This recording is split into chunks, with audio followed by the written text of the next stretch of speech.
I never imagined that the path I'd chosen would lead me to the heart of darkness, beneath the verdant hills of Bavaria.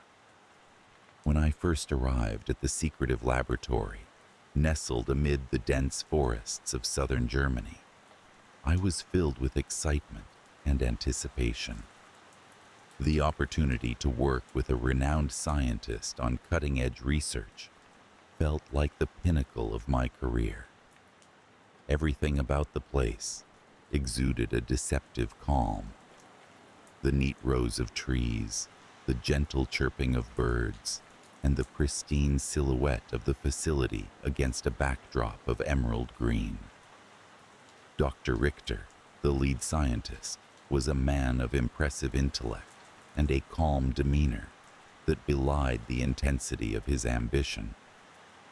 He welcomed me with a firm handshake and a tight-lipped smile, ushering me into a world that seemed detached from time and space.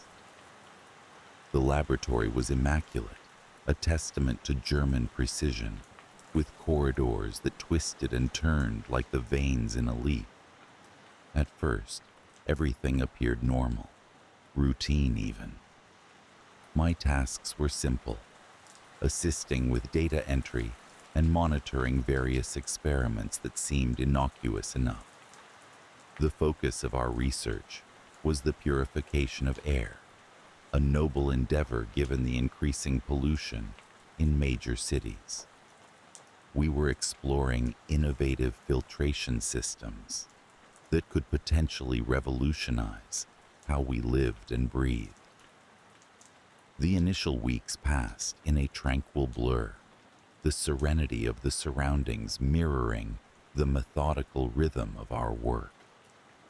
I often found solace in the quiet moments, looking out through the expansive windows at the rolling hills, feeling a sense of belonging and purpose. It was as if the world outside was a distant memory, a hazy dream I was slowly forgetting. But then, subtle disturbances began to ripple through the fabric of our ordered existence, like the first tremors felt before an impending earthquake. It started with a peculiar odor, faint yet distinctive, that would occasionally permeate the sterile corridors, a sharp metallic tang that set my senses on edge. I mentioned it to Dr. Richter, who brushed off my concerns with a casual wave of his hand and a reassuring smile. Probably just a minor glitch in the ventilation system, he said, his eyes never quite meeting mine. The incident would have slipped into oblivion had it not been for the unsettling occurrences that followed. One evening, as I was leaving the laboratory, I noticed a figure huddled in the shadowy recesses of a corridor. It was a man, clad in the standard white lab coat, his face obscured by the bill of his cap. He seemed to be whispering to himself, rocking gently back and forth. I paused, unsure of whether to approach or walk away, when a sudden movement startled me, a small, rapid flicker of shadow darting across the floor. Before I could react, Dr. Richter appeared at my side, his presence as abrupt as a cold gust of wind. "Late night, isn't it?" he remarked, his voice smooth, yet carrying an undertone that made my skin prickle. I glanced back to where the man had been, only to find the space empty. Richter's eyes followed mine, his expression unreadable.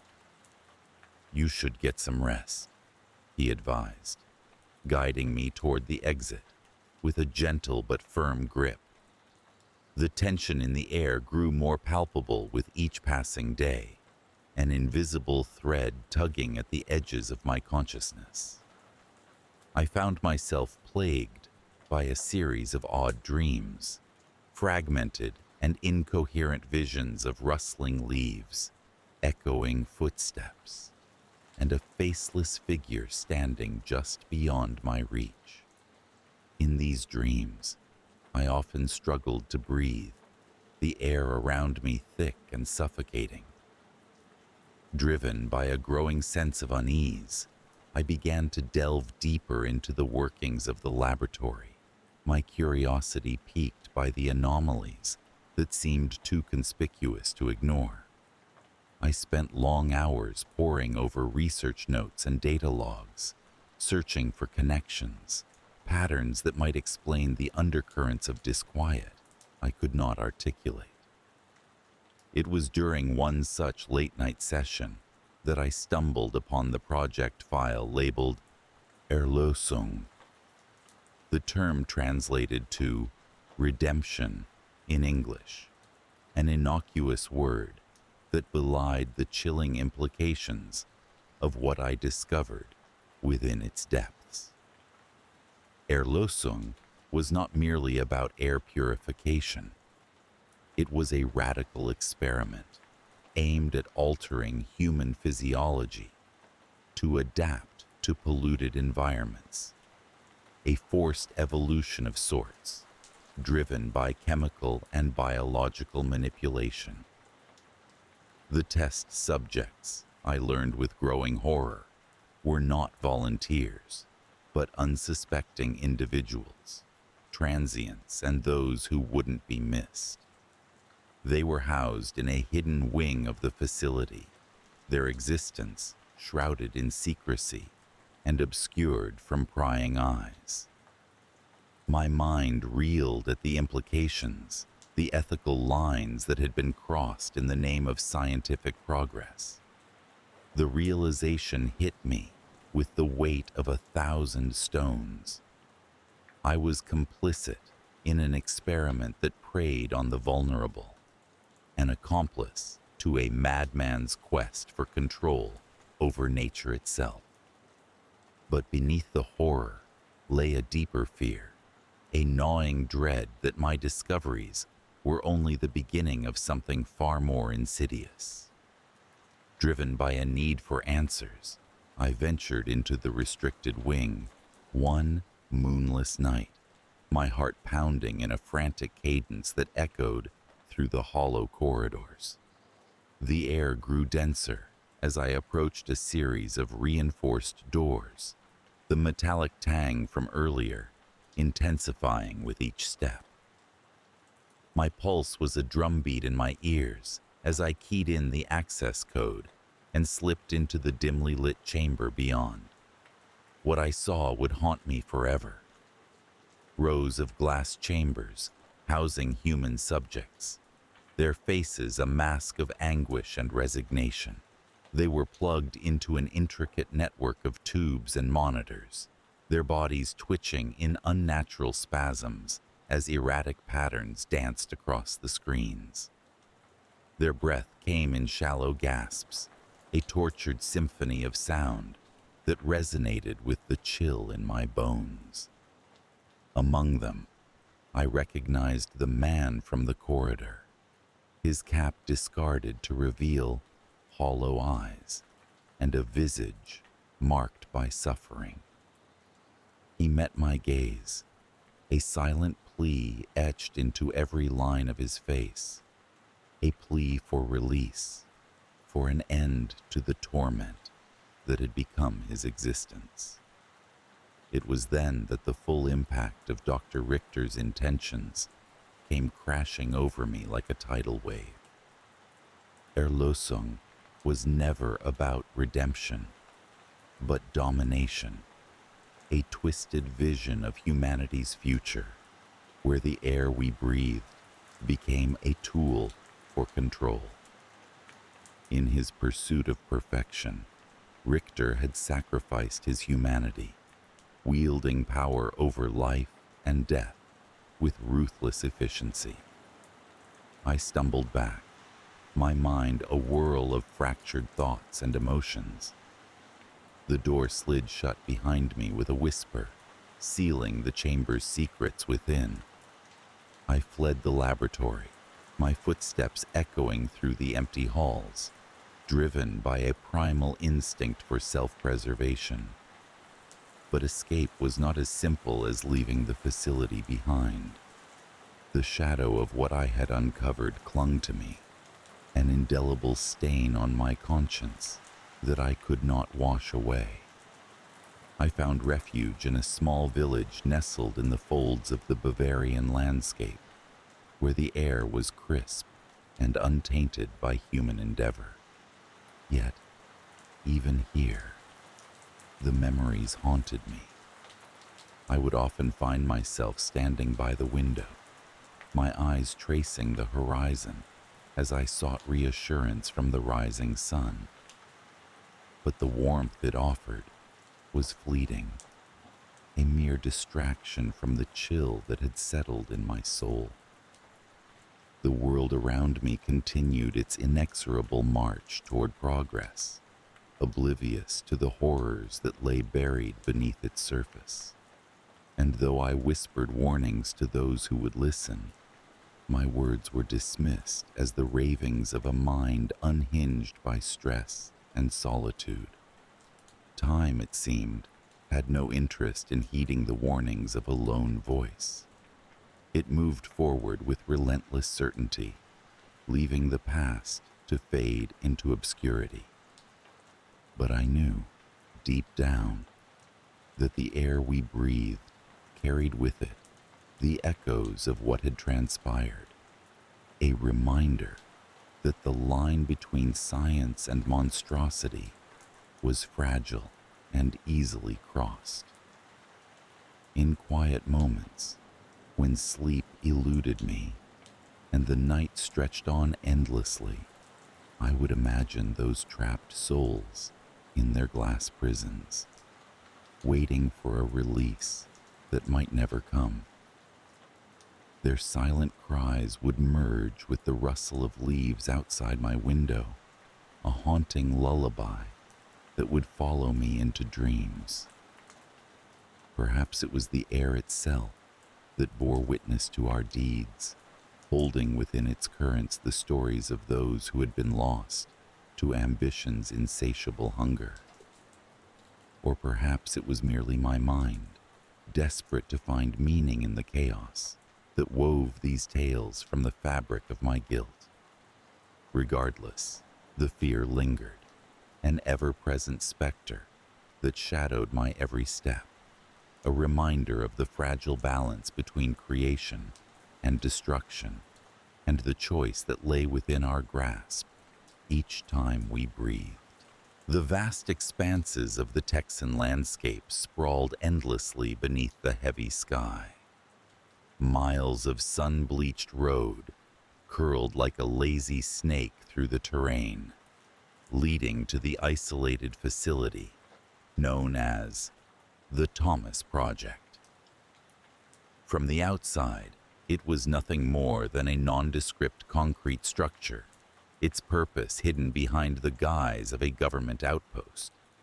But deep within its fortified walls lay secrets that twisted the very fabric of human understanding. I knew this place all too well. It had been my home, my prison, for an unquantifiable stretch of time. They had brought me here under the illusion of cooperation, my abilities the subject of their relentless curiosity. I was a remote viewer, able to project my consciousness across distances, a talent that, until my capture, I had nurtured in clandestine solitude. The idea of using my gift to assist in their surveillance seemed noble at first. But as the weeks turned into months, the true nature of the Thomas Project began to emerge, each revelation more insidious than the last. The early days were filled with routine, daily sessions in the viewing chamber, a sterile room lined with humming equipment where I'd sit in a simple chair, electrodes attached to my temples. They'd ask me to locate people, events, places. At first, it was benign enough. A missing person in a bustling city, a lost artifact in a museum. I complied, lulled by the half-truths of bettering national security or aiding humanitarian efforts. Yet, beneath their polished smiles and calculated reassurances, I sensed something darker lurking. The first disturbance came on an unremarkable day. I had settled into the chamber, the usual hum of the machines providing a familiar backdrop. Dr. Ellis, the project lead, was particularly keen on me finding a man named Richard Sloan. According to him, Sloan had vanished with sensitive information, crucial to the interests of national safety. As I delved into the task, extending my mind outward, I found myself in an unfamiliar place, a shadowed, oppressive room. The air was thick with anxiety and an inexplicable sense of dread. Sloan sat there, eyes wide with terror, whispering frantically to himself. Just as I began to focus on his words, seeking clarification on his fear, a shudder coursed through me. I was forcefully yanked back into my body, gasping for breath, confronted by the stark reality of the chamber. Dr. Ellis was there, watching with an intensity that unsettled me. His questions were endless, probing every detail I could muster about Sloan's whereabouts. Yet I withheld the knowledge of Sloan's terror, unsure why, but feeling a deep instinctual urge to protect him from whatever fate awaited. The days following were fraught with unease. They pressured me into more sessions, more searches, each one feeling increasingly invasive. My own mind, once a safe haven, was beginning to feel like a battleground. Whispers crept in during the quiet moments, secrets and fears that didn't belong to me echoing faintly at the edges of my consciousness. I found myself avoiding reflective surfaces, the fear of seeing something unspeakable in the mirror, something beyond my own reflection. Then came the night terrors. I would wake in a cold sweat, heart pounding against my ribs like a caged bird. Each dream was vivid, the scenes playing out with horrifying clarity. I was always in the surveillance facility, yet it was distorted, hallways stretching endlessly, rooms shifting and darkening. I was always alone, except for the ever-present sense of being watched, hunted by unseen eyes. The worst part was the sound, a low, resonant hum that filled the air, vibrating through my bones. It was the same hum as the machines, yet it carried a malevolent undertone that chilled me to the core. The escalation of my fears coincided with changes around the facility. Security tightened inexplicably, guards with unreadable expressions shadowing the corridors. The atmosphere was charged, like the moments before a storm, and I felt as though I was walking on a razor's edge. It was during one of these tense days that I overheard something that cemented my growing suspicions. I had been walking past a conference room, its door slightly ajar. Inside, Dr. Ellis was engaged in a heated discussion with a man I didn't recognize. Their voices were low, but certain phrases seeped through.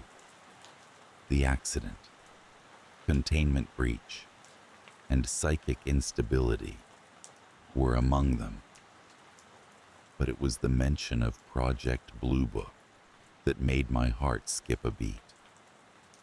I knew, from stories whispered among the staff, that it was a code for something forbidden, something that had caused people to disappear.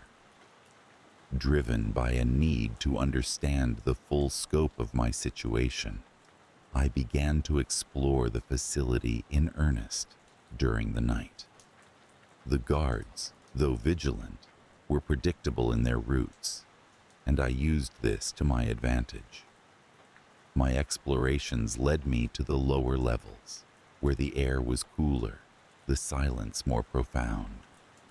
Here, I found the archives, a labyrinthine room filled with boxes of files, each labeled with cryptic codes. It was in this dusty sanctuary that I discovered the truth. I found documents detailing experiments on remote viewing, psychological manipulation, and the exploitation of abilities like mine. But the most damning of all was an account of an earlier subject, a psychic who had been driven mad by their practices, whose mind had fractured under the weight of the visions. The account detailed the same symptoms I was experiencing: the whispers, the sense of being watched, the night terrors. Armed with this knowledge, I realized I was not just a tool for surveillance, but a pawn in a far darker game. The Thomas Project was a facade for something more sinister, an endeavor to weaponize the mind, regardless of the cost to those gifted with such abilities. I had to escape, to warn others, to stop the cycle before it claimed another victim. The climax of my ordeal came unexpectedly. On a stormy night, the power in the facility faltered, plunging the corridors into a disorienting darkness. The storm raged outside, its fury mirrored by the chaos that erupted within. Alarms wailed through the building as the guards scrambled to restore order. It was the opportunity I needed. I navigated the shadowed hallways with a mix of urgency and fear, my destination clear in my mind. The main exit was a guarded steel door, but there were rumors, whispered between staff members, of a service tunnel used for deliveries. It was a gamble, but desperation fuels bravery where logic falters.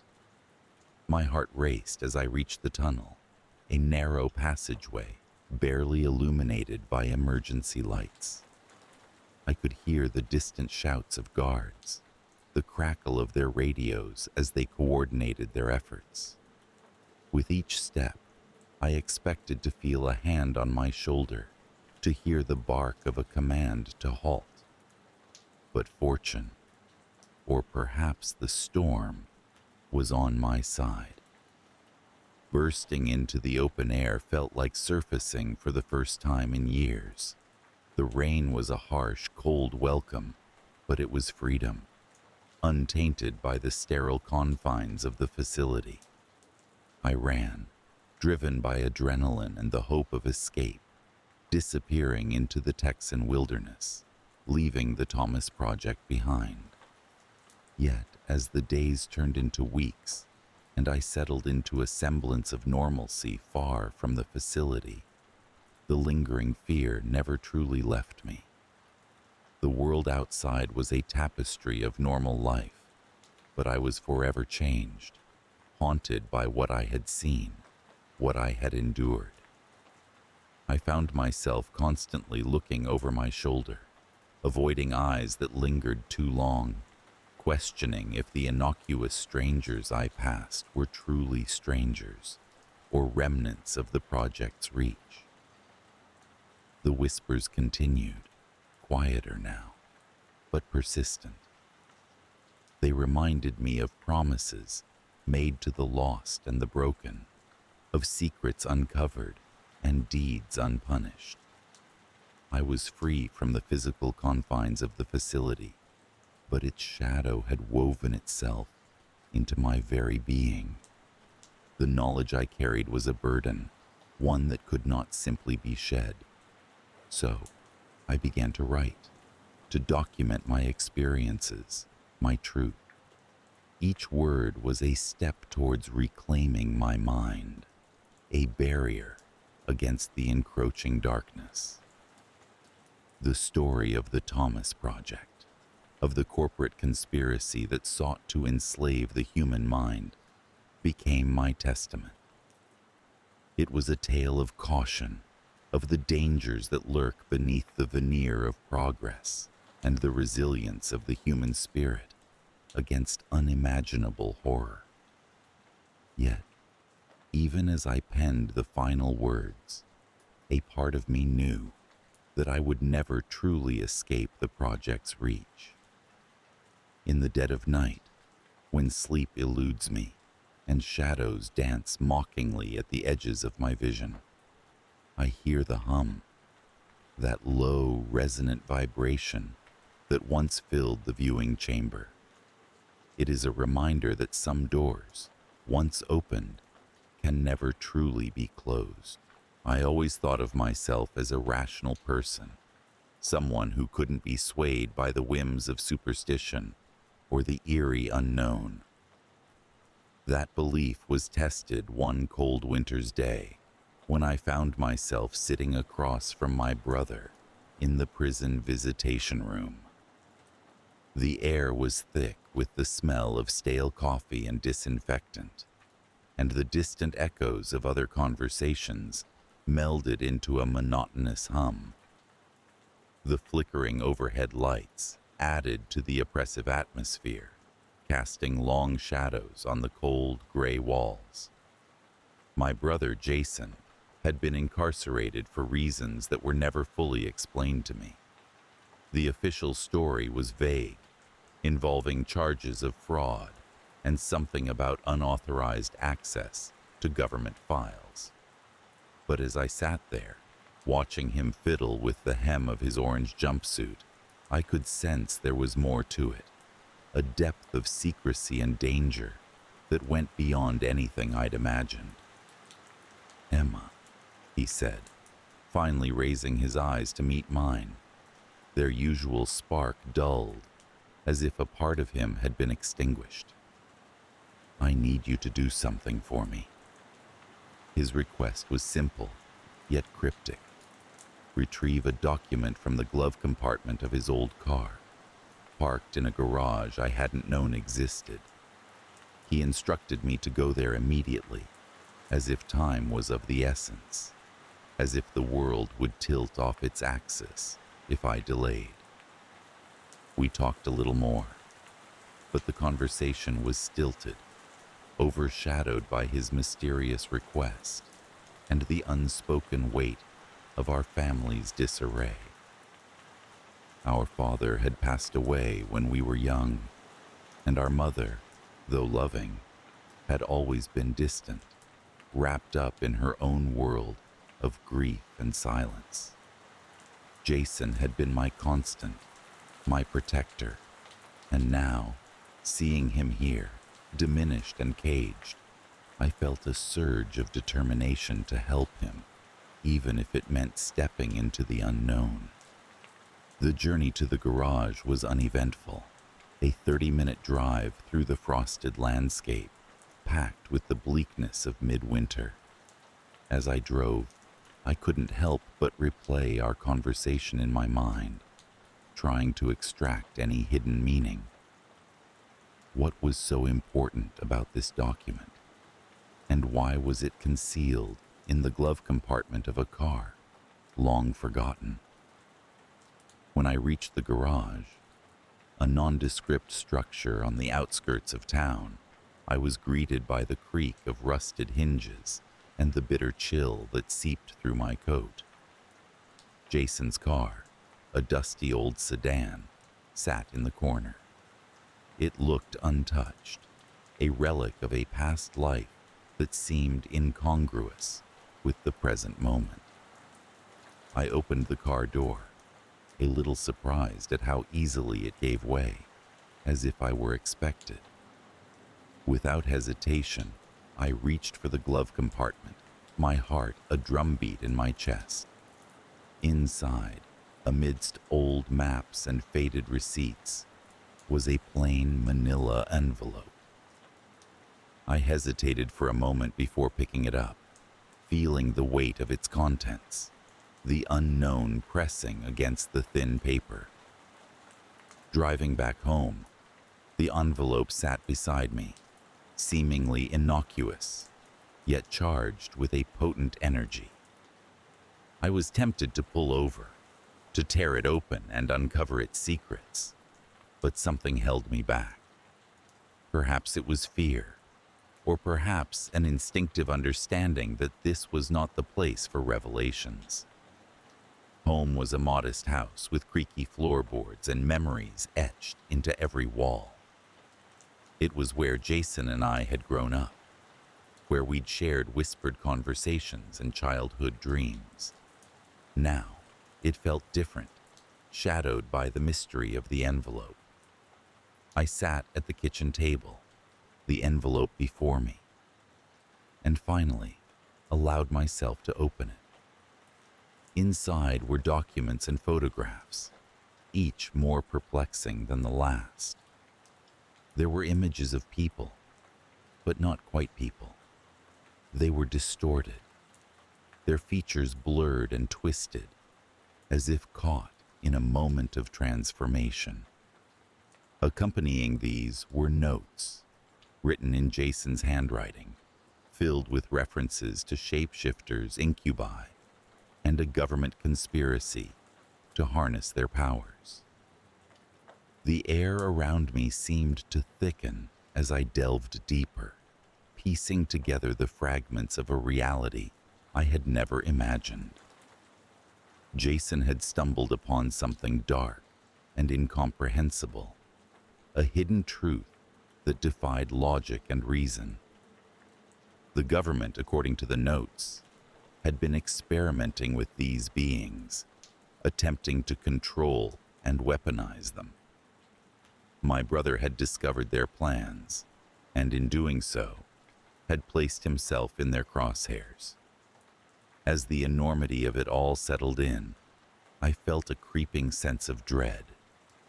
The implications were terrifying, far beyond the reach of everyday fears.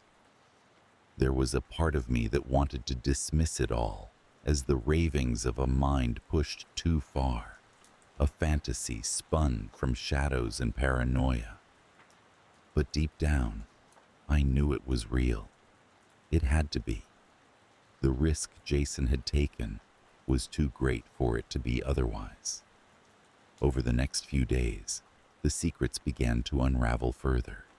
Strange happenings surrounded me, a series of escalating disturbances that chipped away at my grasp on reality. It started with the subtle sense of being watched.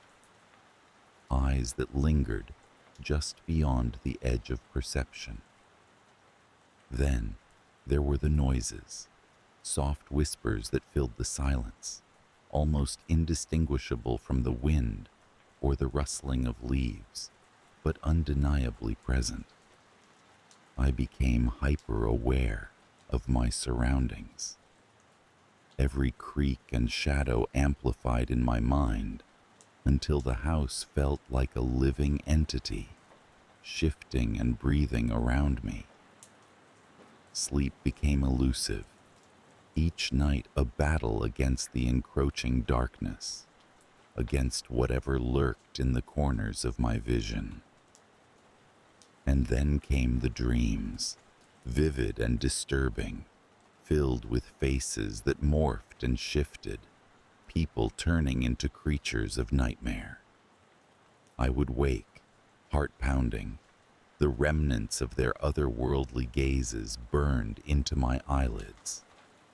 I knew I had to act, to find a way to protect myself and to help Jason. The documents hinted at a location, a place where the experiments were being conducted. Desperation pushed me toward it, though I knew the risks were immense. The journey to the facility was fraught with tension, the knowledge that I was delving into something dangerous and forbidden weighing heavily on me. The building was nondescript, hidden in plain sight amidst industrial warehouses.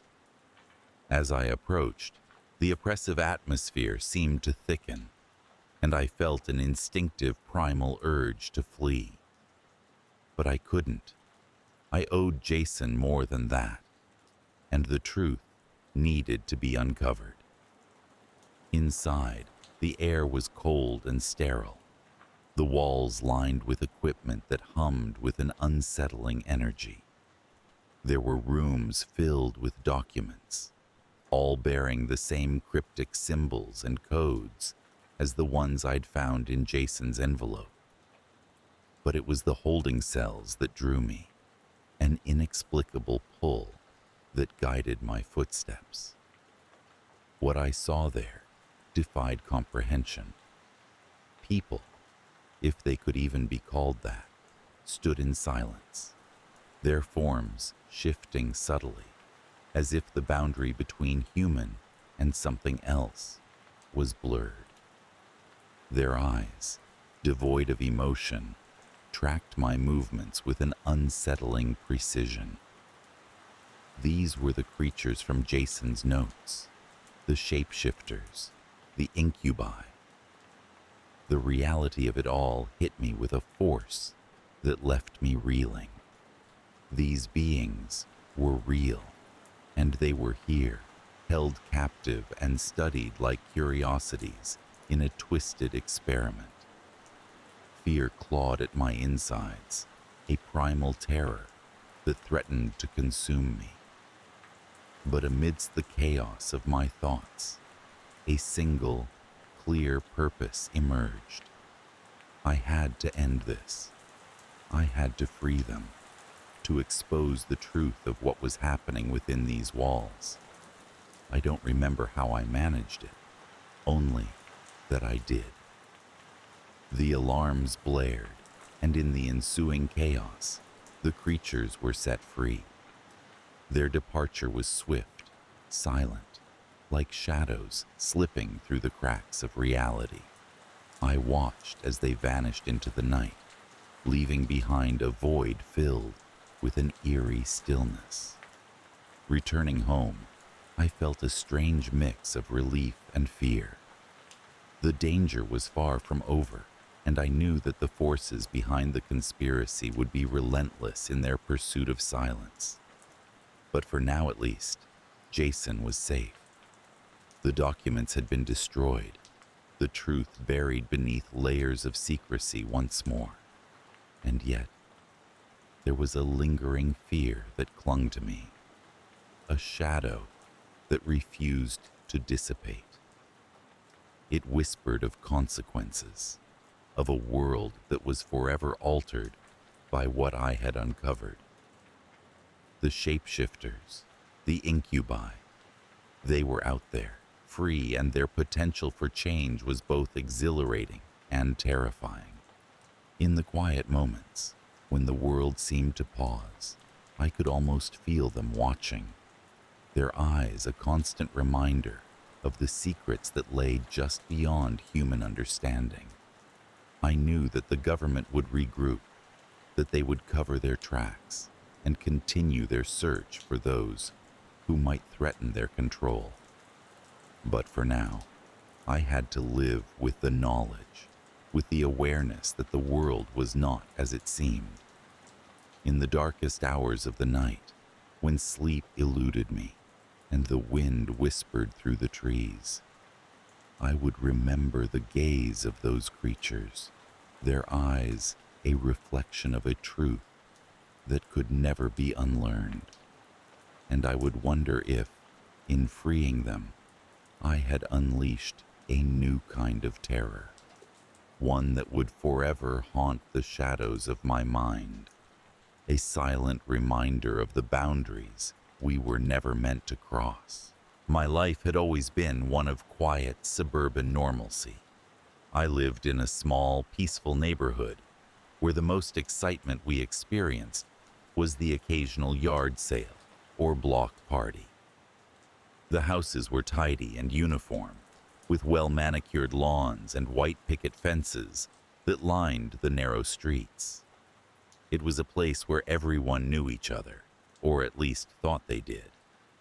My days were spent at a mundane desk job, my evenings reading or watching television, and my weekends tending to the small garden that bordered my backyard.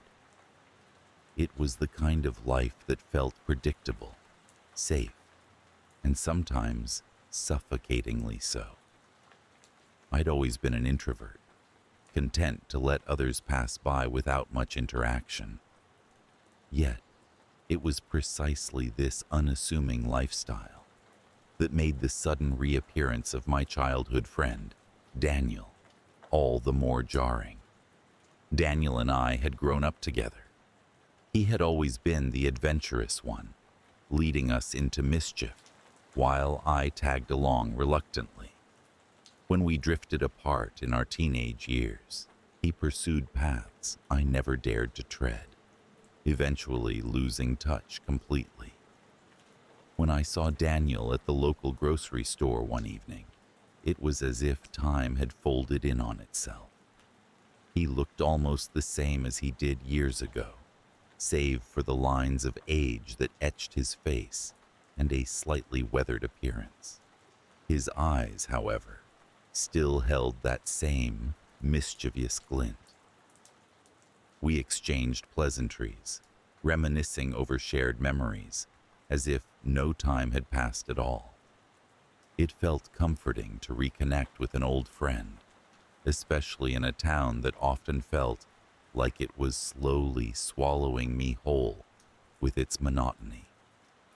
As the weeks went by, Daniel and I began meeting regularly.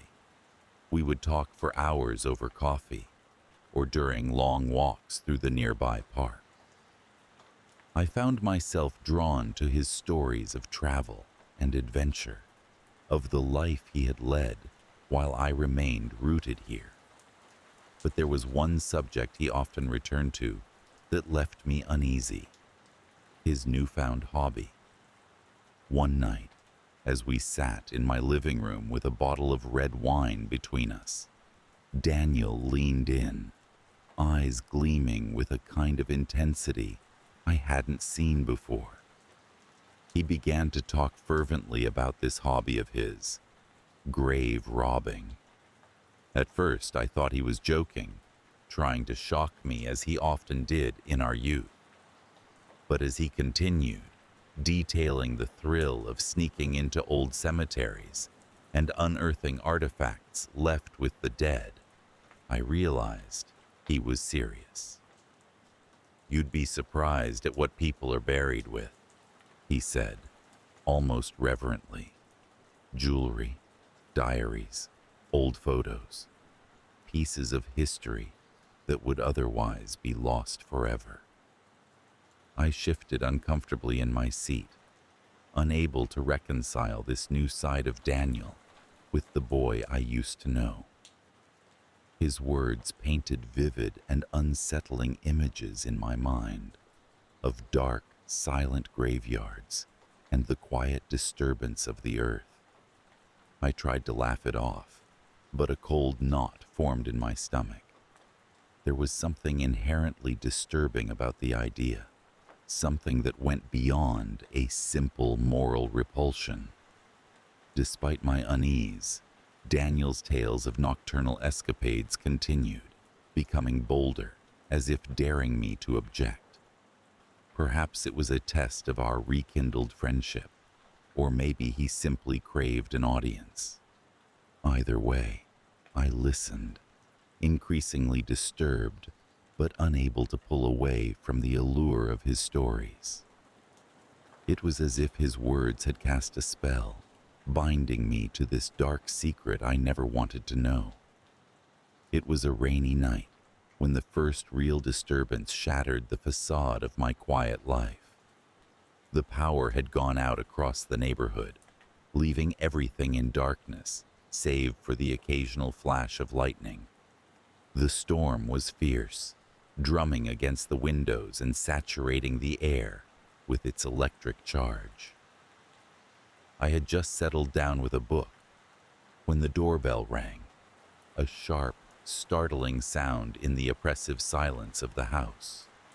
I opened the door to find Daniel standing there, rain-soaked and disheveled, his eyes wide with an intensity that bordered on fear.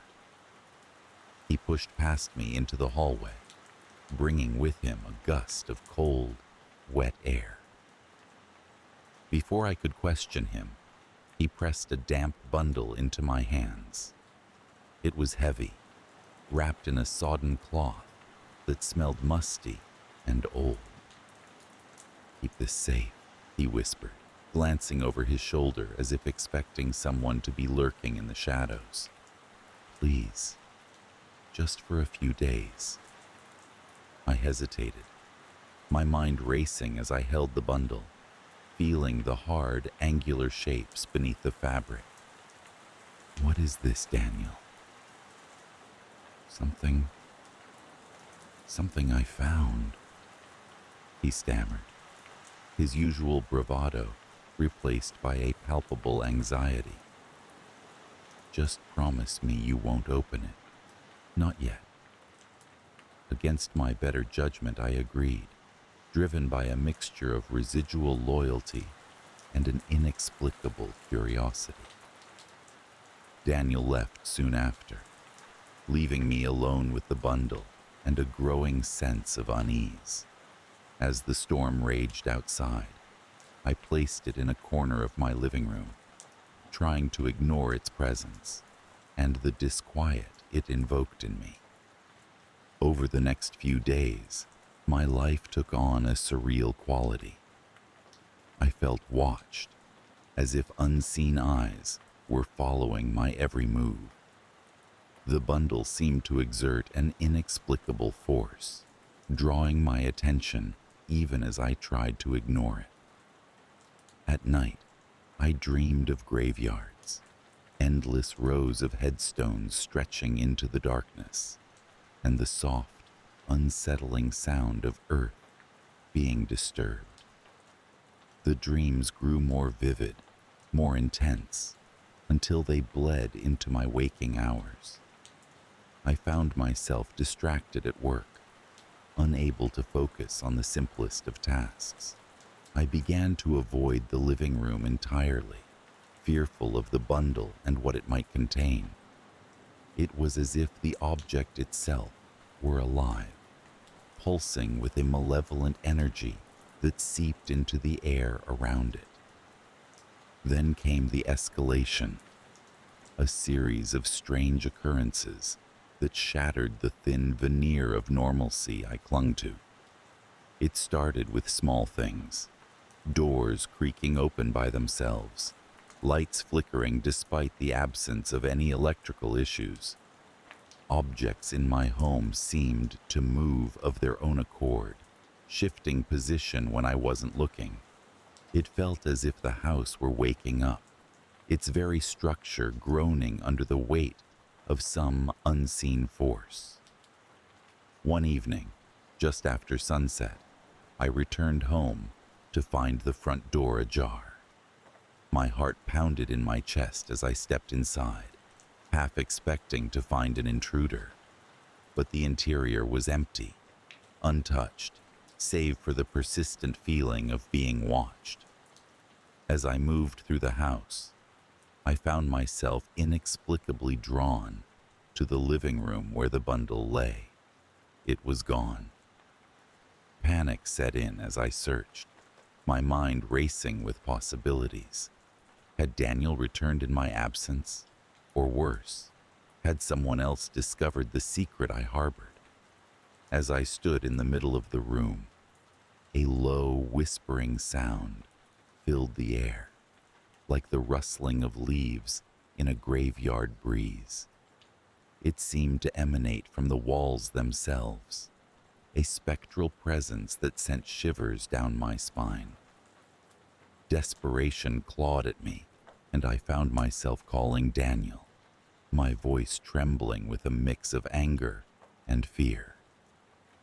He answered after several tense rings, his voice calm but edged with an unmistakable undercurrent of concern. "Daniel, the bundle. It's gone," I blurted out, unable to keep the rising hysteria from my voice. There was a pause on the other end, followed by a sigh. "I know," he said quietly, as if expecting this revelation. "It's okay. Come to the cemetery tonight. I'll explain everything." The last place I wanted to be was among the graves, yet I felt a pull, an obligation to see this through, if only to put an end to the madness that had engulfed me. As night fell, I drove to the cemetery, my mind a chaotic swirl of emotions and unanswered questions.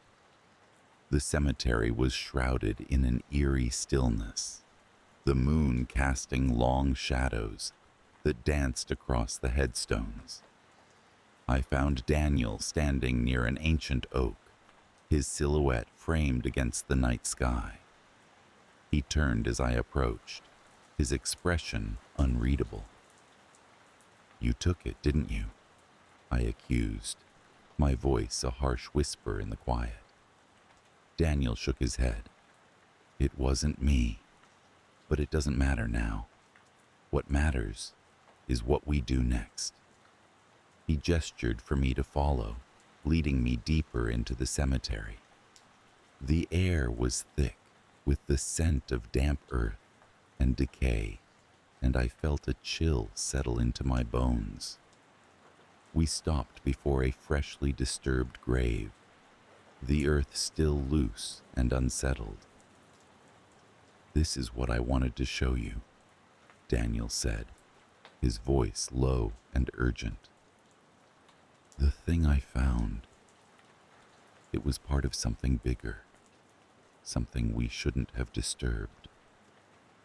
As he spoke, the ground beneath us trembled, and the whispering sound grew louder, more insistent. The very air seemed to pulse with energy, as if the cemetery itself were alive and aware of our presence. I stared at the grave, a cold dread settling over me as the realization of what we had done began to sink in.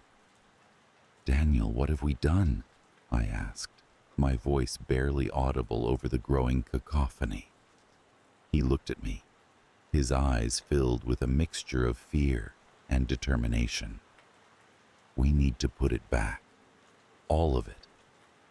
In the chaos that followed, we worked together, driven by an urgency that defied explanation.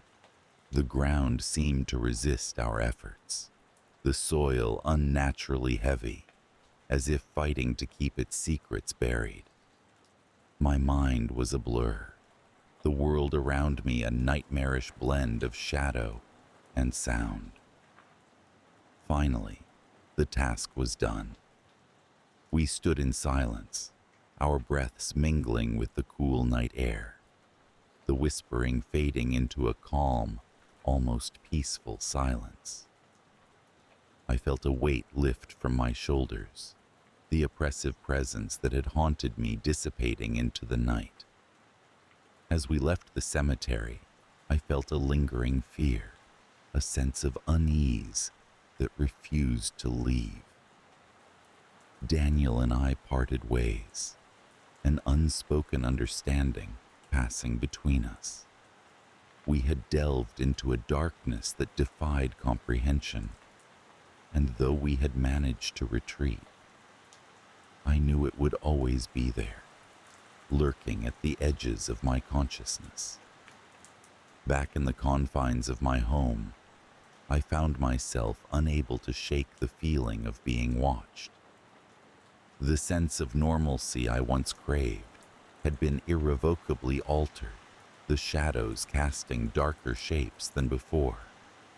I could no longer look at my surroundings with the same sense of safety and predictability.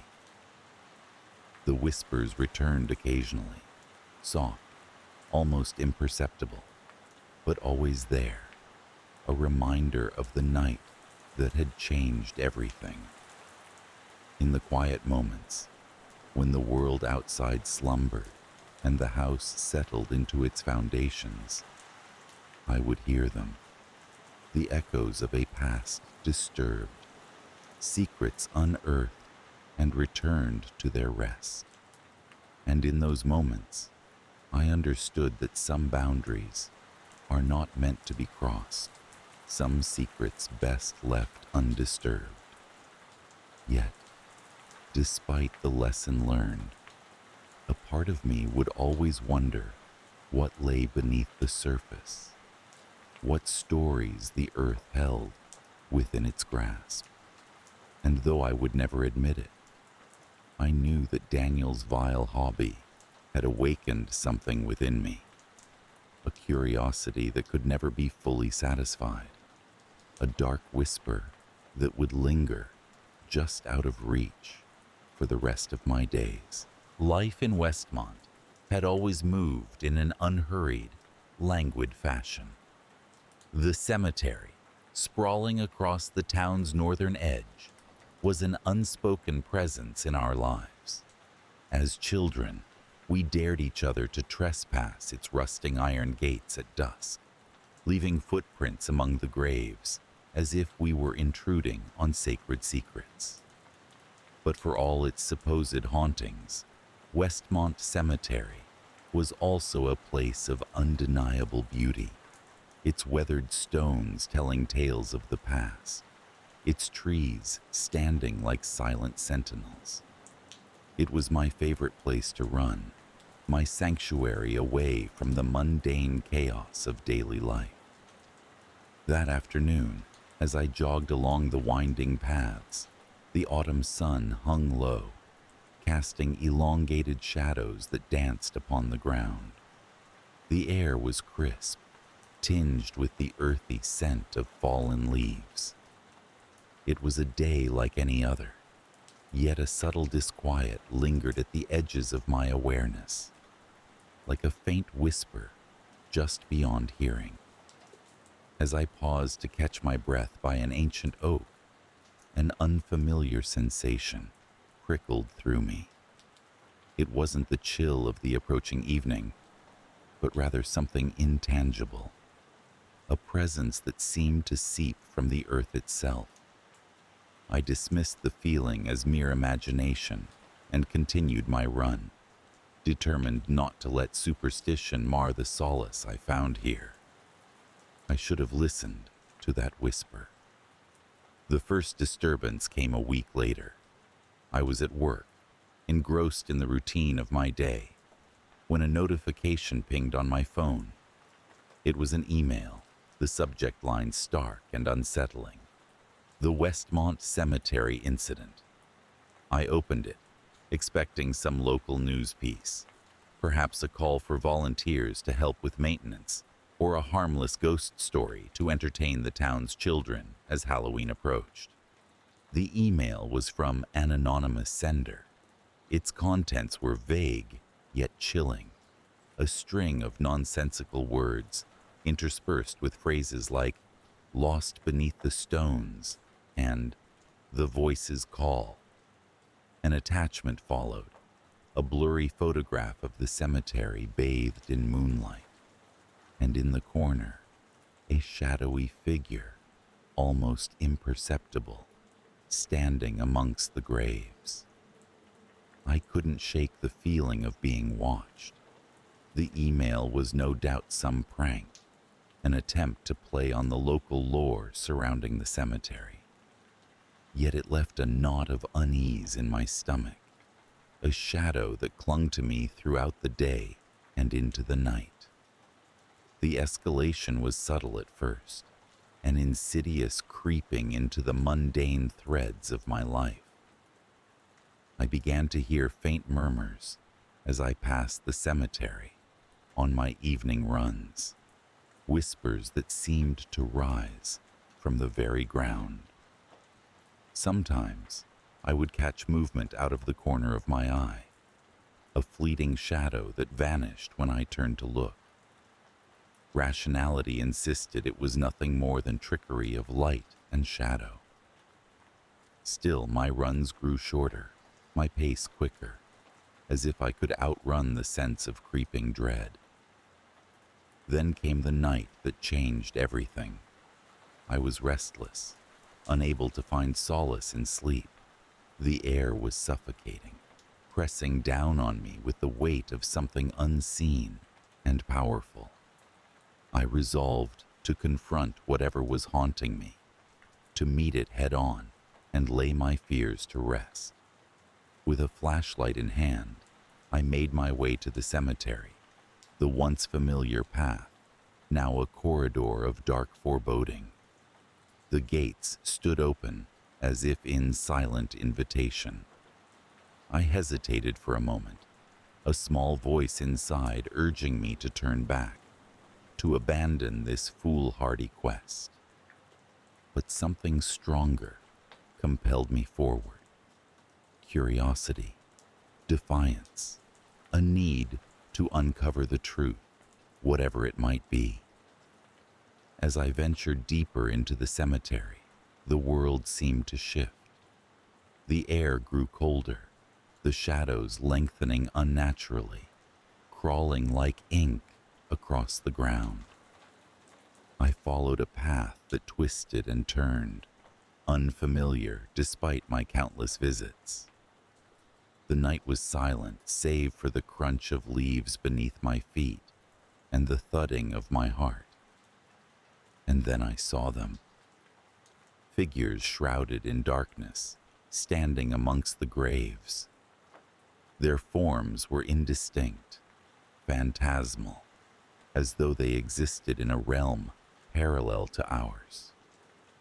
I felt their gaze upon me, a pressure against my skin, suffusing my veins with ice. Instinctively, I raised the flashlight, the beam slicing through the blackness. It illuminated a face, gaunt, hollow-eyed, an image of suffering etched into its features. A voice, low and resonant, echoed in the night, speaking words I could not comprehend. Panic surged through me, a primal fear that drove me to run. I stumbled through the labyrinthine paths, the cemetery, a never-ending maze that twisted upon itself. My breath came in ragged gasps, each step taking me deeper into the heart of this shadowed realm. The figures pursued me, their presence a constant pressure, an inexorable force drawing me further into darkness. I fell, the ground beneath me giving way, and I tumbled into the earth. Darkness enveloped me, the weight of the world pressing down. Trapped, buried alive in this nightmarish underworld, I could feel the earth closing in, suffocating, relentless. In that moment of despair, a clarity came to me. I understood the voices, their anguished cries echoing in the hollow spaces of my mind. They were souls lost to time, buried beneath the stones, their stories forgotten. They sought not to harm, but to be heard, to share their tales with the living. With newfound resolve, I clawed my way through the soil, driven by a desperate need to breathe, to escape this subterranean prison. Inch by agonizing inch, I fought against the weight of the earth until my hand broke through to the surface. The cool night air, a balm against my skin. Gasping, I emerged from the ground, collapsing amongst the graves. The phantom figures stood around me, watching, waiting. I met their gaze, the fear within me transforming to understanding. "I hear you," I whispered, the words a promise, a pact. And then, as if satisfied, the figures began to fade, their forms dissolving into the mist. The whispers dwindled, the cemetery returning to its slumber, its secrets once more buried beneath the stones. I left Westmont shortly thereafter, unable to shake the lingering fear that haunted me. The cemetery remained a place of beauty, its stories untold, its spirits at rest. But for me, it was a reminder of that night, of the moment I was buried alive and the revelations it brought. Miles away, I feel the grip of the earth upon me, a shiver that runs through my bones. Late at night, when the world is still, I hear the faint murmurs of those lost souls, their voices carried on the wind. They are a part of me now, and though I live in the light, shadows are never far behind. As I loaded my backpack for what seemed like the 100th hike along the Denver Mountain Trail, the familiar weight settled comfortably on my shoulders. The repetitive crunch of gravel under my boots had become almost a meditative soundtrack to my weekend escapes. Each trek was a loop of normalcy, relief, and quietude, away from the cacophony of city life. The trail was well worn, the path edged with towering pines and occasional glimpses of wildlife. A deer leaping away, startled by human intrusion, or the flash of a blue jay darting between trees. It was a place where the mind could wander as freely as the feet, the air crisp and fragrant with the scent of pine needles and earth. The morning started just as every other had. I parked my car at the trailhead, nodding to a couple of familiar faces. There was old Mr. Jenkins, who always carried a thermos of coffee and shared a wave or a nod, and the group of young campers sprawled across a picnic table, their laughter trailing like smoke in the air. The sun rose steadily, its rays threading through the canopy, promising a day of uninterrupted solitude. About halfway through the trail, I reached a clearing that was particularly picturesque. The landscape opened up, revealing a panoramic view of the mountains that always seemed to steal my breath. It was there, at the edge of the clearing, that something new caught my attention. Scarecrows. They hadn't been there last weekend, I was sure of it. 3 of them stood together, their silhouettes stark against the backdrop of the wilderness, an unusual sight given the lack of farmland around these parts. The scarecrows were crafted with an unsettling attention to detail. Their shirts were faded and torn, flapping gently in the breeze, as if trying to escape their poles. Straw protruded from the sleeves and neck, and beneath broad-brimmed hats. Their faces were painted with expressions that seemed all too human. One looked as though it were caught mid-laugh, another with an exaggerated frown, and the last wore a twisted grin that sent a ripple of unease through me. I shrugged the feeling off, attributing the scarecrows to an eccentric visitor, or perhaps a Halloween prank, though it was still a couple of months early. Continuing on, I couldn't quite shake the image of the scarecrows. They lingered at the edge of my mind, casting long shadows over my thoughts. I tried to dismiss them, focusing instead on the usual rhythm of my hike. But as I rounded a bend and entered a denser stretch of forest, the atmosphere seemed to change. The air grew heavy, pressing against my skin, and I felt a peculiar stillness settle in my chest. I paused, listening. There was no bird song, no rustle of leaves, just an oppressive silence. It was as if the forest itself was holding its breath. I pressed on, my steps careful and deliberate, but the sensation of being watched was pervasive, impossible to ignore. I glanced back once, twice, expecting to see something or someone following. But there was nothing. only the trees standing sentinel with their secrets. The disturbance in the air followed me all the way to the summit, where I took a moment to rest and collect my thoughts. The view was stunning as ever, but I couldn't shake the disquiet that clung to me like a shadow. As I sat there, the sun dipping lower in the sky, I resolved to investigate the scarecrows on my way down, a sense of curiosity mingling with apprehension. Something wasn't right, and I needed to know what it was. As I descended, the path seemed to close in, the branches reaching out like skeletal fingers. The air grew colder, the light thinner, as if the sun was retreating faster than it ought to. When I reached the clearing again, it was nearly dusk, the world painted in hues of orange and purple. The scarecrows were still there, though they seemed different somehow. More menacing, perhaps, as if they had shifted imperceptibly in my absence. I approached them cautiously, my heart pounding a steady rhythm in my ears. Up close, they were even more unnerving.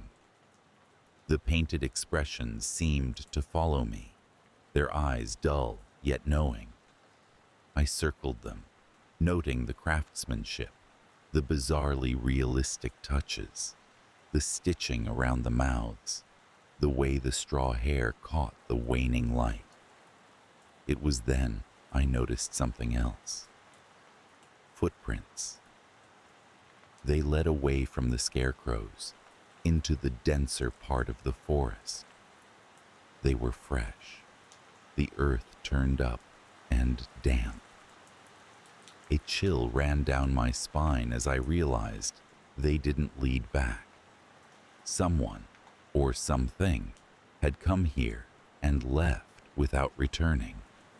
Every instinct urged me to turn back, to leave the scarecrows to their eerie vigil. But an insistent tug of curiosity, mixed with a sense of obligation, pulled me forward. I found myself following the tracks, deeper into the woods. The path was narrow and winding, barely a trail at all. The trees closed in, their branches whispering secrets I couldn't quite catch. The only sound was my breathing, ragged and shallow, and the quiet crunch of leaves underfoot. The footprints veered left, then right, as if the maker had been lost, or perhaps led astray. I found myself wondering who had made them, and why. Perhaps it was some thrill-seeker, a prankster like I'd assumed earlier. But as the light continued to fade, the forest felt more and more like a place out of time, untouched by the everyday logic of the world. I lost track of time, my surroundings growing increasingly alien. The trees seemed to lean closer, their gnarled branches reaching out like the arms of forgotten gods. The air was thick with an unnameable tension, as if the very ground was ready to reveal its secrets. Then, abruptly, the footprints stopped. I found myself at another clearing, this one smaller, more intimate. In its center stood a single, solitary scarecrow. Unlike the others, this one had no hat, its head a simple burlap sack, tied off at the neck. Its posture was slumped, defeated, the arms dangling limply at its sides. As I stepped closer, I noticed something that turned my blood to ice. The scarecrow wore a watch, its face cracked and tarnished. It was the same watch I'd seen on Mr. Jenkins's wrist, the one he always checked with a slow, deliberate motion before offering a wave. I backed away, my mind racing with possibilities, each more terrible than the last. Could it be? Was this some sick joke, or had something more sinister happened? I turned, ready to flee, but the forest had changed. The path back was obscured, swallowed by the shadows. Panic flared, a wild, choking thing. I spun in place, searching for an exit, a way out of this nightmare. But the trees stood silent and unmoving, guardians of secrets long buried. As the last of the light ebbed from the sky, a soft rustle caught my attention. I spun, heart hammering, to see the scarecrow slowly straightening, its head lifting as if stirred by an unseen wind. Its gaze found mine, those painted eyes suddenly alive with a terrible knowing. I stumbled back, my breath caught in my throat. The realization hit me with the force of a storm. The scarecrows were not scarecrows at all, but something else entirely. Something that had once been human, caught in the forest's grasp, twisted into these grotesque sentinels. And now, they were calling me, urging me to join their ranks, to become one with the silence, the stillness, the watchful wood. I ran then, blindly, instinct driving me forward through the labyrinth of trees. My mind was a blur of terror and disbelief, the forest a disorienting maze. Branches clawed at my skin, roots reaching to trip me, but I pushed onward, driven by a primal urge to survive. Somehow, miraculously, I broke through the tree line, the trailhead appearing like a beacon of hope. The parking lot was empty, the picnic tables abandoned. I didn't stop, not until I reached my car, the metal a reassuring solidity against my back. I fumbled with the keys, my hands shaking, the engine roaring to life as I sped away from that place, the mountain fading into the rearview mirror. Days passed, but the memory refused to leave me. I scoured the news, searched for any mention of Mr. Jenkins or the campers. But there was nothing. It was as if they'd never existed, swallowed whole by the forest's ancient hunger. The police dismissed my story as nonsense, a product of stress or fatigue, but I knew the truth. I felt it in the marrow of my bones, in the cold sweat that greeted me at night. I've returned to the trail only once, driven by a need to confront my fear, to lay the ghosts to rest. The scarecrows were gone, the clearing empty, the footprints erased by time, but I could still feel their presence, a whisper in the wind, a shadow at the edge of sight. I know they are there, waiting, watching, biding their time. And so, I walk the city streets with the knowledge that they are out there, that the forest holds secrets deep and dark. I wonder sometimes about the call of the woods, the lure of the silence.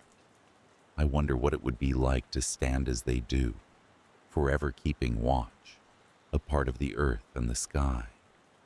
And though I try to banish such thoughts, they linger, a soft, insistent murmur just beyond hearing. I cannot forget, and I know that someday, should I wander too close, the scarecrows will be waiting to claim me as one of their own. Until then, I keep my distance, but their shadows follow. A reminder that some mysteries are best left undisturbed. For as long as I can remember, there was a part of me that believed in the power of a wish, innocent, perhaps naive, but undeniably potent in its quiet hopefulness.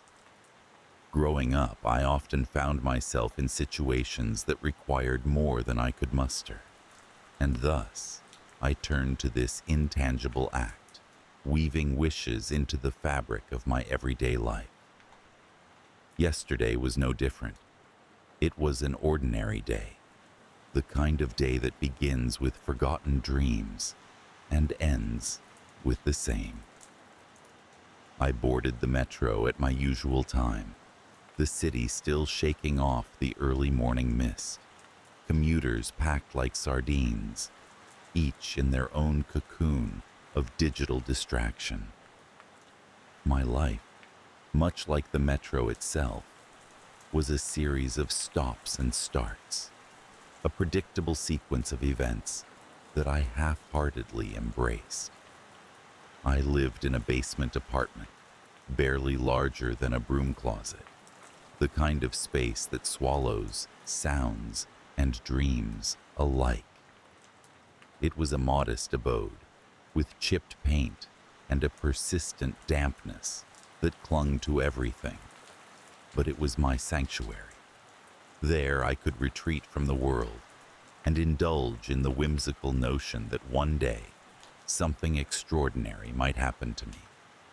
It was on this particular day, amidst the rhythmic clatter of the train, that I first noticed something unusual. A man, perhaps in his late 40s, with graying hair and eyes that seemed to hold secrets, sat across from me.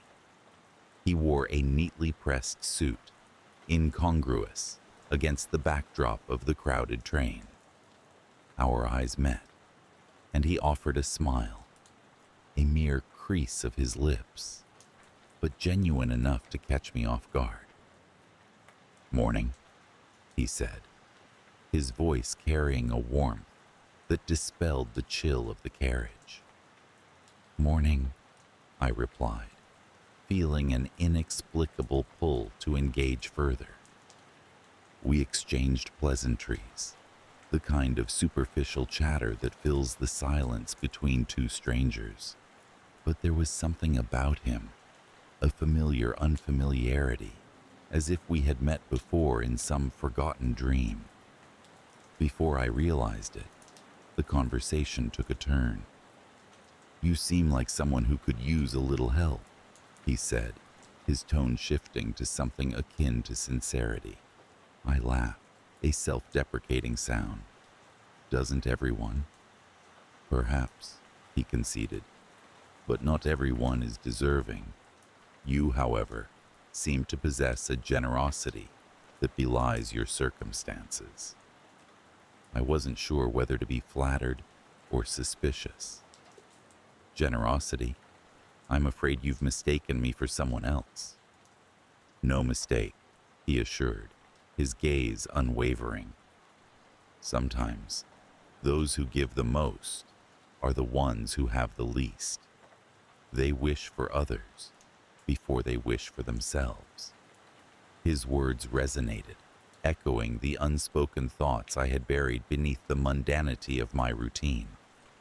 But how could he possibly know? "Let's say I have a gift," he continued, noticing my skepticism, "for recognizing such things.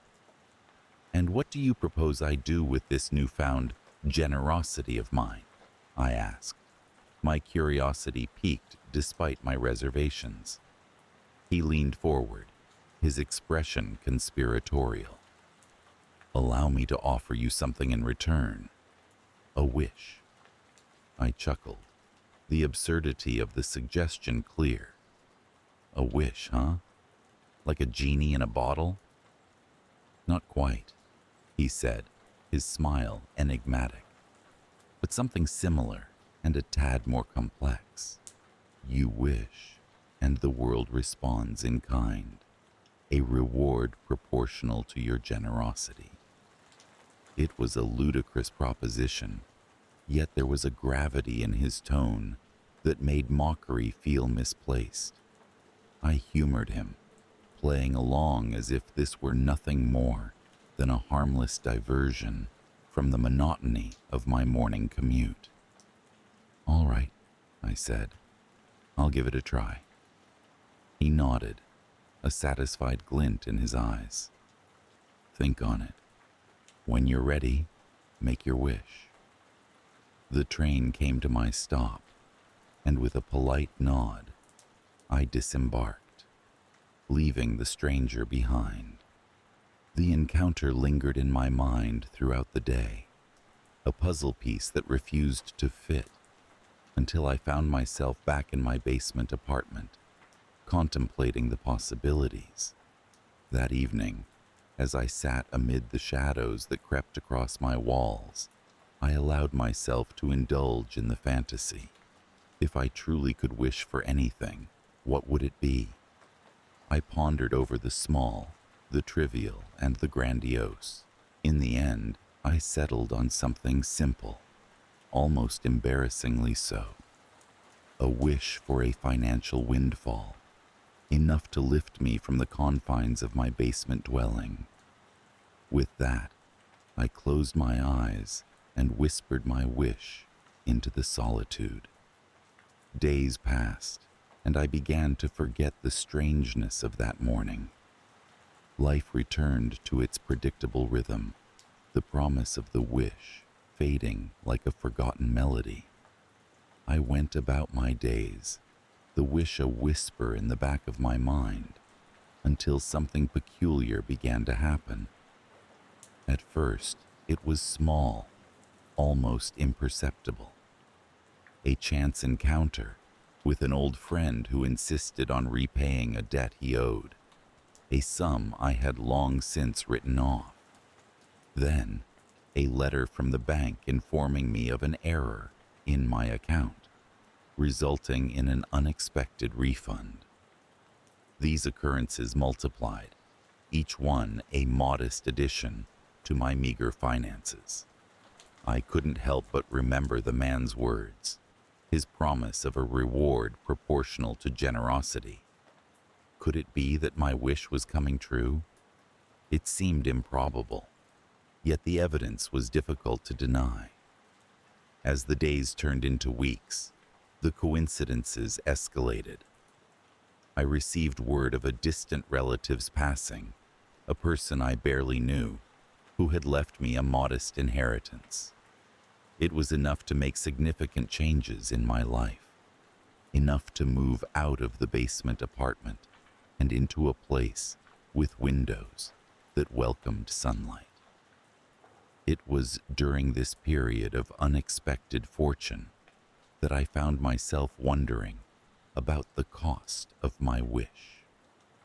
The man had mentioned something about generosity, about the world responding in kind.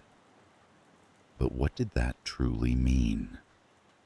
One evening, as I stood in my new apartment, gazing out at a view that stretched beyond the narrow confines of my former life, the phone rang. It was a charity I had donated to in the past, seeking additional assistance. I obliged, feeling almost compelled to give back, as if there were a balance to be maintained. The next day, I encountered an elderly woman struggling with her shopping. Without hesitation, I helped her, feeling a warmth in the act that transcended the deed itself. She thanked me profusely, her gratitude genuine and infectious. These encounters became frequent, a pattern that unfolded with increasing clarity. Each act of kindness was followed by an unexpected boon, a reward seemingly calibrated to my generosity. The world, it seemed, was indeed responding in kind. However, with each reward came a growing sense of unease. The wish, once a whimsical diversion, had taken on a life of its own, a cycle that demanded both giving and receiving. I began to question the nature of this exchange, the boundaries of what was given versus what was taken. Then came the day when the cycle shifted and the balance tipped precariously. It started with an email from an organization I had been supporting, requesting a significant contribution. The amount was staggering, and though I hesitated, a feeling akin to obligation nudged me to comply. The following morning, I received notice of a job opportunity, one that promised a considerable salary increase and benefits beyond what I could have imagined.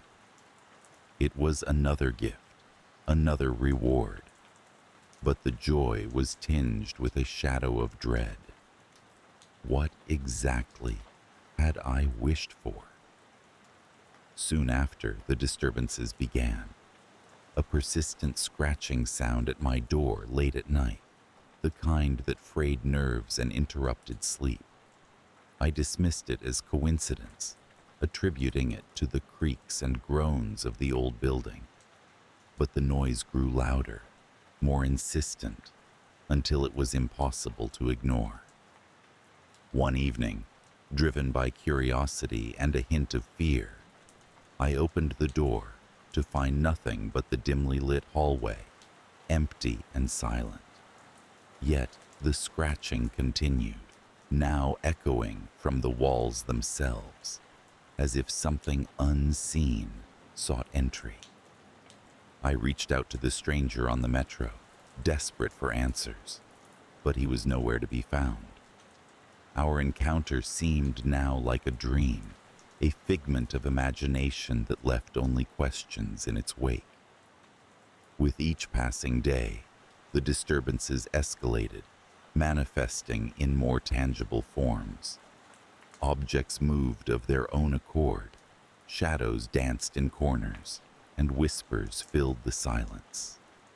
It was as if the very fabric of reality had begun to unravel, a consequence of the unnatural balance I had unknowingly disturbed.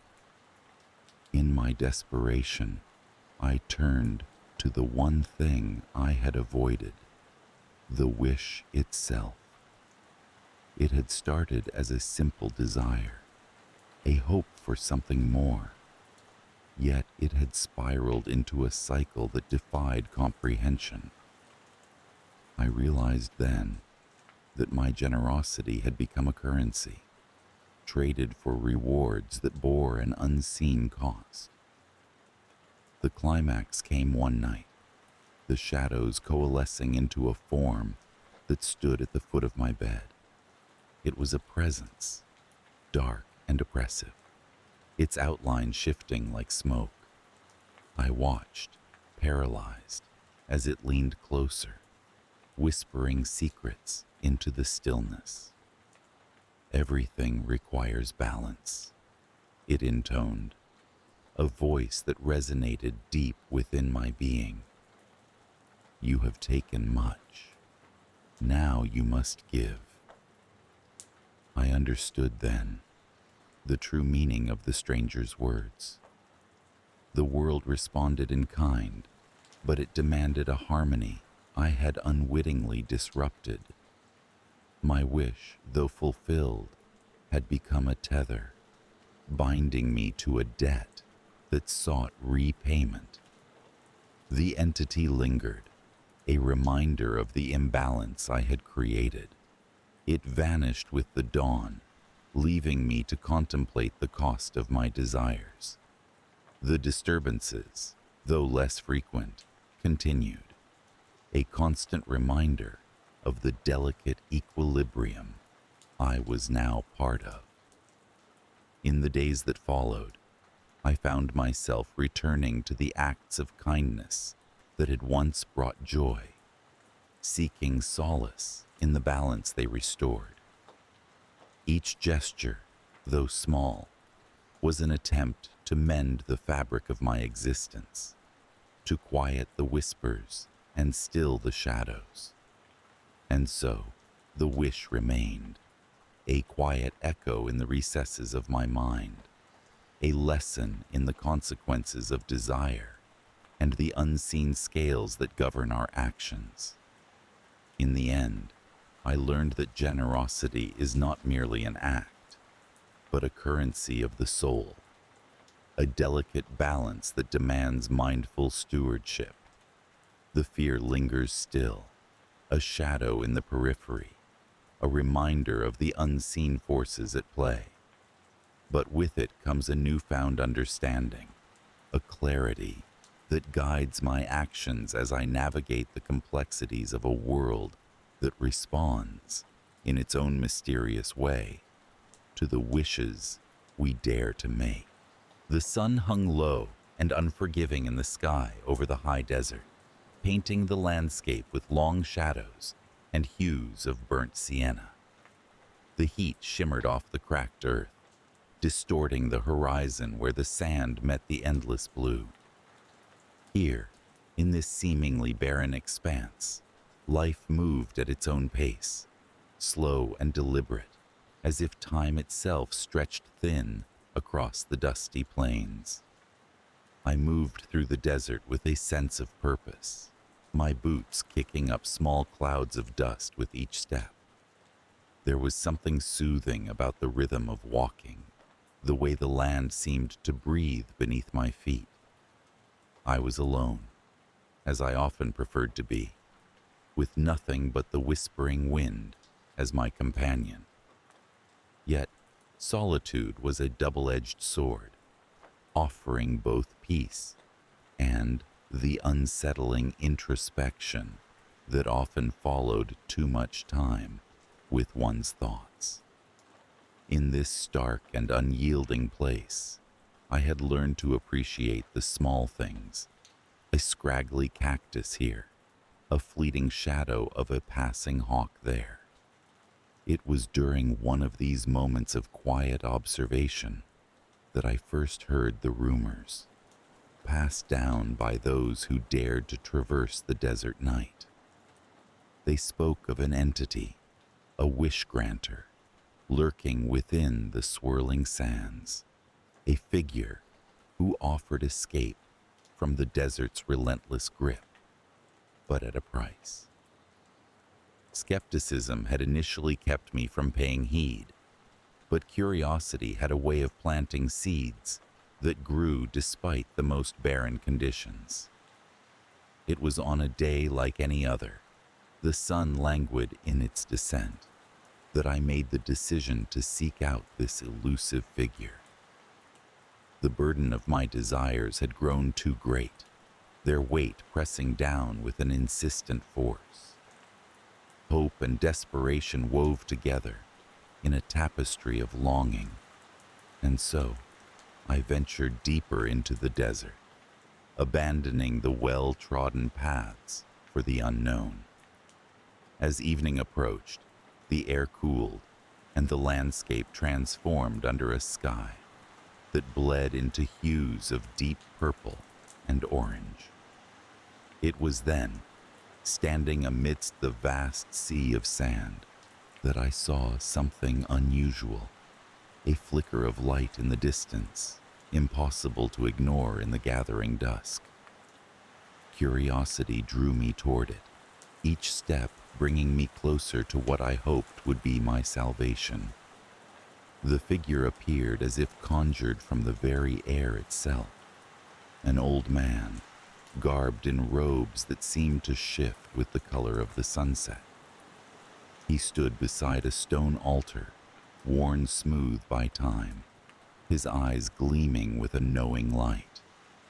There was something otherworldly about him, an aura of calm that belied the harshness of the desert around us. "You seek the wish-granter," he said, his voice as soft as the desert breeze. There was no accusation in his words, merely a statement of fact. I nodded, my heart thundering in my chest, a mixture of hope and trepidation.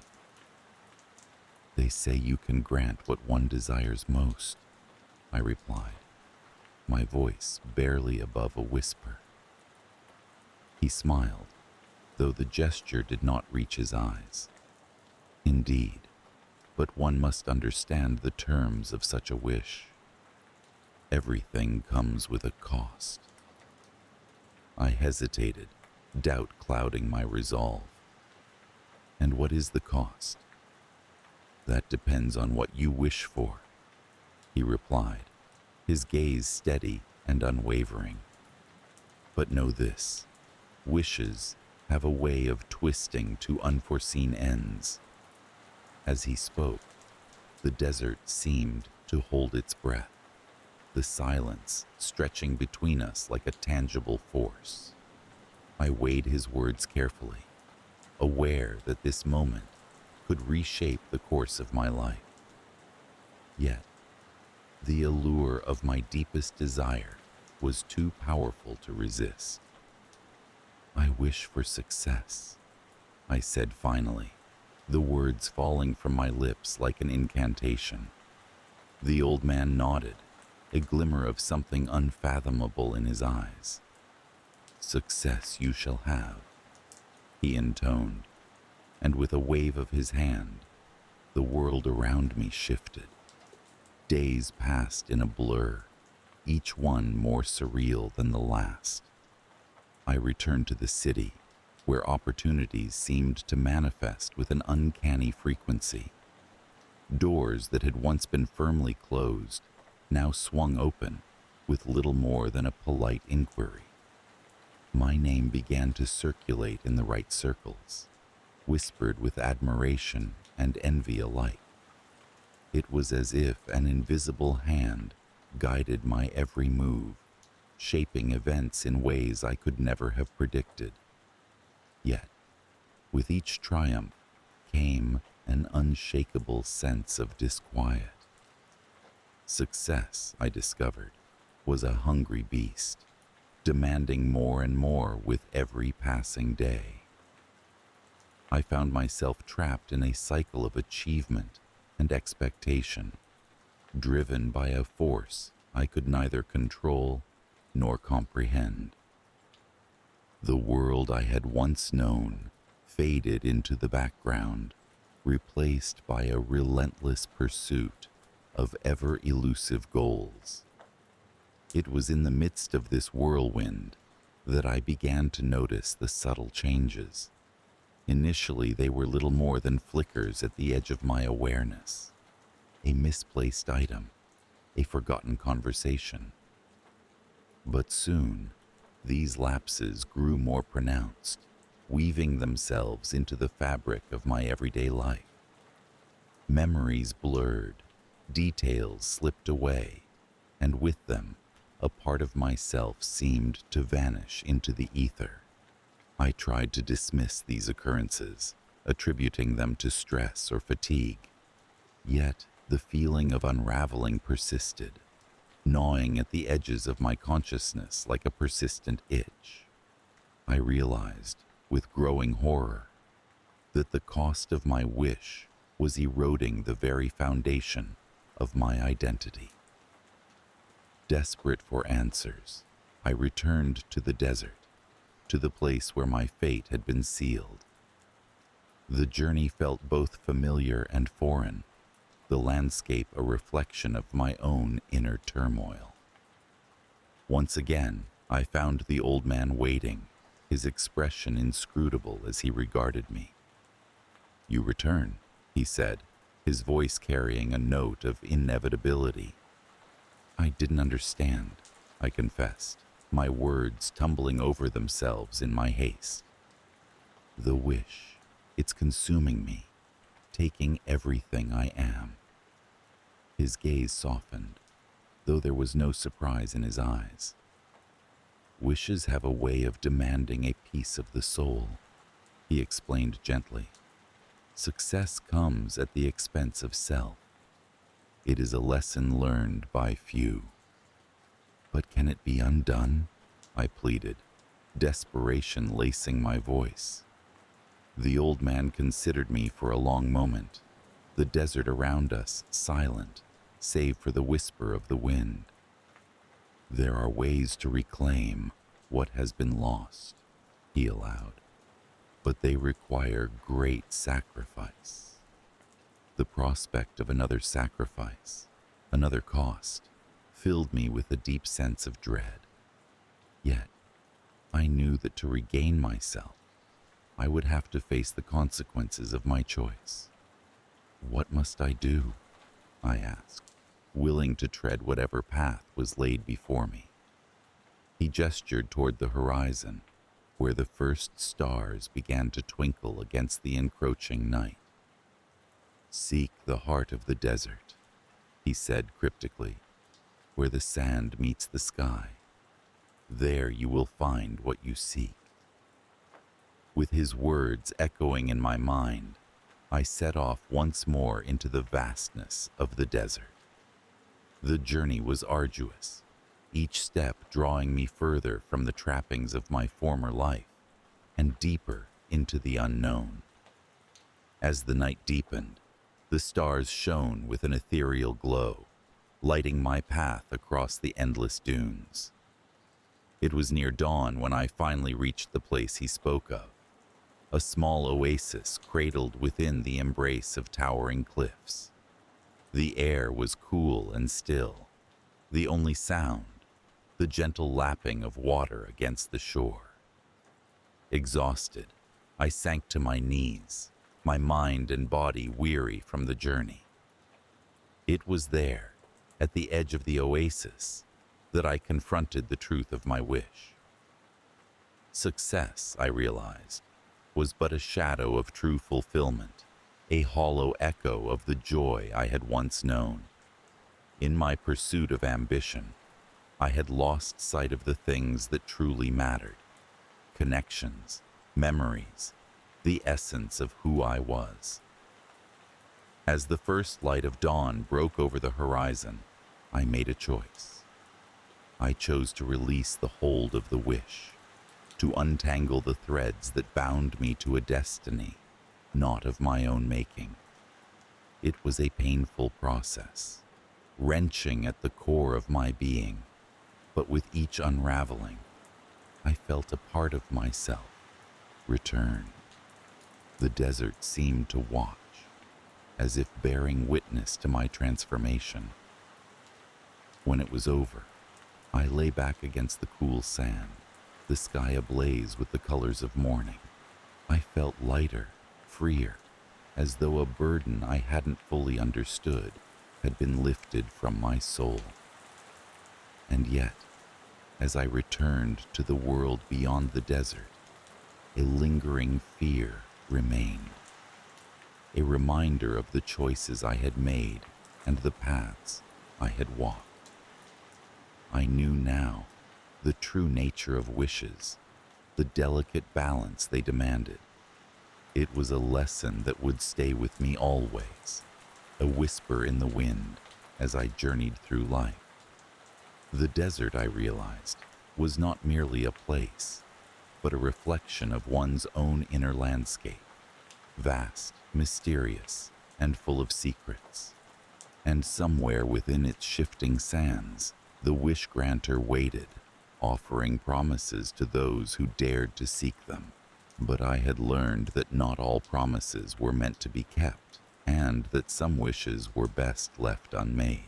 Upon closing my eyes for what I assumed was the last time, I was met not with the void of oblivion, but with an odd sense of tranquility. Instead of the anticipated nothingness, I found myself in a place of serene, unfathomable beauty, a vast meadow stretching endlessly in all directions, bathed in a gentle golden light that seemed to originate from nowhere in particular.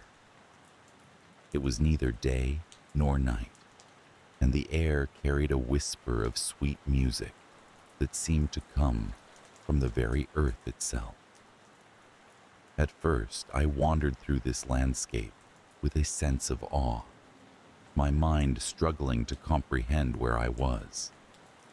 I felt unburdened, as if the weight of my earthly existence had been lifted, leaving only a sense of curious wonder. There were no paths, no visible signs or markers, yet I felt gently guided, as if the very air steered me toward some unseen destination. As I walked, I encountered others, silent figures drifting through the meadow, their faces serene and distant. Each was wrapped in their own reverie, barely acknowledging my presence. I realized I was not alone, but part of a vast congregation each soul journeying in this strange, tranquil realm. Though I tried to communicate, to reach out with words or gesture, my voice was muted, swallowed by the profound silence that enveloped us all. After an endless span of time, or perhaps none at all, for time seemed irrelevant here, I became aware of a presence beside me, a figure who was not like the others. She appeared almost human, but with a radiance that marked her as something more. Her eyes, deep pools of knowing, held mine with an intensity that was both comforting and unsettling. "You are not yet meant to be here," she said, her voice clear and melodic, resonating within me rather than around me. "Your time has not come." I should have felt surprised, even alarmed, but the calmness of the place imbued me with a strange acceptance. "Then why am I here?" I asked, though my voice lacked the urgency such a question would typically demand. "There are those who watch over you," she replied, her gaze unwavering. "Protectors who guide you in life, who ensure the paths you walk lead toward your destined end. But sometimes a soul strays beyond their reach, drawn by forces they cannot comprehend."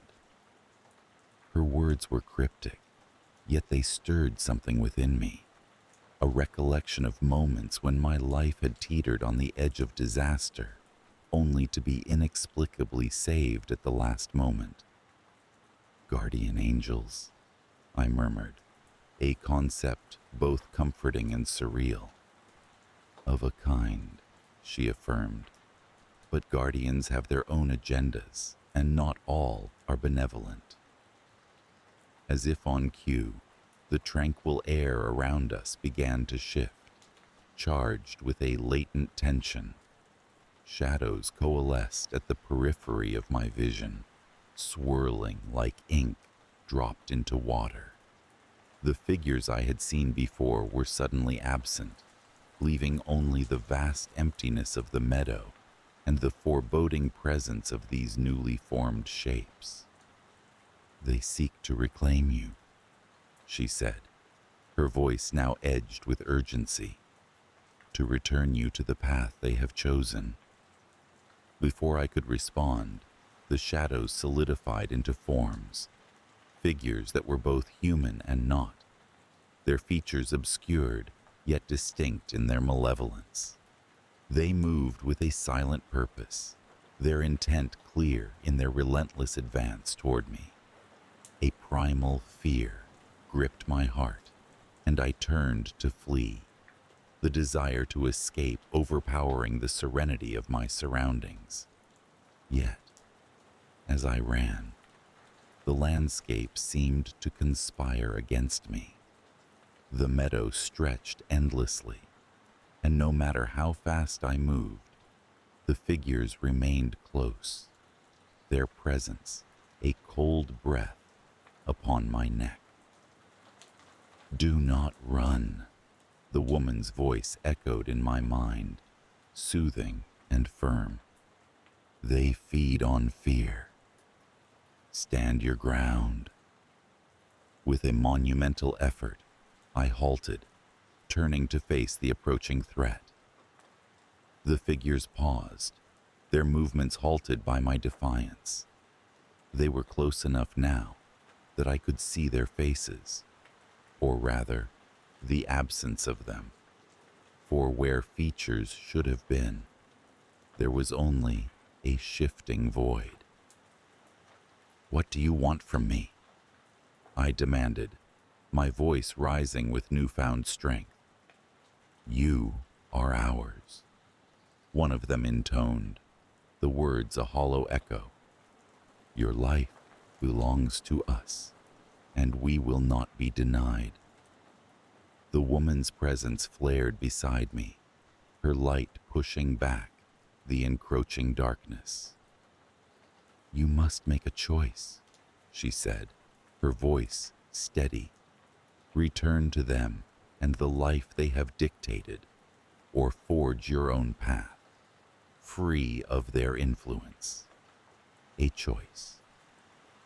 The concept seemed foreign in this place, where I had been nothing more than a passive observer. Yet, as I stood there, confronted by these spectral guardians, a resolve formed within me. I had spent my life following paths laid by others, fearing the unknown and surrendering to the tides of fate. But here, in this place between worlds, I was offered a chance to defy the script. I choose my own path, I declared, the words resonating with a power I had never felt before. The shadows recoiled, their forms wavering as if struck by a mighty wind. The meadow responded, the golden light intensifying, driving them back into the depths from which they had emerged. I felt the woman's presence envelop me, a cocoon of warmth and protection, and the last vestiges of fear melted away.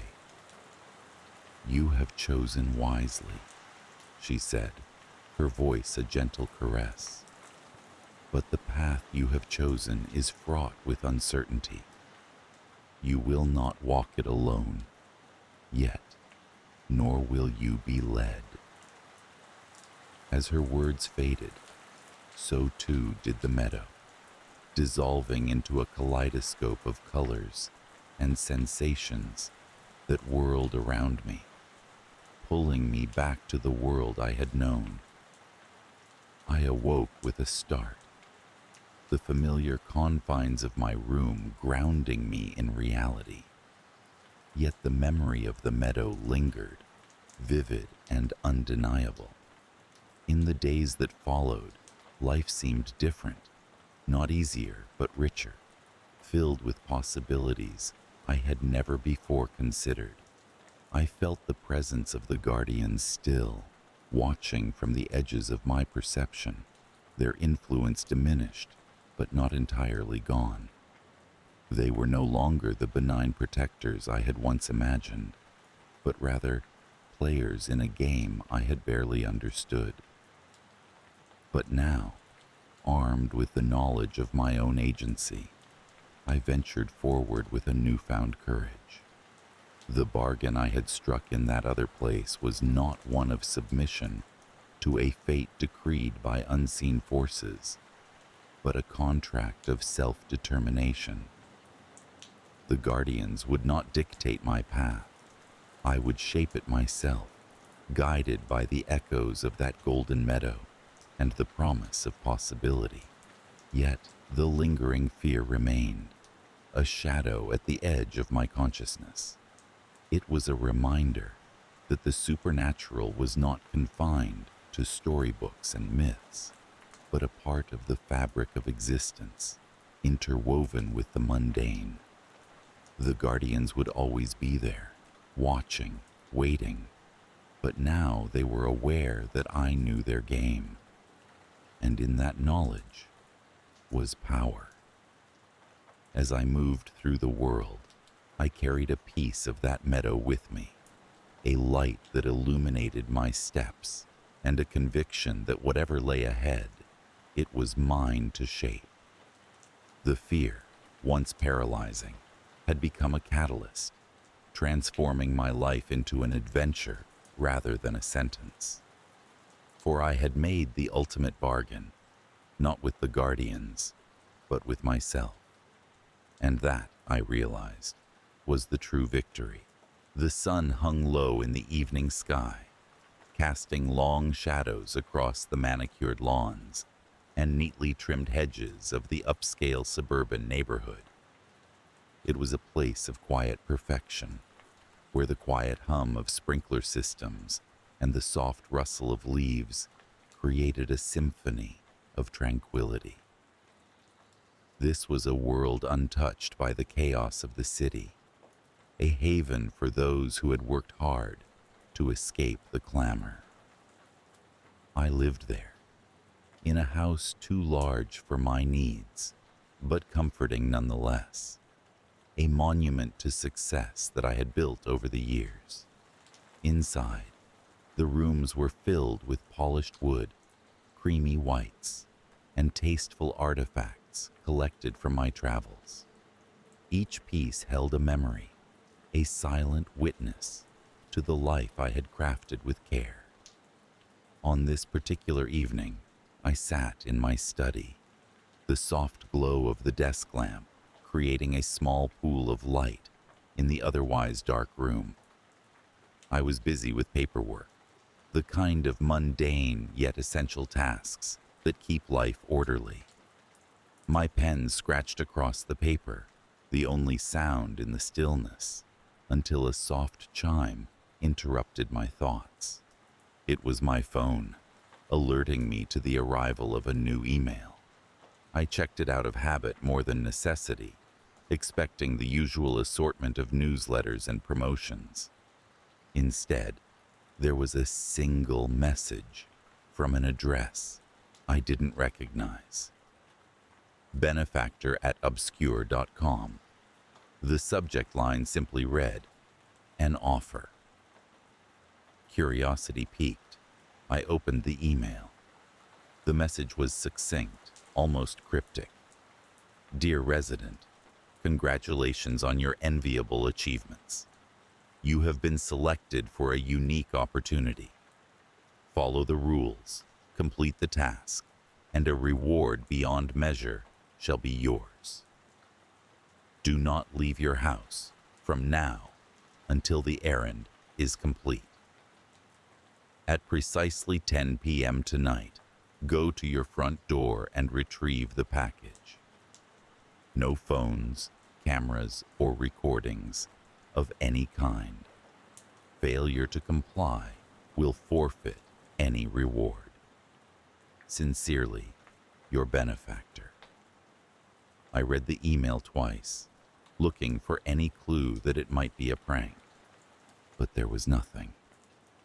Just these strange instructions that seemed to hold an air of importance, wrapped in an unsettling vagueness. I hesitated, my logical mind weighing the absurdity of the request against the tantalizing possibility of some unknown reward. As the evening wore on, I found my thoughts continually returning to the email. I laughed at my own foolishness, yet something within me urged compliance. Perhaps it was the monotony of my routine that rendered the idea so appealing, a break from the predictable. The clock ticked its way towards 10, each minute bringing with it a flutter of anticipation. By the time the hour struck, I was at the front door, the echoes of the grandfather clock still fading into the night. I opened the door slowly, stepping out onto the porch. There, in the soft glow of the porch light, lay a plain brown package. It looked so innocuous, and yet it was heavy with promise. I picked it up, noting with a shiver that it was surprisingly cold to the touch, and brought it inside. I placed the package on the dining table and sat down, the silence of the house pressing in around me. With a cautious hand, I opened the box. Inside was a small, finely carved wooden box, its surface etched with intricate patterns that seemed to shift when I looked at them. Next to it, a single sheet of paper. Inside this box lies your task. Complete it, and the reward is yours. But take heed, once begun, it cannot be stopped. I hesitated, the weight of the words pressing down on me. It was as if the house itself held its breath, waiting for my decision. Finally, Driven by a need I couldn't quite explain, I opened the wooden box. Within was a small, perfectly round stone of a deep onyx color. It was cool and smooth in my hand, the kind of stone that seemed to absorb light rather than reflect it. Beneath it, another note instructed, "Place the stone in your living room. It will guide you." I did as instructed, setting the stone down on the glass coffee table. For a moment, nothing happened. Then, slowly, a thin mist began to emanate from the stone, swirling and coalescing in the air above it. It was both beautiful and disturbing, a sight that defied logic. The mist thickened, taking on a form that was both there and not there. It was a figure, human in shape, but lacking detail, like a reflection seen through frosted glass. A voice, soft and whispering, filled the room, seeming to emanate from the mist itself. "Remember the rules," it said. "Do not deviate, or all will be lost." Shivers ran down my spine, yet I felt compelled to listen, to follow whatever strange destiny had been set in motion. The figure's presence was both comforting and ominous, an enigma that promised answers wrapped in riddles. As the night wore on, the mist remained, shifting and twisting in the air. The stone, now a part of my living room, seemed to pulse with its own quiet energy, an unspoken promise of what was to come. The figure spoke again, guiding me through tasks that seemed trivial, yet required precision. "Move the stone to the north corner," it instructed, "then turn it clockwise 3 times. Each action felt like a step further into unknown depths, a journey I could no longer turn away from. Time lost meaning. The outside world faded, leaving only the confines of my home and the presence of the mist figure. My mind was a maze of questions with no answers, a labyrinth of uncertainty, obscured by the fog of the unknown. As I performed each task, a subtle shift took place within me. It was as though the stone and the mist were tuning the very fabric of my being, aligning me with a purpose I was only beginning to comprehend. The tasks required focus and intent, drawing me into a state of heightened awareness where every sound and shadow took on new significance. The clock struck midnight, its chimes resonating through the house with an eerie clarity. The mist figure seemed to pause, as if acknowledging the significance of the hour. In that moment, a thought struck me, a sense of being watched, not just by the figure, but by something else, an unseen presence lurking just beyond my perception. I shook off the feeling, telling myself it was just the late hour and the strangeness of the night playing tricks on my mind. Yet it lingered, a constant companion in the periphery of my awareness. The tasks continued, each one a step deeper into the unknown. The mist figure never wavered, its constant ethereal presence a reminder of the path I had chosen. My thoughts were a jumble of anticipation and dread, a duality that mirrored the shadowy figure's nature. And then, without warning, everything changed. The stone on the table began to glow, a soft luminescence that filled the room. The mist swirled faster, its form becoming more distinct, more real. The figure's voice, once a whisper, now rang with clarity. "You are ready," it intoned, the words reverberating through me. The door awaits. The door? My thoughts raced, trying to grasp the meaning behind the words. I felt a pull, an irresistible urge to move towards the hallway, towards the front of the house. The mist beckoned, guiding my steps with an unseen hand. As I approached the front door, the sensation intensified. The air was charged with an energy that seemed to pulse with life, a rhythm that matched the beat of my heart. I reached for the handle, hesitating only for a moment before opening it wide. What lay beyond was not my familiar front yard, but something altogether different. The landscape was a tapestry of shadows and light, a world that defied description. It was both beautiful and terrifying, an alien vista that stretched out into infinity. The mist figure stood beside me, its presence a comforting anchor in this strange new world. "Step through," it instructed, a command and an invitation wrapped in one. I hesitated, fear warring with curiosity, but the pull was too strong, the promise of the unknown too enticing.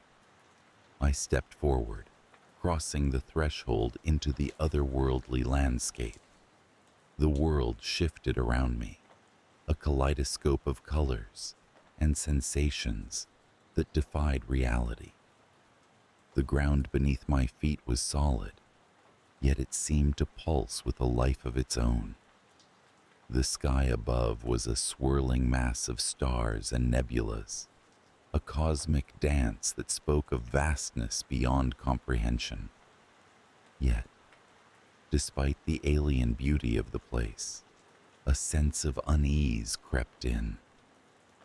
It was the feeling of being watched, of unseen eyes following my every move. I glanced back over my shoulder, expecting to see my house, my refuge. But it was gone, replaced by the endless expanse of the foreign land. The mist figure moved ahead, guiding me along a path that seemed to materialize as we walked. It was a journey without direction, a quest with no clear destination. The landscape shifted and changed, a living entity that breathed and sighed with the wind. Time lost meaning in that place, seconds stretching into hours, hours into days. Yet, the tasks continued, each one a test of my resolve and ingenuity. The mist figure remained my constant companion, its presence a beacon in the swirling chaos of the unknown. As we walked, the sense of being watched grew stronger, an oppressive weight that pressed down on me. I felt exposed, vulnerable, a lone traveler in a land of shadows. The mist figure seemed unaffected, its guide unwavering in the face of the unseen presence. Finally, after what felt like an eternity, we reached a clearing. At its center stood a door, a simple wooden structure that seemed out of place in this realm of wonders. The mist figure stopped, turning towards me with an air of finality. "This is the end," it said, its voice both a reassurance and a farewell. "Beyond this door lies your reward, but remember, the choice is yours alone." The weight of the decision pressed down on me, a culmination of the journey I had undertaken. I hesitated, my mind a whirl of possibilities and fears. Yet, the pull of the unknown was too strong, the lure of the reward too great. With a deep breath, I reached for the handle, pushing the door open with a sense of both trepidation and excitement. The world beyond the door was a place of light and shadow, a realm that existed between dreams and reality. As I stepped through, the sensation of being watched intensified, a presence that was both familiar and alien. It was the benefactor, I realized, the unseen force that had guided me to this moment. The reward was not material, but a revelation, a glimpse into the tapestry of the universe, a fleeting understanding of the interconnectedness of all things. It was knowledge and enlightenment, a gift beyond measure. The mist figure watched as I stood there, absorbing the enormity of what I had been given. Its task complete, it began to fade, leaving me alone in the strange new world. Yet, as the figure disappeared, the sense of being watched remained. It was a reminder that I was not alone, that the forces that had guided me were still present, watching, waiting. I turned, looking back at the door I had passed through. It stood open, a pathway back to the familiar world I had left behind. The choice was mine, to return to the comfort of the known or to explore the vastness of the unknown. In that moment, I understood the nature of fear, not as something to be conquered, but as a companion on the journey, a reminder of the mysteries that lay beyond the veil. The weight of the choice lingered, a constant presence in my thoughts. Yet, with each passing moment, the fear lessened, replaced by a sense of wonder and anticipation for what lay ahead. As I stood at the threshold of two worlds, I knew that the errand was not an end, but a beginning, a step into the infinite possibilities that stretched out before me, a journey that would continue long after the mists had faded. The rain had been falling in a steady, rhythmic pattern since dawn, as if the heavens themselves were trying to cleanse the world of its many sins. I had sought refuge in an old, forgotten house, nestled deep within the dense woods of Tomskog, a place where even the whispers of time seemed to fade into silence. The locals spoke of it with hushed voices, referring to it as the house that time forgot, as if mentioning it too loudly would awaken some slumbering entity within. It was a structure of weather-beaten wood and cracked stone, its shingles missing like teeth from a crooked grin. Despite its decrepit state, there was an air of stubborn resilience about it, as if it defied the very passage of time. I had always been drawn to places like this, where the past lingered like a ghost, and stories seemed to seep from the walls themselves. My work as a writer often demanded isolation, and this house, with its promise of solitude, seemed ideal. My first few days were as I expected, quiet, with only the sound of rain tapping against the windows and the wind weaving through the trees. It allowed me the peace to write, to lose myself in the worlds I created. Yet, even as I wrote, there was an undercurrent of something else, something unspoken and unseen that gnawed at the edges of my awareness. The house, with its creaking floors and whispering walls, seemed to breathe along with me, as if it were an old friend quietly watching over my shoulder. It was on the third night that I noticed it, a door that had not been there before. I had explored the house when I first arrived, mapping its every nook and cranny, Yet this door was unfamiliar. It stood in the corner of the dimly lit hallway, between the study and the attic stairs, its wood dark and polished, unlike the rest of the house's faded timbers. It was an anachronism, a piece of a puzzle that did not fit, and yet there it was, as real as the floor beneath my feet. Curiosity, and perhaps a touch of writerly madness, drove me to approach it. As I reached for the handle, a chill crept up my spine, a cold breath of something ancient and patient. The handle was smooth and cool to the touch, and before I could reconsider, I turned it. The door swung open silently, revealing nothing but an abyss, a darkness so deep and profound that it seemed to swallow the light around it. Despite the unsettling nature of the door, I felt an inexplicable pull, a curiosity that demanded to be sated. I stood at the threshold, peering into the void, my mind racing with possibilities. Was it a trick of the light, a hallucination brought on by isolation? Or was it something else, something far more sinister? I closed the door, convincing myself it was merely a figment of my imagination, but the image lingered, etched into the fabric of my thoughts.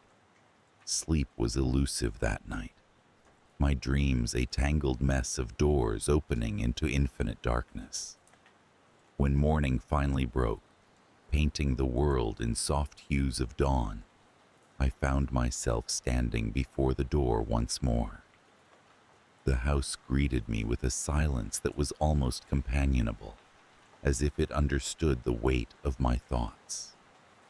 Yet, as the days passed, the door's presence became increasingly oppressive. It was a silent specter, watching and waiting, an uninvited guest that had taken up residence in both the house and my mind. I found myself pacing the hall, my eyes drawn to it as if by magnetic force. Each time I opened it, the same impenetrable darkness stared back at me. A void that seemed to whisper in a language I couldn't comprehend.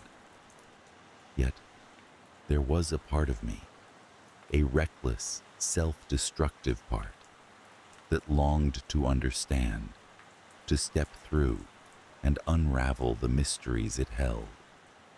As the days blurred into one another, my isolation began to take on a different texture. The house, once a refuge, now felt like a cage, with the door as its only point of escape. My writing faltered as I struggled to focus, my thoughts drifting to the door and the promise of what lay beyond it. It was as if the house was alive, its breath mingling with the wind, its heart beating in time with the rain. One stormy evening, as the wind howled through the trees and the sky wept with rain, I found myself standing before the door once more. My hand reached for the handle with a familiarity born of repetition, and this time, as it swung open, I felt the pull stronger than ever. The darkness seemed to beckon, an invitation to step beyond the confines of my world and into another. I hesitated at the threshold, my mind a storm of conflicting emotions, fear, curiosity, dread. Each fought for dominance, a cacophony that threatened to drown me. Yet, despite the turmoil, I felt a strange sense of calm, as if this was a decision I had been destined to make. I took a step forward, my foot hovering over the abyss. The air was cold, biting, and I felt a presence within the darkness, a consciousness as old as time itself. watching and waiting. It whispered my name, a soft, sibilant sound that resonated within my very soul, and for a moment I felt an understanding, a connection to something vast and incomprehensible. But then, fear reasserted itself, a primal instinct that demanded I retreat. I stumbled back, slamming the door shut with a force that reverberated through the house. My heart pounded in my chest, a wild, frantic rhythm that refused to be calmed. I fled to the safety of the study, my sanctuary, where the familiar sight of my desk and papers provided a fragile sense of normalcy. The door, however, was not so easily forgotten. It lingered in my thoughts, a shadow that refused to be banished by the light of day. It was a reminder of what lay beyond, a glimpse into a world that defied understanding. And though I tried to ignore it, to focus on my work and the tangible reality of my surroundings, the pull was unrelenting. Days passed in a haze, each a mirror of the last, marked by my futile attempts to distract myself from the door's siren call. I knew deep down that it was only a matter of time before I succumbed to its lure, and the thought both terrified and exhilarated me. The house seemed to sense my turmoil, its walls closing in with a claustrophobic intimacy. The shadows grew longer, darker, as if they sought to swallow me whole. It was as if the very air was charged with anticipation, a tension that hung heavy and thick. On the seventh night, as the clock struck midnight and the world lay shrouded in darkness, I found myself once again before the door. This time, there was no hesitation, no second guessing. I opened it with a sense of finality, as if admitting to a truth long denied. The darkness greeted me with open arms, a silent promise of discovery. I stepped through, the air around me shifting as I crossed the threshold. It was like stepping from one reality into another, a transition that defied explanation. I found myself in a vast, empty expanse, a void that stretched beyond the limits of my vision. It was a world devoid of light, yet not entirely dark, a paradox that confounded my senses. Shapes moved in the periphery, indistinct and formless, whispering secrets in a language I could almost understand. There was a weight to the air, a tangible presence that pressed down upon me, wrapping around me like a shroud.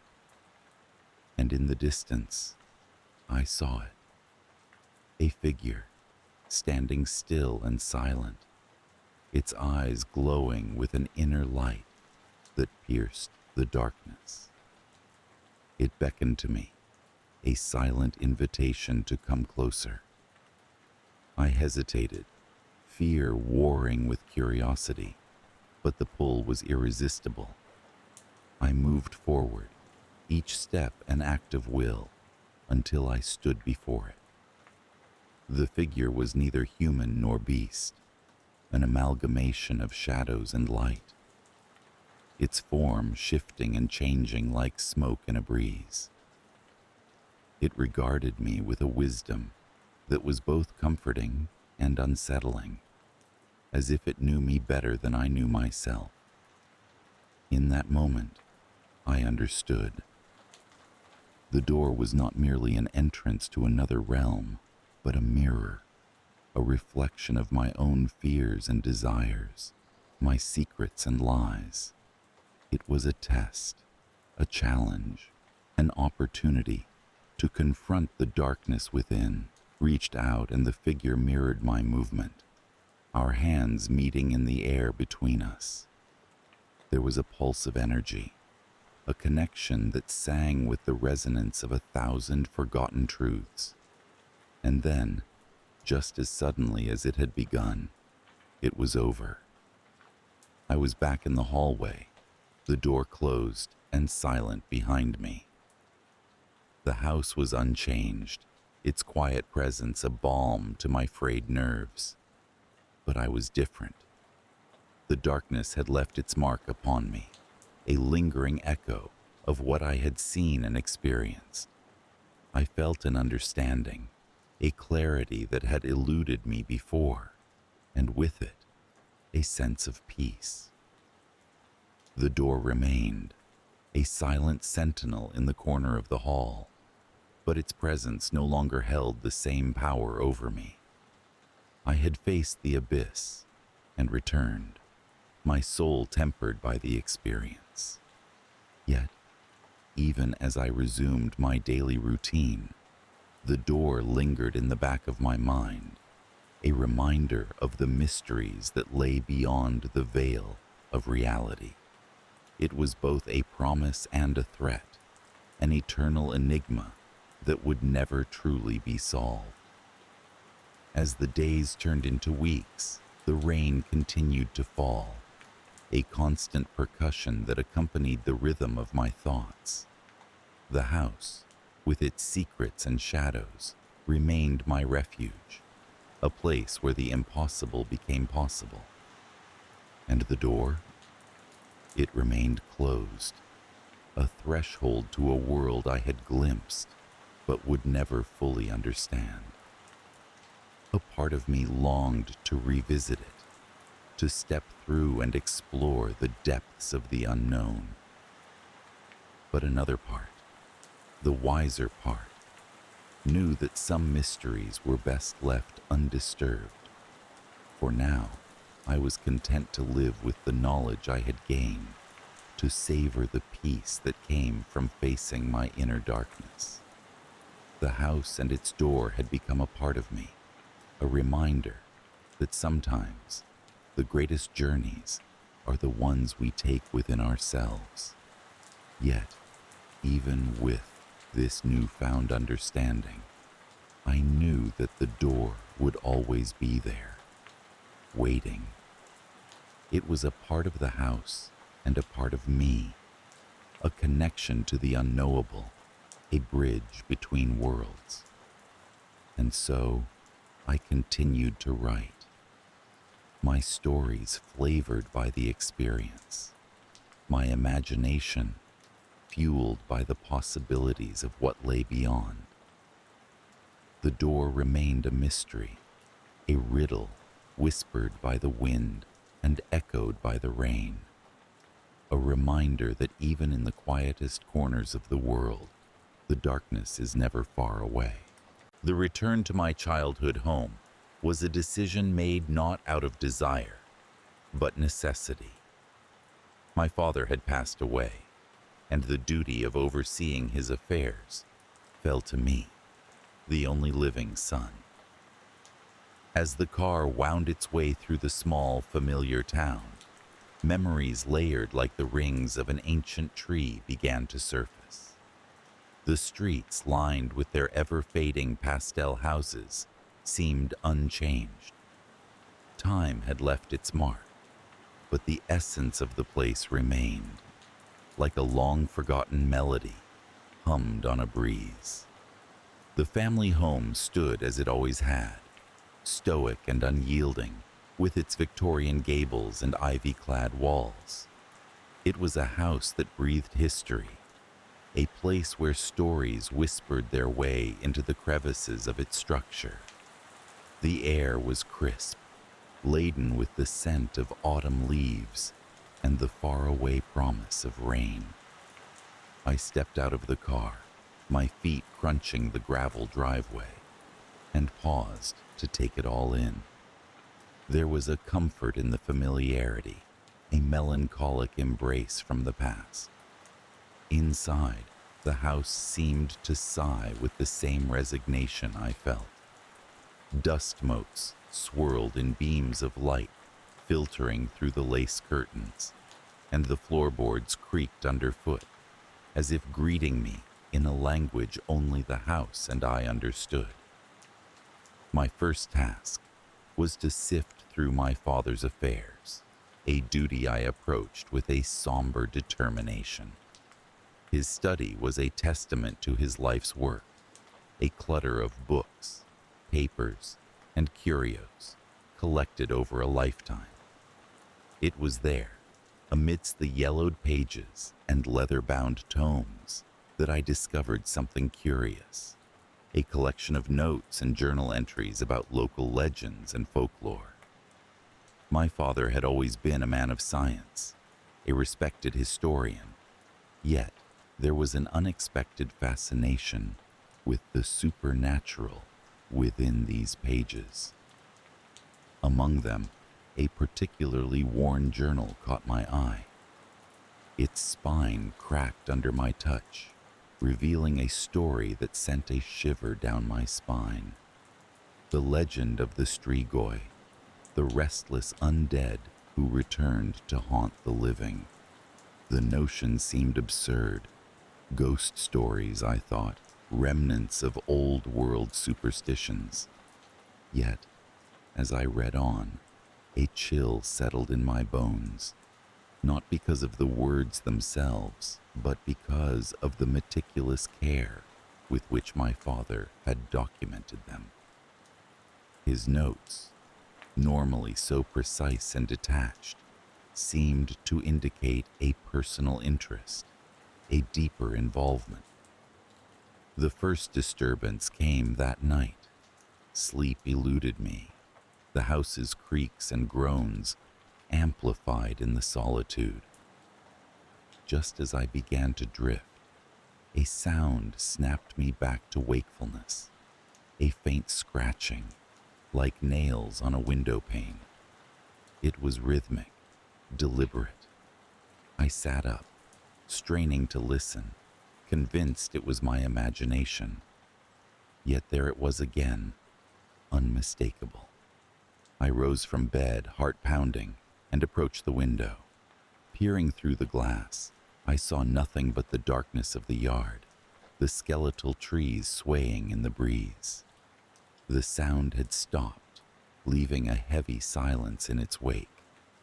I returned to bed, dismissing it as some nocturnal creature passing by. Yet a seed of unease had taken root. The following days passed in a blur of mundane tasks, yet the unease lingered. I found myself drawn back to my father's journal, to the tale of the Strigoi. It spoke of those who died under tragic or violent circumstances, their souls unable to rest, compelled to return, to reclaim what was lost. Shadows played tricks on the periphery of my vision, and each night the scratching resumed, always at the window, always when the clock ticked past midnight. I confided in the local priest, an old family friend who had known my father well. His reaction was unexpected. Father Michael listened with a grave expression, nodding thoughtfully. "Your father was a man of reason," he said, "but even he could not deny the peculiarities surrounding these legends. There's more truth in folklore than we often care to admit." His words did little to ease my growing apprehension.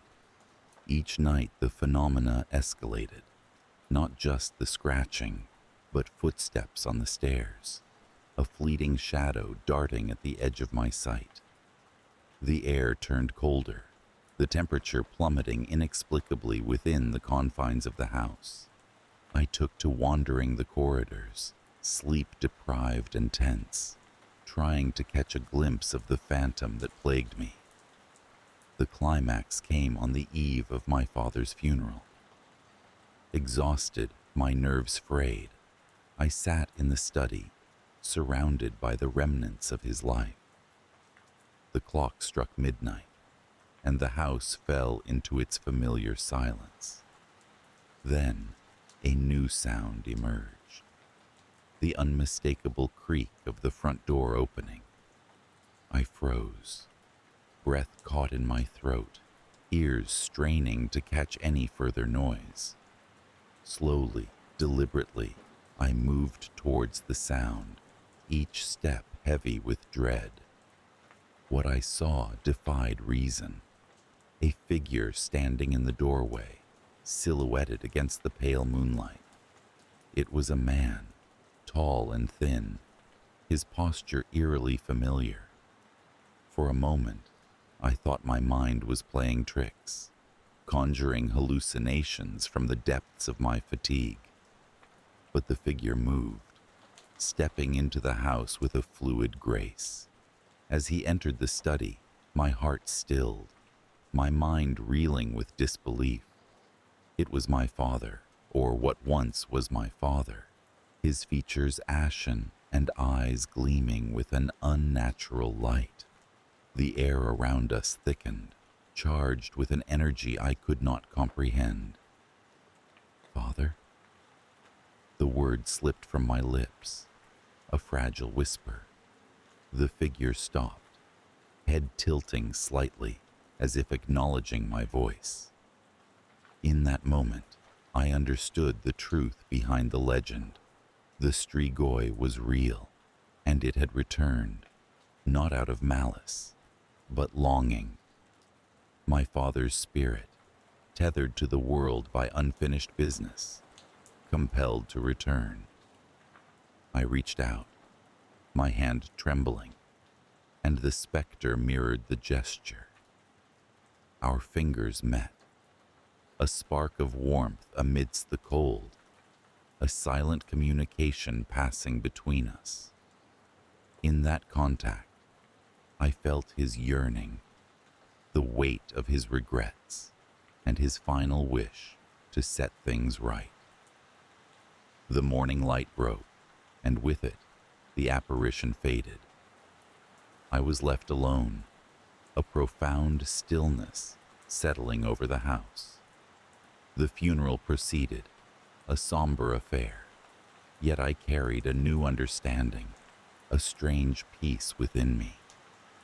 My father's return, his final appearance, was not a curse, but a blessing, a chance to say farewell, to close the chapter that had held us both captive. Yet, as I departed the cemetery, a lingering fear shadowed my steps. The legends spoke of those who returned again and again, unable to find peace. Had my father found his, or would the scratching resume, a reminder of the thin veil between our worlds? Back at the house, I packed my bags, preparing to leave. But as I did, the air shifted, a subtle change that promised an end to the disturbances.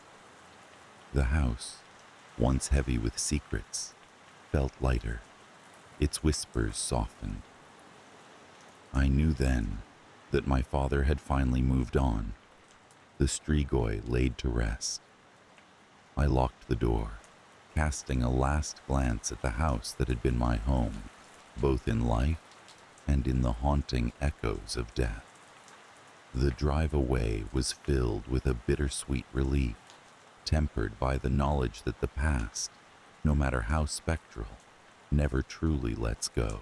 My name is Samuel Hargrove, and up until a month ago, I lived a life of undisturbed normalcy. For most of my years, the Hargrove family name carried with it a modest prestige, an unremarkable yet respected lineage in the small town of Eldridge. The Hargroves were known for their dedication to the community, a family that upheld tradition and values without a hint of scandal or mystery, or so I thought. I lived in the old Hargrove house, a Victorian structure that had seen little change since its construction in the late 1800s. It stood with a certain dignified weariness, its wooden frame creaking during windy nights, and its narrow hallways echoing footsteps, as if to remind me of the generations that had walked the same paths before me. I often spent my evenings in the study, surrounded by volumes of books that my ancestors had collected over the years. It was during one such evening that my life took a turn into the inexplicable. It began with an innocuous discovery. I had been sifting through some old files in the attic, hoping to find a document confirming the house's original ownership, an idle curiosity that had seized me on a particularly dull afternoon.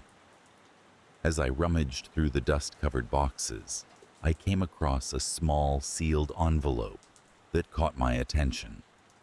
The paper was yellowed with age, the ink faint yet legible. It was a certificate of death, titled with the name I did not recognize, Margaret Hargrove. The name Margaret Hargrove was unfamiliar to me, a surprising revelation given my exhaustive knowledge of the family tree. I pondered over it, reasoning that she might have been a distant relative, perhaps lost to the annals of forgotten history. But what truly perplexed me was the certificate's date, October 31st, 1899, a day before the last recorded death within our family.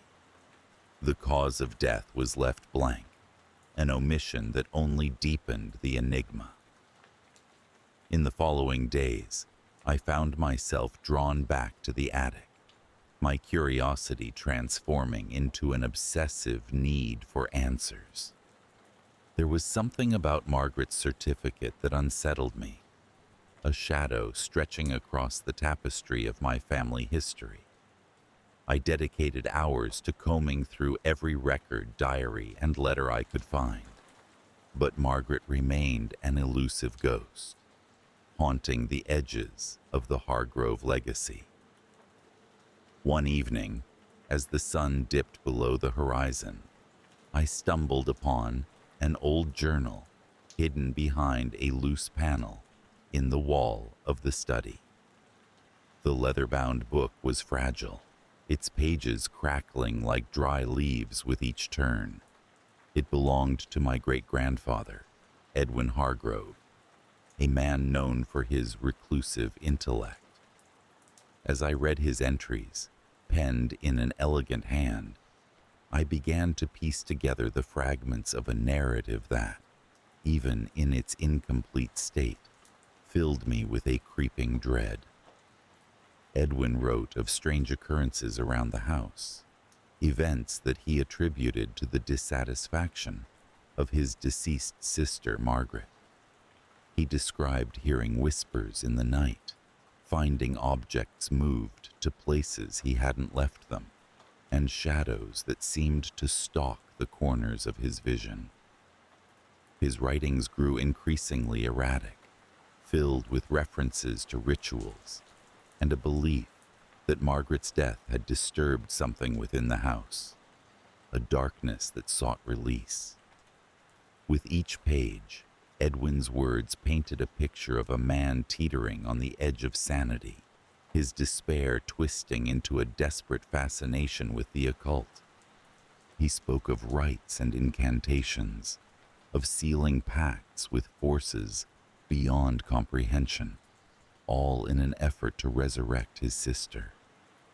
I was disturbed by his accounts, yet skeptical. A man's delusions colored by grief, perhaps, or the onset of madness. Despite my rational mind's protests, I could not shake a growing sense of unease.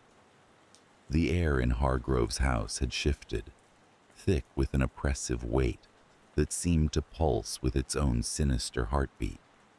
As nights passed, I found myself unable to sleep, the silence of the house interrupted by the faintest of noises, a floorboard creaking, a distant whisper, the soft rustle of fabric brushing against wood. I questioned my own senses. attributing these disturbances to the power of suggestion, the mind's inclination to manifest fears in the absence of light. But the escalation of events soon forced me to confront the possibility that I was not alone. One evening, while reading in the dim light of the study, I felt a cold breeze flow through the room, though the windows were securely shut. The candle flickered, casting erratic shadows that danced across the walls like malevolent specters. The temperature dropped suddenly, and as I shivered, I heard it, a soft, mournful wail that seemed to emanate from deep within the house. Driven by a mix of terror and curiosity, I followed the sound down the hallway, past the family portraits that watched with eyes that seemed to glimmer in the dark. The sound grew louder, guiding me to the door of a room I seldom entered, the old nursery.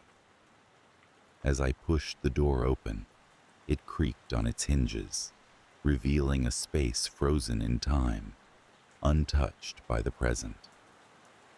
Dust motes swirled in the pale moonlight filtering through the window, and the air was thick with the scent of decay. At the center of the room sat a wooden rocking chair, swaying gently despite the absence of any breeze.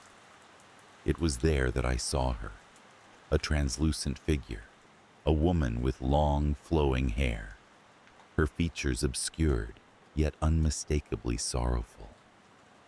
She looked at me, her eyes pools of despair, and in that moment, I understood.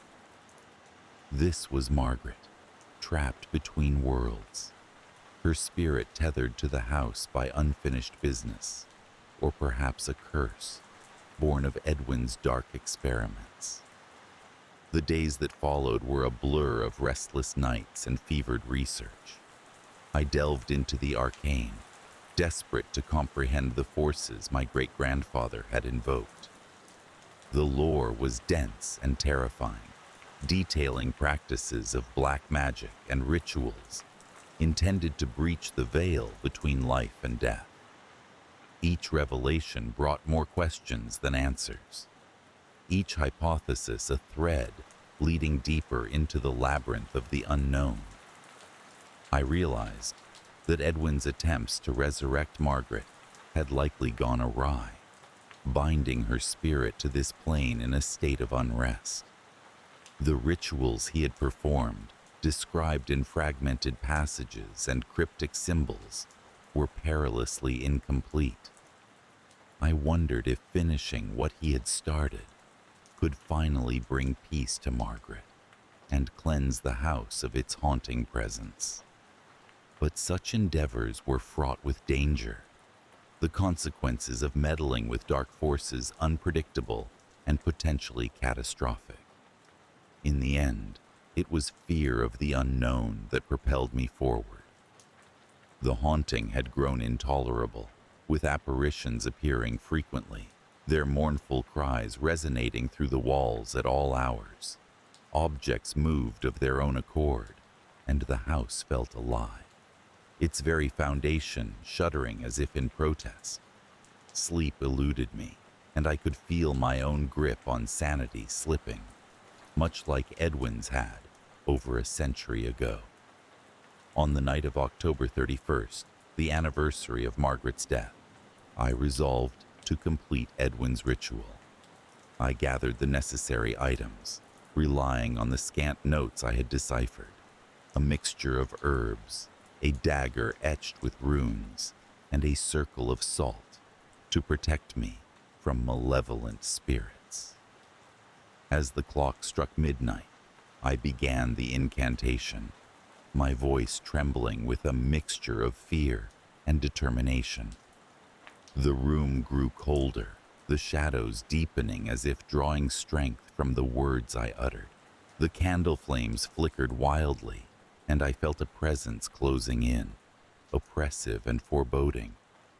My heart pounded in my chest, a relentless drumbeat, nearly drowning out the whispers that surrounded me.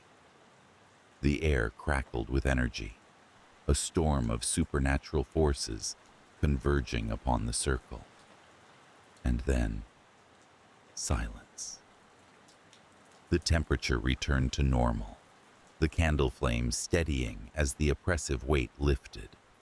In the middle of the circle stood Margaret, no longer a spectral figure, but solid and real, her expression one of surprise and relief.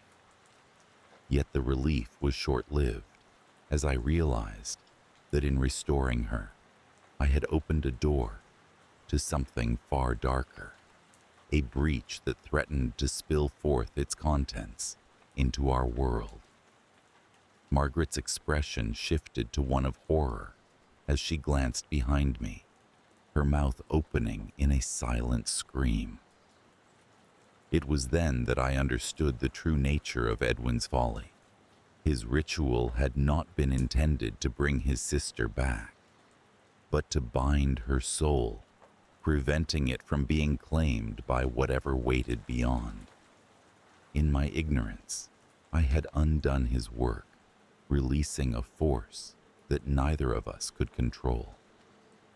The room grew dark, shadows writhing with a life of their own, and I felt the cold grip of despair clawing at my mind. But Margaret reached out, her touch warm and grounding. She whispered words I could not understand, her voice weaving a protective cocoon around us. The shadows recoiled, retreating into the corners of the room, and in that moment, I knew that she had saved me. When the dawn broke, Margaret was gone, her spirit finally at rest. The house was quiet, the oppressive atmosphere lifted, but the memory of what had transpired lingered.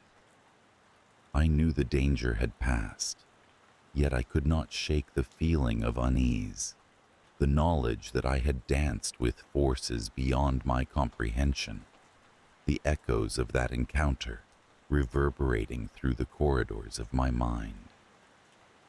In the weeks that followed, I pondered the legacy of the Hargrove family, a lineage tainted by secrets and shadows. I often found myself drawn to the old nursery, the room where I had glimpsed both terror and redemption. It was a reminder of the thin veil that separates the living from the dead, a barrier that should not be crossed lightly.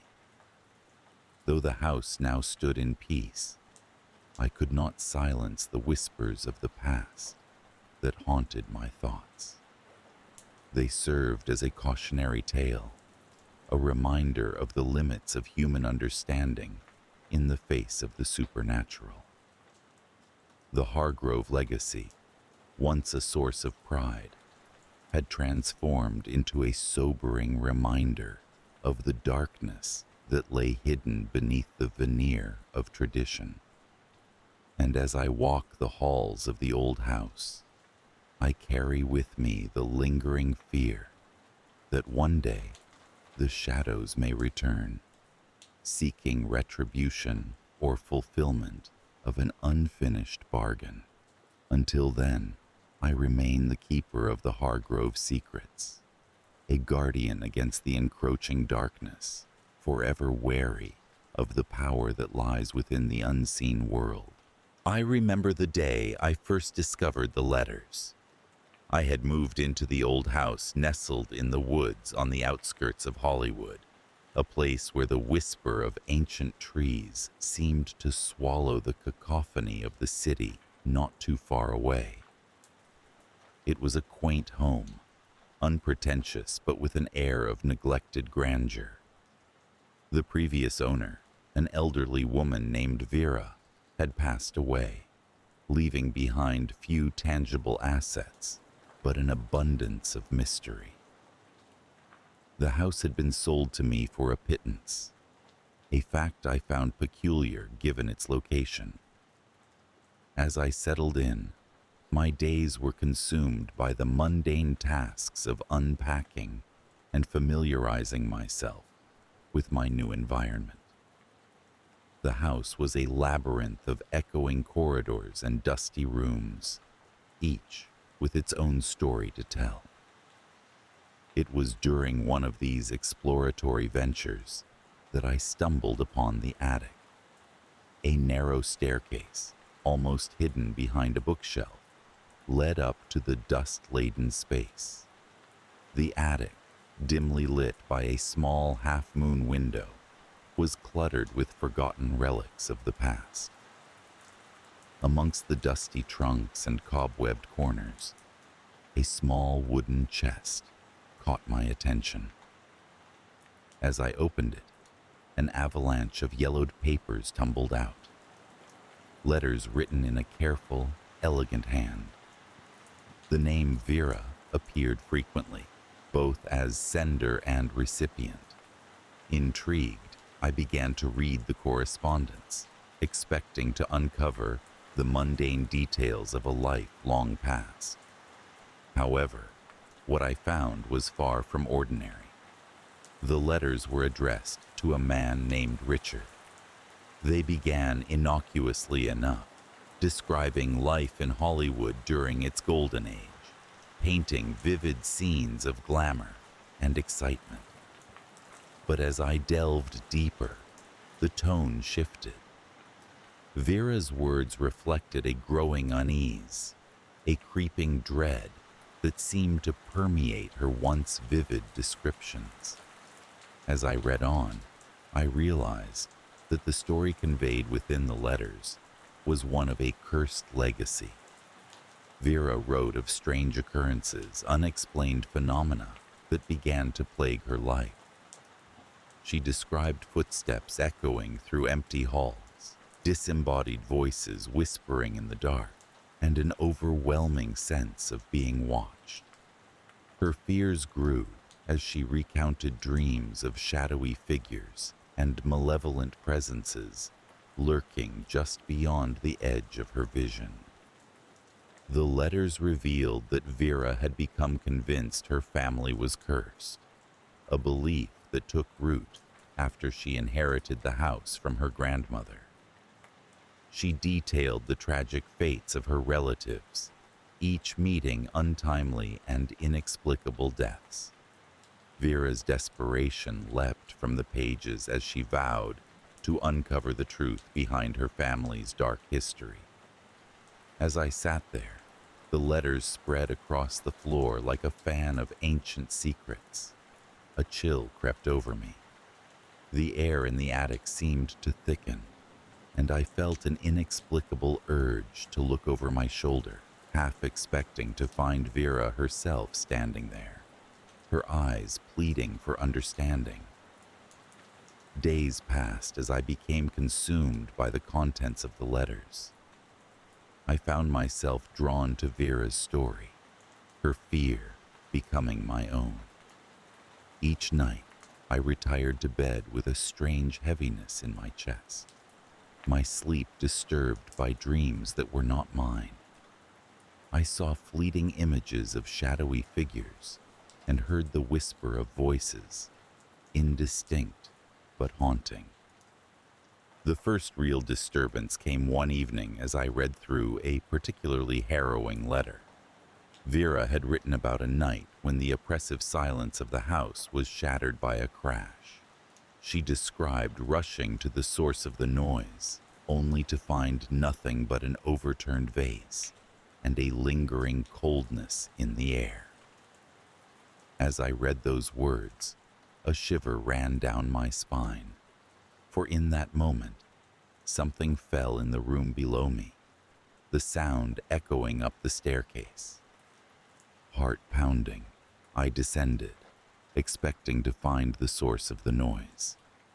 Yet, like Vera, I found nothing but an inexplicable chill that clung to the shadows. The incident left me unnerved, the rational part of my mind struggling to find a logical explanation, while a deeper, more primal fear took root. As the days turned into weeks, the disturbances increased. Objects moved from their places, lights flickered without cause, and the sensation of being watched became a constant companion. The atmosphere of the house grew oppressive, the air thick with tension. It was as if the very walls were closing in, suffocating me with a presence that seemed to delight in my discomfort. One evening, as the sun dipped below the horizon, painting the sky in hues of purple and gold, I found myself drawn once more to the attic. The letters seemed to call out to me, demanding my attention. I read with a feverish intensity, desperate to find answers. Vera's words took on a frantic quality as she described her attempts to contact whatever entity haunted her. She spoke of seances and rituals, her desperation driving her to the brink of madness. Her final letter, however, was different. It was a farewell, a resignation to a fate she could not escape. She spoke of leaving the house, of trying to distance herself from the curse that dogged her every step. Yet, there was a note of hope, a belief that someone, someday, might uncover the truth and lay her family's legacy to rest. As I set the letter aside, a deep, resonant thud echoed through the house. It was a sound unlike any I had heard before, a noise that seemed to reverberate in my very bones. Heart racing, I descended the stairs, following the sound as it seemed to pulse through the corridors. It led me to the basement, a place I had not yet dared to explore. The door creaked open as if inviting me in, the darkness beyond impenetrable. I stood at the threshold, the air thick with the scent of damp earth and something else, something acrid and metallic. I hesitated, a primal fear holding me back, but an inexplicable compulsion urged me onward. I stepped into the basement, the darkness swallowing me whole. As my eyes adjusted, I saw them, figures, indistinct and shadowy, hovering at the edges of my vision. They moved with a fluid grace, their forms shifting and undulating, as if made from the very shadows themselves. And amidst them, a figure stood, more solid than the rest, her eyes meeting mine with an intensity that stole my breath away. It was Vera, or her likeness, a pale, ethereal visage with eyes that spoke of centuries of sorrow. She reached out, her hand passing through the air between us, her lips moving silently. I strained to hear, but her words were lost to the void. Then, as suddenly as it began, the vision faded. I found myself alone in the basement, the oppressive silence pressing in on all sides. Trembling, I stumbled back, the weight of what I had seen pressing heavily upon me. The house had grown quiet in the aftermath, the disturbances ceasing as if satisfied with the terror they had wrought. I returned to the attic one final time, gathering the letters with a sense of reverence. I understood now what Vera had experienced, the relentless pursuit of a legacy that refused to be forgotten. In the weeks that followed, I sought to learn more about Vera and her family, uncovering a history steeped in tragedy and unexplained phenomena. Each new discovery only served to deepen my unease, the pieces of the puzzle forming a picture too horrific to fully comprehend. Though the house stood in silence, the fear lingered, an ever-present shadow that followed me wherever I went. I found myself frequently glancing over my shoulder, expecting to see those shadowy figures lurking just beyond the edge of vision. Sleep came fitfully, haunted by dreams not my own, my nights a tumult of whispering voices and fleeting apparitions. I considered leaving the house, abandoning it to the ghosts of its past. But something kept me tethered. A need to see Vera's story reach its conclusion.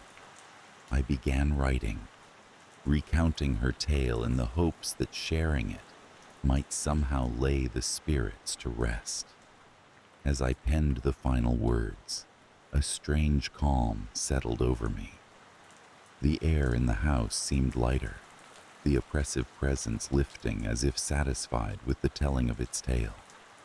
I knew that I had not banished the ghosts entirely, but I had given them voice, allowed their story to be heard. The fear, though diminished, never truly left. It lingered in the corners of my mind, a reminder of the shadows that lurk just beyond the light. I learned to live with it, to accept that some mysteries are never meant to be solved, only understood. And so, I remain in the house, a custodian of the past, forever intertwined with the legacy of Vera and the haunting echoes of her letters. Each day, I walk through the woods surrounding my home, the whispering leaves a comfort now, their secrets known only to me. In the stillness, I hear Vera's voice, a soft murmur carried on the wind, a promise that as long as I remember, she is never truly gone. The shadows may persist, but they no longer hold sway over my heart. I have become part of their story, a guardian of the secrets hidden within the letters from Vera. When my Aunt Eliza passed away, she left me her house, a creaky Victorian relic perched on the outskirts of a sleepy town. It was an inheritance I neither expected nor particularly wanted. Yet, driven by a sense of duty and curiosity, I made arrangements to visit the house, a place I hadn't seen since childhood. My memories of it were hazy, tinged with the scent of dust and the warmth of Eliza's embrace. I arrived on a chilly autumn afternoon, the sky a canvas of gray clouds. The house stood solemnly against the backdrop of skeletal trees, its gabled roof and shuttered windows reminiscent of a bygone era. I carried a single suitcase and a mind full of uncertainties as I stepped inside. The door creaked in protest, welcoming me into a foyer blanketed in shadows, with the faint scent of lavender and decay hanging in the air. The house was a museum of family history, each room a curated collection of the past. The furniture was old but well kept, the walls adorned with portraits of stern ancestors whose eyes seemed to follow me. I wandered from room to room, reacquainting myself with the place. The parlor, with its grand piano and fainting couch, the dining room dominated by a long oak table, and finally, the study, a cozy nook lined with bookshelves, a place I remembered vividly as my aunt's favorite retreat. It was in the study that I first noticed her, a woman in a photograph, distinct from the others. She was beautiful, with cascading dark hair and an enigmatic smile that seemed to hold secrets of its own. Her eyes, intense and alive, were locked onto mine, as if she knew me. The photograph was slightly apart from the others, placed on a small side table next to a window. I picked it up, tracing a finger over the glass, and felt a chill slip down my spine. Her name was inscribed on the frame, Clara. The first night in the house passed uneventfully. The tick of the grandfather clock in the hallway and the groan of old pipes were my only companions as I drifted into sleep. But the tranquility was short-lived. I awoke abruptly, heart pounding, drawn to the photograph of Clara. There was a soft glow emanating from it, the source of which I could not determine. It was subtle, yet arresting, casting a halo around her face that seemed to pulse gently in the darkness.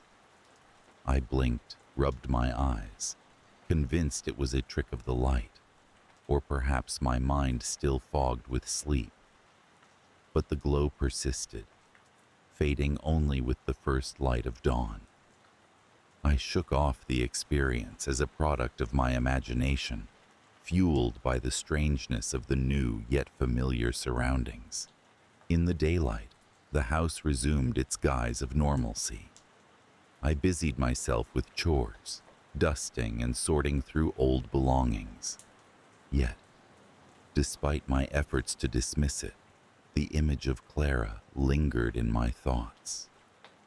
There was an inexplicable pull, a gnawing curiosity that drew me back to the study, to that photograph that defied understanding. Days turned into a week, and each night brought with it an unsettling disturbance. The photograph would glow, brighter and more insistent, accompanied now by a faint whispering sound that seemed to emanate from the very walls. I strained to listen, catching only fragments of words, elusive and teasing, just beyond comprehension. Help. Remember. Home. They seemed to say, though I could not be sure. I sought solace in the town library, delving into records and histories, searching for any mention of Clara or the house's past that might explain the phenomena. But the archives were scant, the history of Aunt Eliza's house unremarkable outside of its architectural significance. There was no mention of a Clara. I reached out to an elderly neighbor, Mrs. Thompson, who had known my aunt well. Over tea, I broached the subject delicately, mentioning the photograph and its peculiarities. "Ah, Clara," Mrs. Thompson murmured, a shadow passing over her face. "She was a friend of your grandmother's, though the details are hazy. Some say she met a tragic end, but such stories."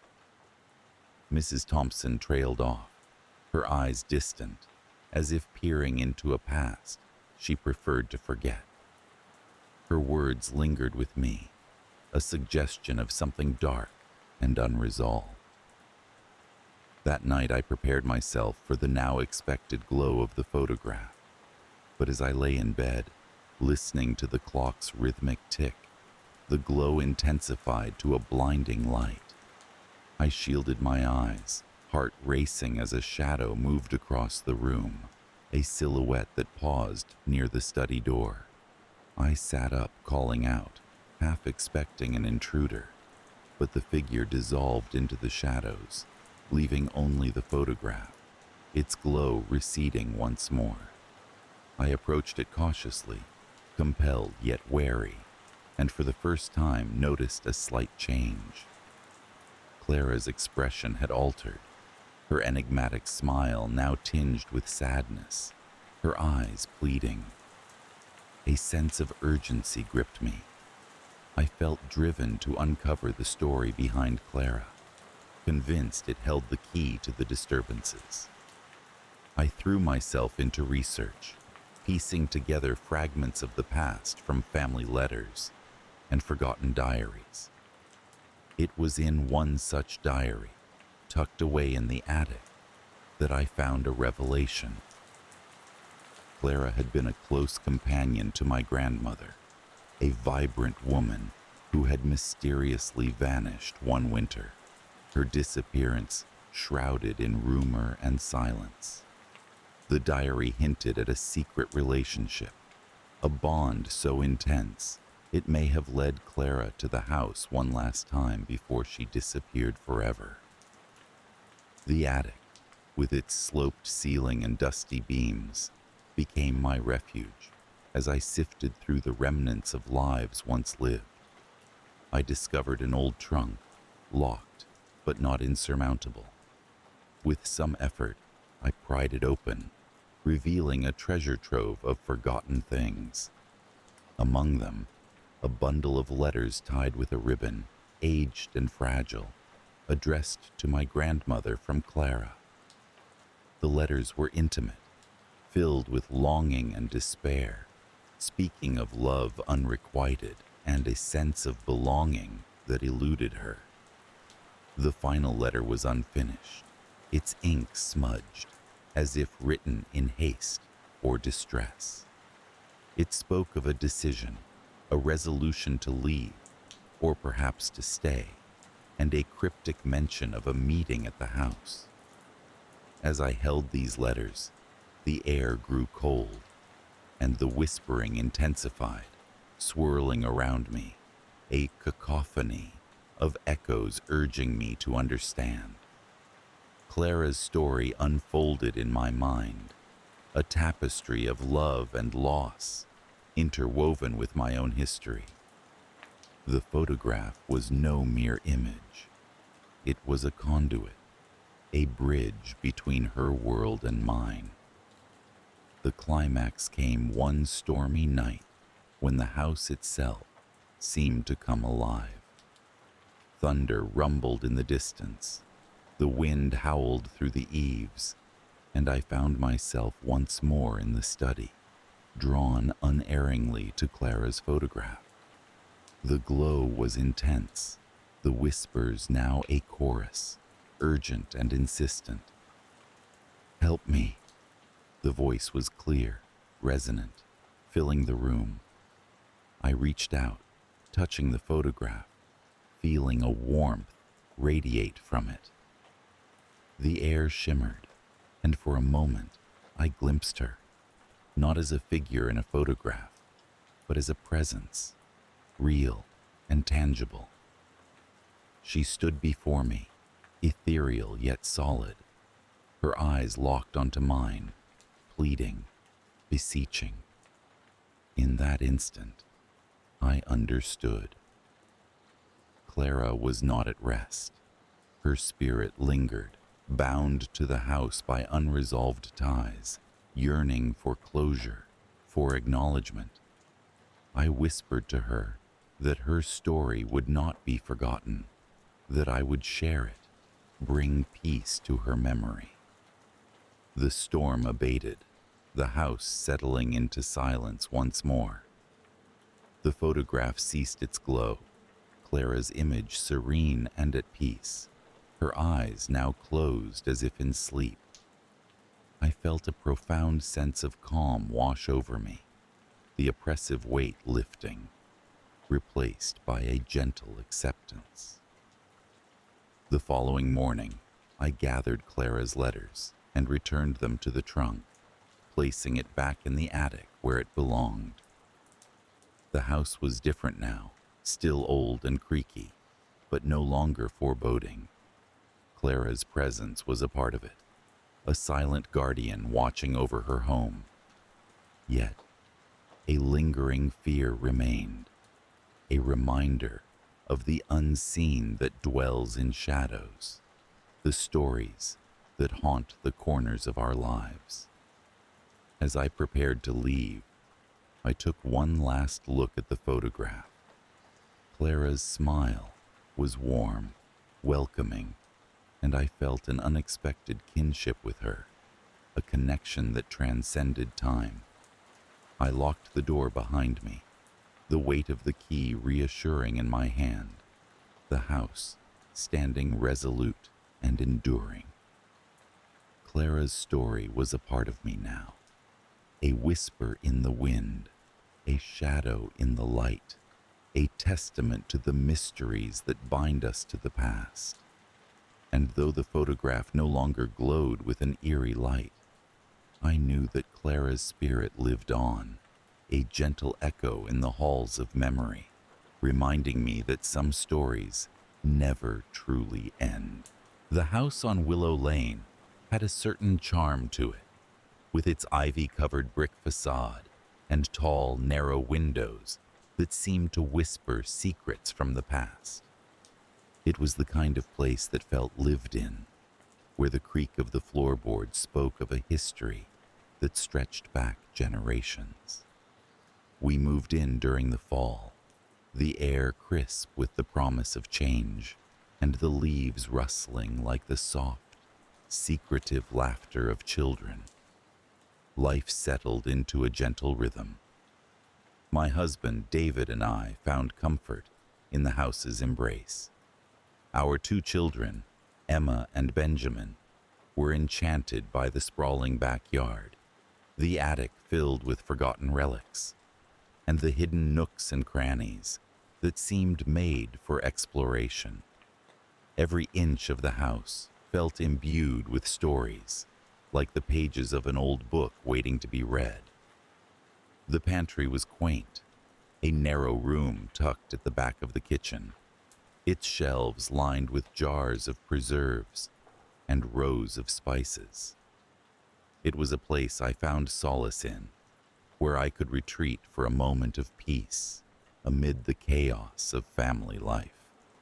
I loved the way the afternoon light slanted through the small window, casting a golden glow over everything, as if preserving the past in amber.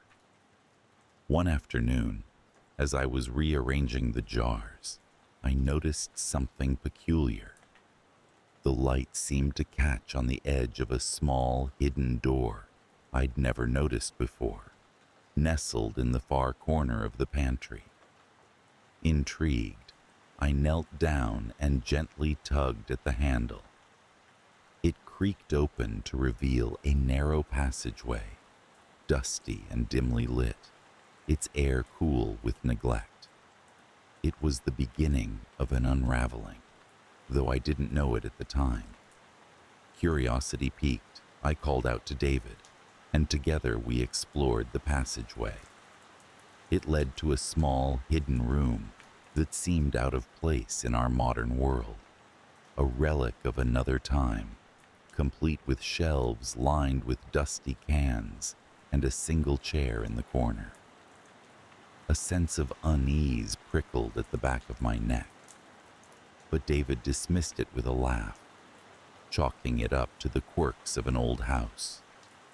As days turned to weeks, the house settled around us, embracing us in its warm, gentle hold. Yet, the discovery of the secret pantry lingered in my mind, like the half-remembered melody of a song. It wasn't until Emma came to me one evening, her eyes wide with excitement, that I realized the house held more than just memories. "Mom, there's a ghost in the pantry," she whispered, her voice a blend of awe and fear.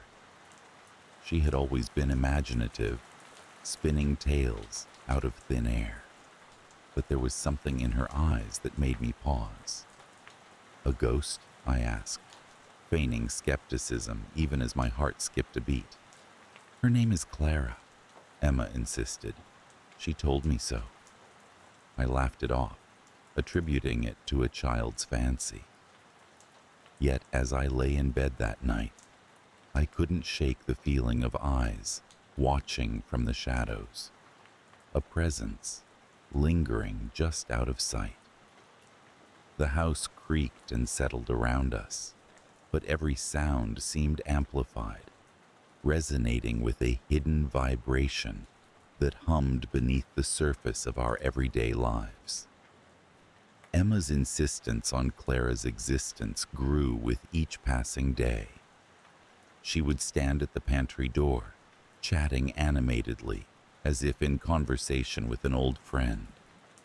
Benjamin, too, seemed to sense something, often peering into the darkened corners with a furrowed brow, as if trying to understand a language only he could hear. David remained unconvinced, dismissing our daughter's claims with a wave of his hand. "It's just her imagination," he said, with a certainty that made my skin prickle with unease. "Kids create stories to make sense of the world."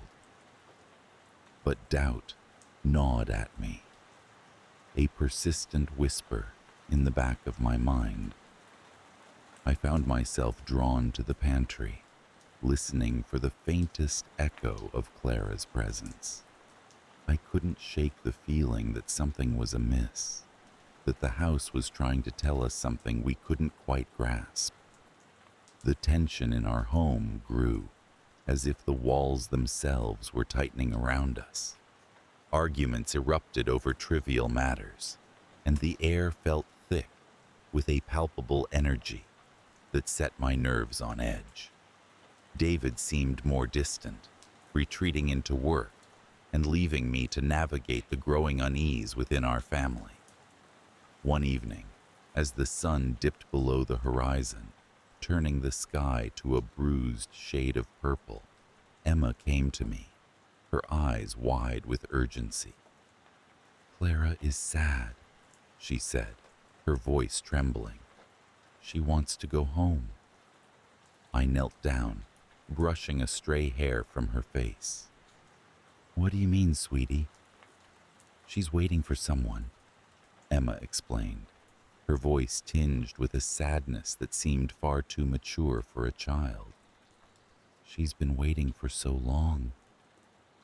I felt a chill creep up my spine, the shadows in the pantry stretching longer, deeper.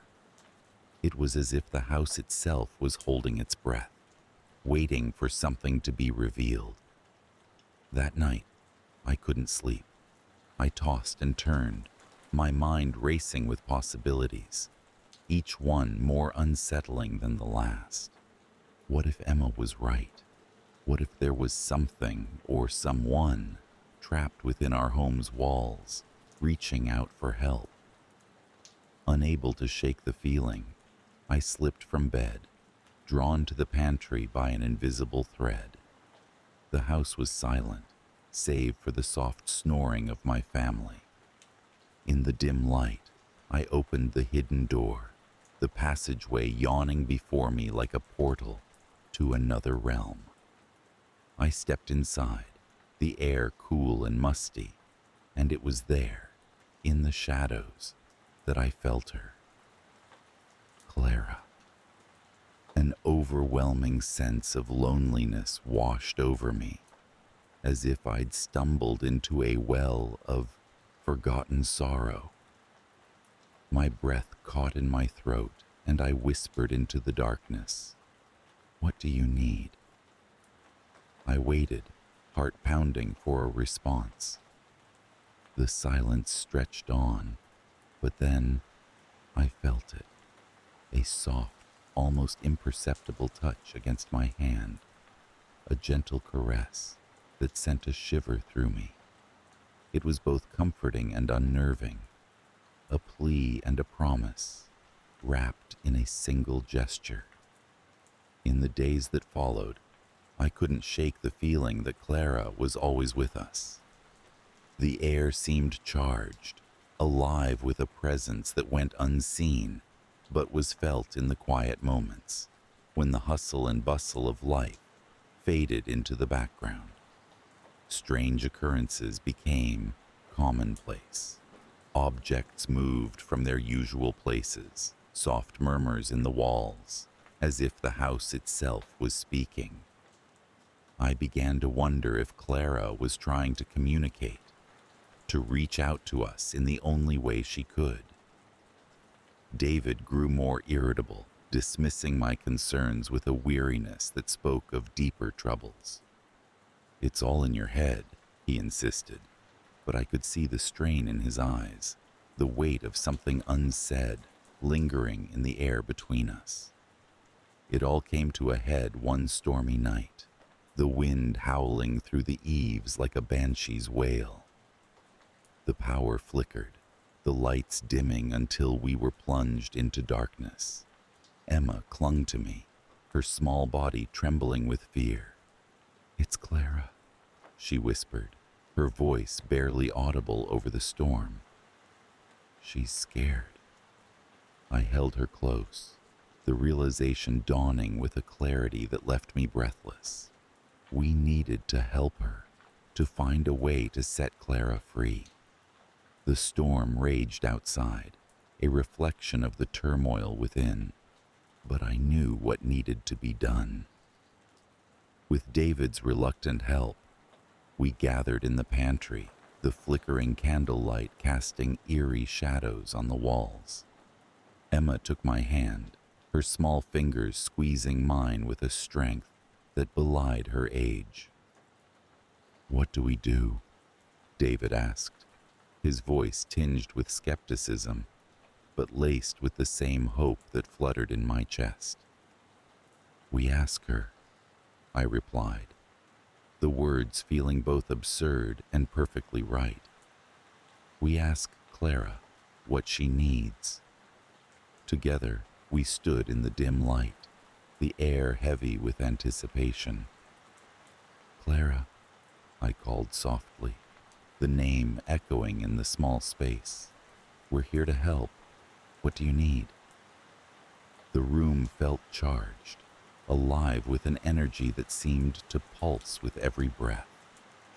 I closed my eyes, focusing on the sensation of Clara's presence, allowing myself to be open to whatever she might reveal. And then it happened. A soft, gentle breeze, impossible in the enclosed space, brushed against our skin. Emma gasped, her eyes wide with wonder, and I felt the warmth of understanding settle over me like a cloak. "She's ready," Emma whispered, her voice filled with a certainty that left no room for doubt. We followed Emma's lead, moving as if guided by an unseen force. She led us through the passageway to the hidden room, the air thick with the scent of dust and memories. It was there, in the quiet stillness, that we found it. A small, forgotten locket, tarnished with age, lying beneath the chair. Emma reached for it, cradling the locket in her hands. "This is hers," she said, and I knew she was right. It was as if the locket held the final piece of a puzzle, one that had been waiting for us to find. With trembling fingers, Emma opened the locket, revealing a faded photograph of a young woman whose eyes seemed to hold secrets of their own. Clara's eyes. I felt a rush of emotions, a lifetime of hopes and dreams, captured in that single weathered image. As we stood together, the room seemed to exhale, the tension easing as if a long-held breath had finally been released. Clara's presence lingered, a gentle warmth that filled the space, and I knew she had found her peace. The storm outside subsided, the house settling into a quiet tranquility that felt like a blessing. In the days that followed, the atmosphere in our home shifted, the tensions easing as if a veil had been lifted. David and I found a newfound understanding, our family drawing closer in the wake of Clara's silent departure. Yet, even as life returned to normal, the memory of Clara lingered, a reminder of the unseen ties that bind us to the past. The pantry remained a place of solace, its hidden door now open, a portal to the stories that lay just beneath the surface, waiting to be discovered. Every now and then, I would catch a glimpse of movement in the corner of my eye, a fleeting shadow that spoke of a presence unseen. I would smile, comforted by the knowledge that we had been part of something extraordinary, a bridge between worlds that had allowed Clara to finally find her way home. And so, we lived with the gentle echoes of her presence, a ghostly friend who had touched our lives in ways we could never have imagined. The house continued to speak in its own quiet language, a whisper of things forgotten and those yet to come, its secrets woven into the very fabric of our lives. When I first moved into my modest two-story home in the quiet suburbs, I relished the solitude it brought. My job as a freelance writer afforded me the luxury of working from home, and the gentle rustle of leaves outside my office window provided a constant, soothing background score to my thoughts. The neighborhood was characterized by a languid pace. Neighbors waved, but rarely intruded, and the occasional sound of children playing in the distance was but a faint echo. The house itself was an aging structure, but it exuded a quaint charm. The hardwood floors creaked with stories of their own, and the walls, adorned with faded floral wallpaper, seemed to whisper secrets from decades past. I cherished these creaks and whispers, embracing them as part of the house's personality. The first few months were blissfully uneventful, my days filled with writing and evenings with the occasional dinner with friends. It was on one of those crisp autumn evenings that I first encountered the disturbance. The sun had dipped below the horizon, and I had settled into my favorite armchair by the fireplace with a steaming mug of tea. The room was bathed in the soft glow of the fire, casting flickering shadows that danced on the walls. It was then that the phone rang, a shrill intrusion into the serene ambiance. I hesitated for a moment, a slight chill prickling my skin as I reached for the receiver. "Hello," I said, my voice steady, though a curious unease had settled in my chest.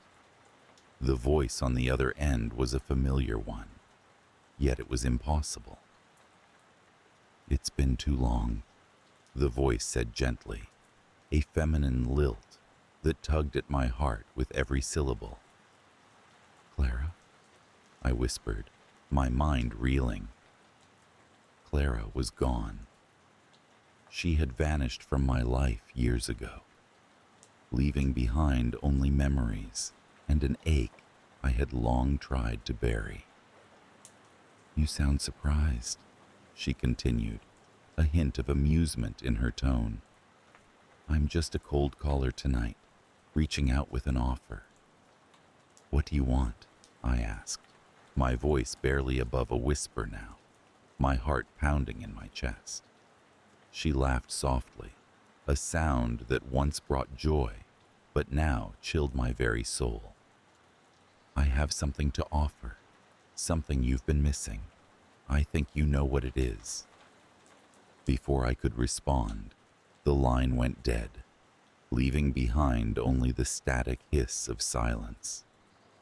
I placed the receiver back, my hands trembling slightly. Logic told me it was a prank, some cruel joke orchestrated by someone with knowledge of my past.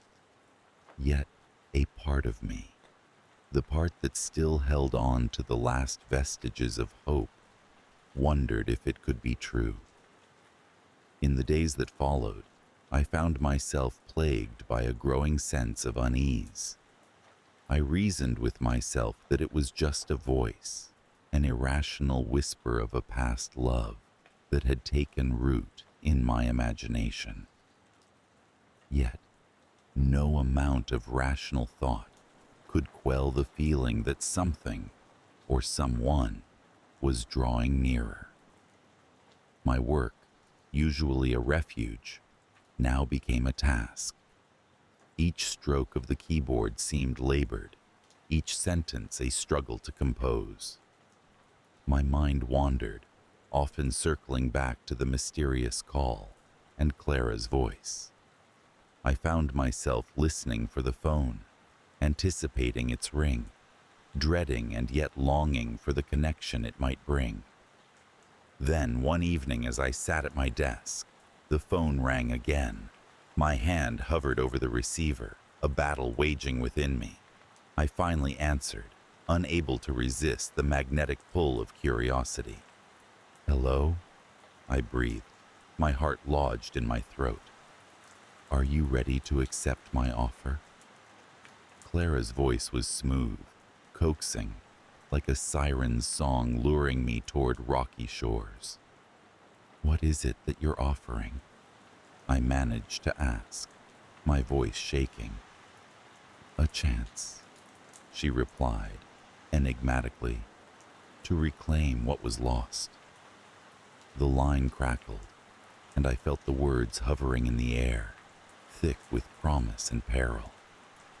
I wanted desperately to believe, to embrace the possibility that somehow I could have a second chance with Clara.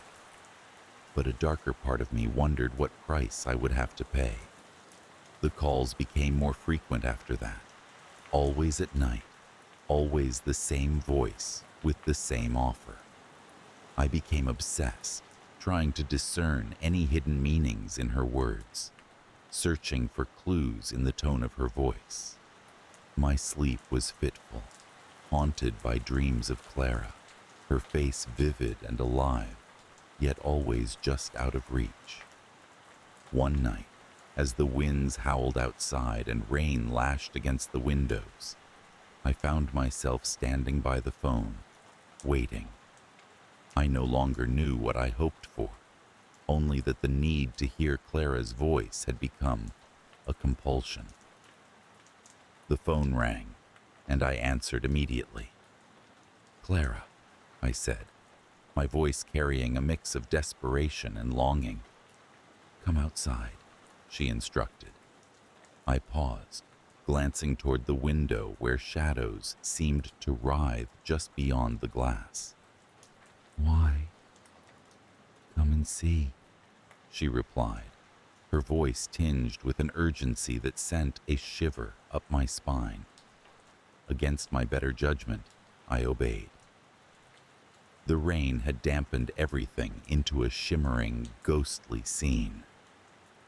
I stepped out onto the porch, the chill biting through my clothes. The street was empty, the world around me silent, save for the rhythmic patter of rain. Then I saw her, a figure standing beneath the street lamp, the light casting an ethereal glow around her. My heart seized in my chest as recognition washed over me. It was Clara, or at least something that resembled her, her features softened by the rain, her eyes bright and inviting. "Clara," I called out, my voice catching in my throat. She smiled, a slow, haunting curve of her lips. "Will you accept my offer now?" I hesitated, the logical part of my mind screaming at me to step back, to run. But the pull was too strong, the promise of what I had yearned for too enticing. I nodded slowly, my feet moving of their own accord, carrying me toward her. As I approached, the air seemed to thicken, a sense of impending doom settling over me. Clara reached out her hand, and I took it, the touch cool and unfamiliar, yet achingly familiar. Her grip tightened, and I felt a jolt, as if a current passed between us. The world around me shifted, the street lights flickering, the shadows lengthening. I glanced back at my house, at the safety it represented, now feeling so far away. Clara's eyes locked onto mine, and for a moment, I saw something else behind them, a depth of sorrow and longing that mirrored my own. "Why?" I asked, the question laden with years of unanswered wonderings. "To remember," she replied, her voice a whisper carried away by the wind. To reclaim what was lost. I nodded, the irresistible allure of closure drawing me in. The shadows closed in, and I felt a strange sense of peace, as if I was finally where I was meant to be. Clara leaned in, her lips brushing my ear as she whispered, "Welcome home." In that instant, the world folded in on itself, and I felt a rush of memories flooding my mind, each one vivid yet out of reach. Faces, places, moments of laughter and sorrow, all cascading through my consciousness like a river of forgotten dreams. Then, like a snapped string, everything went dark. I awoke in my armchair, the fire reduced to embers, the room dark and silent. My heart hammered in my chest, my mind scrambling to piece together the fragments of what had transpired. The phone sat on the side table, silent and still. Had it been real? A dream? A ghostly visitation? Or just the workings of an overactive mind?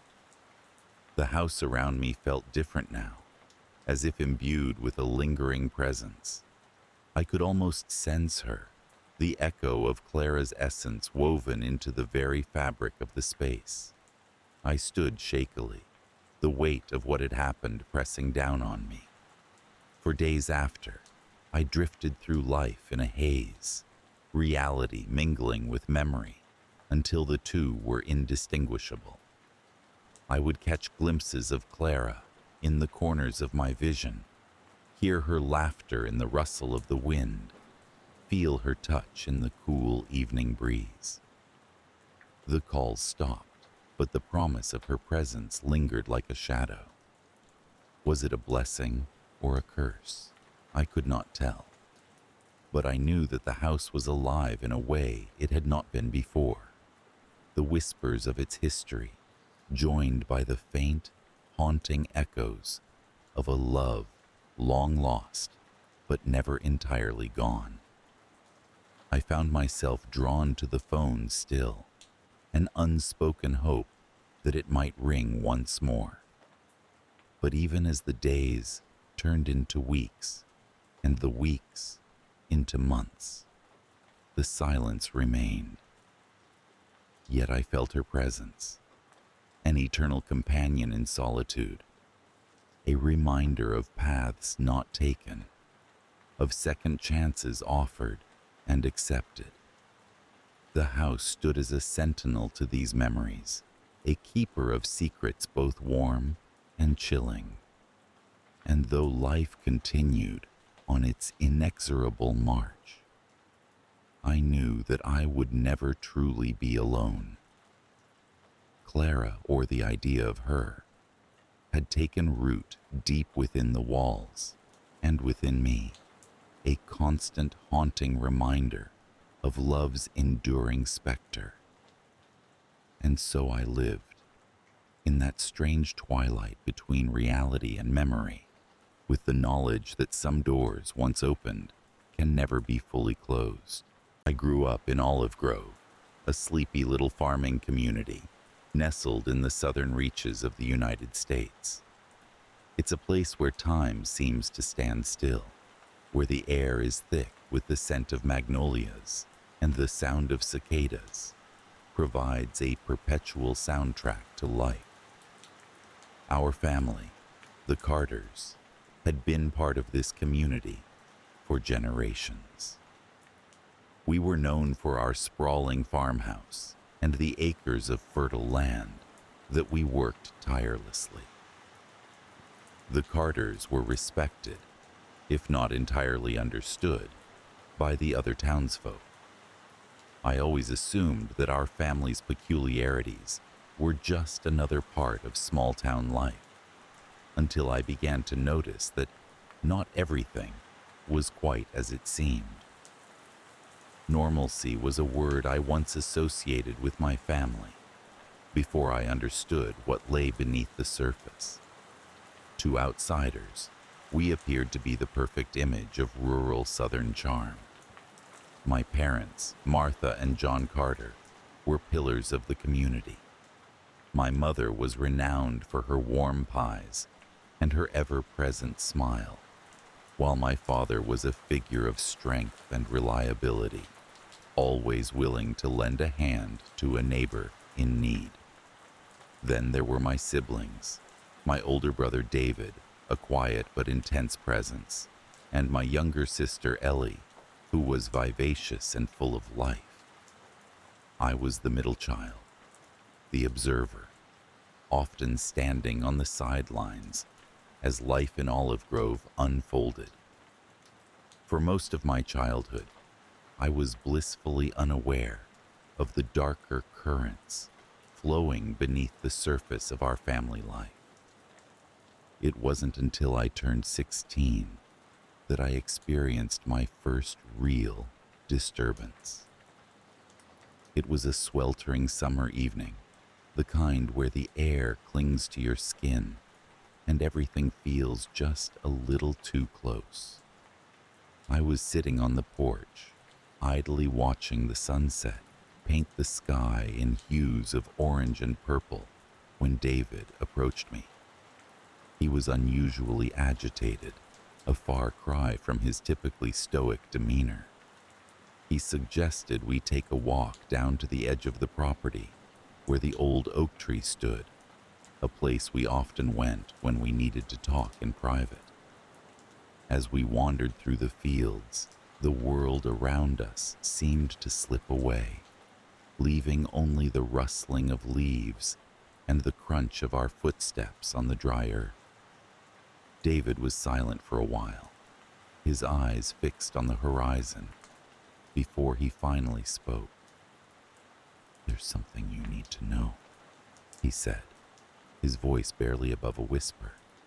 "Something about our family."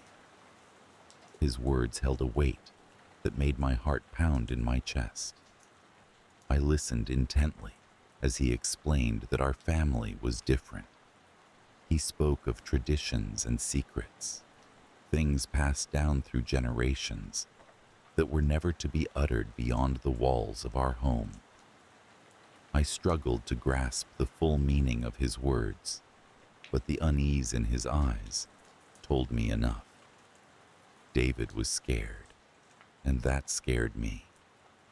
The first real jolt came a few days later. I was helping my mother in the kitchen when she asked me to run down to the cellar and fetch a jar of preserves. The cellar was a place I usually avoided. Its dim, musty interior always gave me the creeps. But my mother's request was simple enough, so I went without protest. As I descended the creaky wooden stairs, the cool dampness of the cellar enveloped me. Rows of shelves lined the walls, filled with jars and cans, an organized chaos that my mother managed with impeccable precision. I found the preserves easily enough, but as I turned to leave, something caught my eye.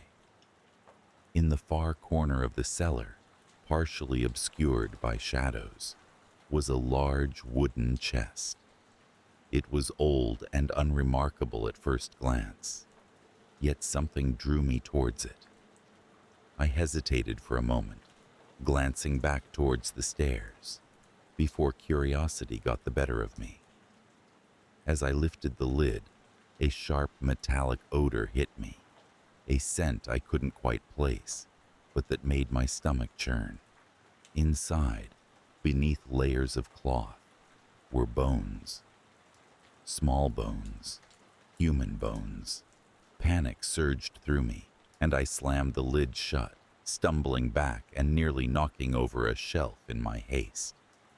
I fled up the stairs, my mind racing and heart pounding. My mother was still in the kitchen, her back turned as she kneaded dough. I could barely speak, my voice a trembling whisper, as I asked her what was in the chest. She paused for a moment, her hands stilling, before she turned to face me. Her eyes met mine with a calm that chilled me to the core. It's part of who we are, she said simply, as if that explained everything. From that moment on, the veneer of normalcy was shattered. My eyes were opened to the myriad ways in which my family was not like others. I noticed the strange hushed conversations that occurred when they thought I wasn't listening, the peculiar rituals that took place during family gatherings, the meals that were always prepared with such care and attention suddenly took on a sinister undertone. I began to question everything, casting a suspicious eye over the people I had once trusted implicitly. As days turned into weeks, the situation escalated. I found myself increasingly at odds with my family, caught between the love I had always felt for them and the growing realization that they were involved in something horrific. I became paranoid, convinced that every bite I took, every dish I was served, might be tainted with the truth I was desperately trying to deny. One night, I overheard a conversation between my parents that confirmed my worst fears. They spoke in low tones, but their words were clear enough for me to understand. They were discussing the next one, a phrase that sent shivers down my spine. The implication was undeniable, and I knew I had to find out more. Driven by a desperation to understand the full extent of my family's secret, I started searching the house whenever I was alone. In the attic, I found old journals, their pages yellowed with age, filled with accounts of gatherings and feasts that sounded both familiar and alien. The entries detailed celebrations that centered around the consumption of flesh, human flesh. It was a tradition that had been part of our family for generations, a dark legacy passed down from ancestors who believed it brought them closer to some primal truth. My discovery left me reeling, my world unraveling with each word I read. The realization that my family were cannibals shook me to my core, and a seed of fear took root in my heart. I began to see them as strangers, their smiling faces masking the horror that lay beneath. The final confrontation came one stormy night, the sky fractured by lightning, the air thick with the scent of rain. I had decided to confront my family, to demand answers and perhaps to find a way to break free from the twisted web they had spun around me. As we sat around the dinner table, the familiar comfort of the setting turned menacing in the flickering candlelight. I summoned all the courage I had, my voice trembling as I spoke. "I know," I said, my words hanging in the air like a challenge. "I know what you are, what all of you are." My family's reaction was not what I expected. Instead of denial or outrage, there was a resigned acceptance in their eyes, a collective exhalation, as if they were relieved to finally let the truth breathe. "We were going to tell you," my father said, his voice steady but tinged with sadness.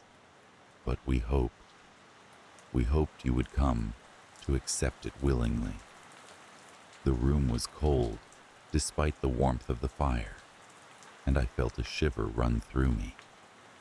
They spoke of the tradition, of how it bound us to our past, how it kept our family strong. But their words were hollow to me, twisted justifications for the unspeakable acts they committed. "You don't have to be part of this," David said, his eyes pleading with me to understand. "You can choose another path." But I couldn't hear him over the roar of my own thoughts, the realization that I had to escape. I had to leave Olive Grove and never look back. The decision was both terrifying and liberating, a break from the only life I had ever known. In the dead of night, with the storm raging outside, I packed what few belongings I could carry and slipped out into the darkness. The rain masked my footsteps as I made my way down the familiar path, my heart heavy with the knowledge of what I was leaving behind. As I reached the edge of our property, I turned back for one last look at the farmhouse, its windows glowing warmly against the night. It was a vision of home, of family, but now it was tainted by the truth I could no longer ignore. The road away from Olive Grove was long and winding, but with each step I felt the grip of fear loosen its hold on me. I walked until the dawn broke, the first rays of sunlight casting a golden hue over the landscape. It was a new day, and with it came a fragile sense of freedom. But even as I began to build a new life, far from the shadows of my past, the fear never completely left me. It lingered in the quiet moments, in the darkness before sleep, a reminder of the things I had seen and the secrets I had uncovered. I lived with the knowledge that my family was out there, continuing their dark traditions, bound by a legacy I had rejected, and I knew that they were waiting, hopeful that one day I would return to take my place among them. Yet despite the fear, there was also a flicker of hope, a belief that I could break the cycle and forge a new path. I was no longer just a carter from Olive Grove. I was more than the sum of my family's secrets. And though the shadows of my past would always be a part of me, I chose to walk towards the light. Life had always flowed with a serene predictability within the walls of our family home. Nestled at the end of a cul-de-sac, framed by tall oaks whose leaves whispered secrets in the wind, it was a place where echoes of laughter mingled with the soft hum of daily routines. I grew up amidst this quiet choreography, where mornings began with the gentle clinking of breakfast dishes and evenings concluded with the lullaby of distant crickets. My parents, always calm, always composed, were the architects of this tranquil existence. They smiled often, a smile that seemed to hold the world at bay, and their reassurances that all was right in our world wrapped around us like a warm blanket. Yet, beneath the placid surface of our lives, there were whispers I could not quite catch, shadows I could sense, but not see. As a child, I was often reminded to cover my ears when the world outside grew too loud or too frantic. "It's for your own good," my mother would say, her voice soothing, her hands gentle as she pressed my palms against my ears. For years, I accepted this without question, feeling the vibrations of the world in my bones rather than hearing them, cocooned in silence.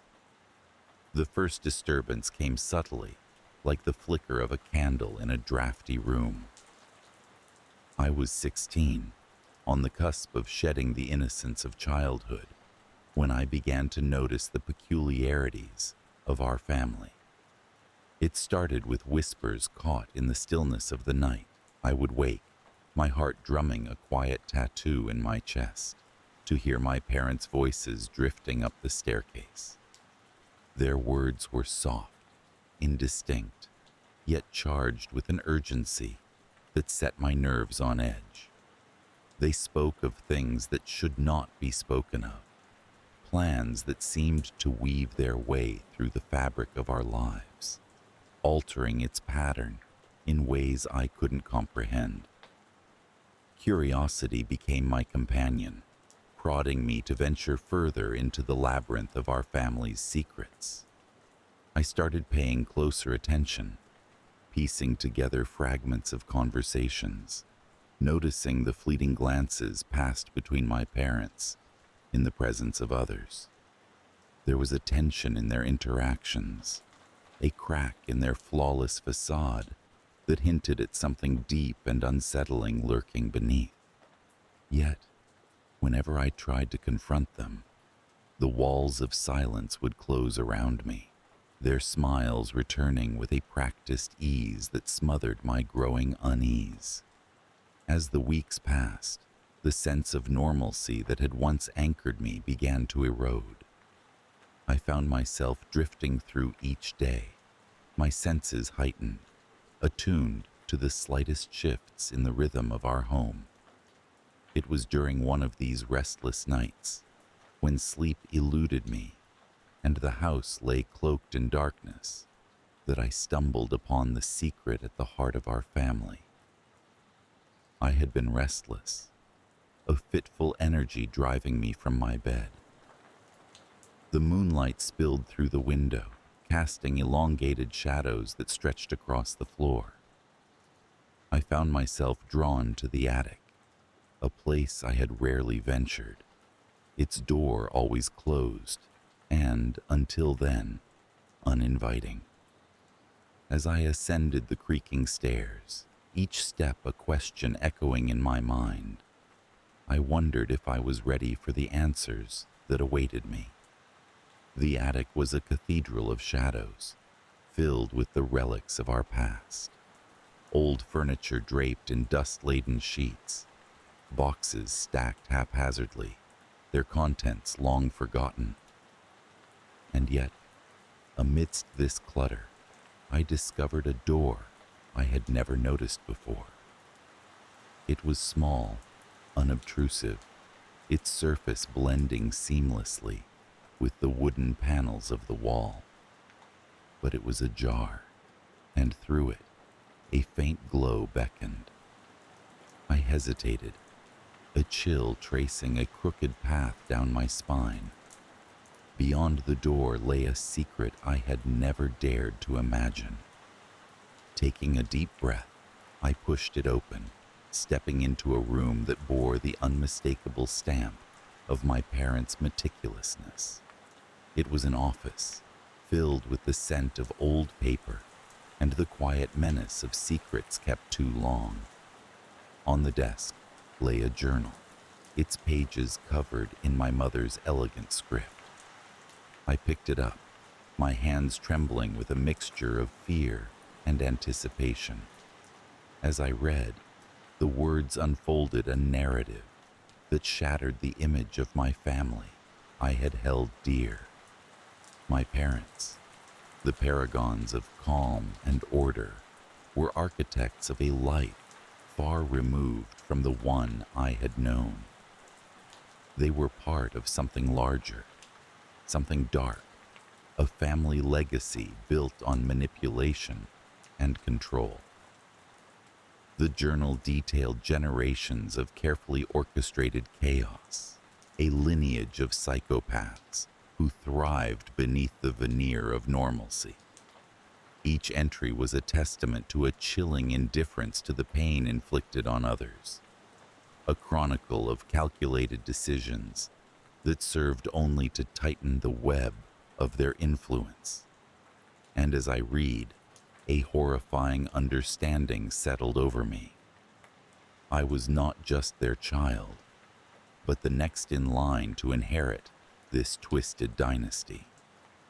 Panic clawed at my throat, my hands sweating as I fumbled to return the journal to its place.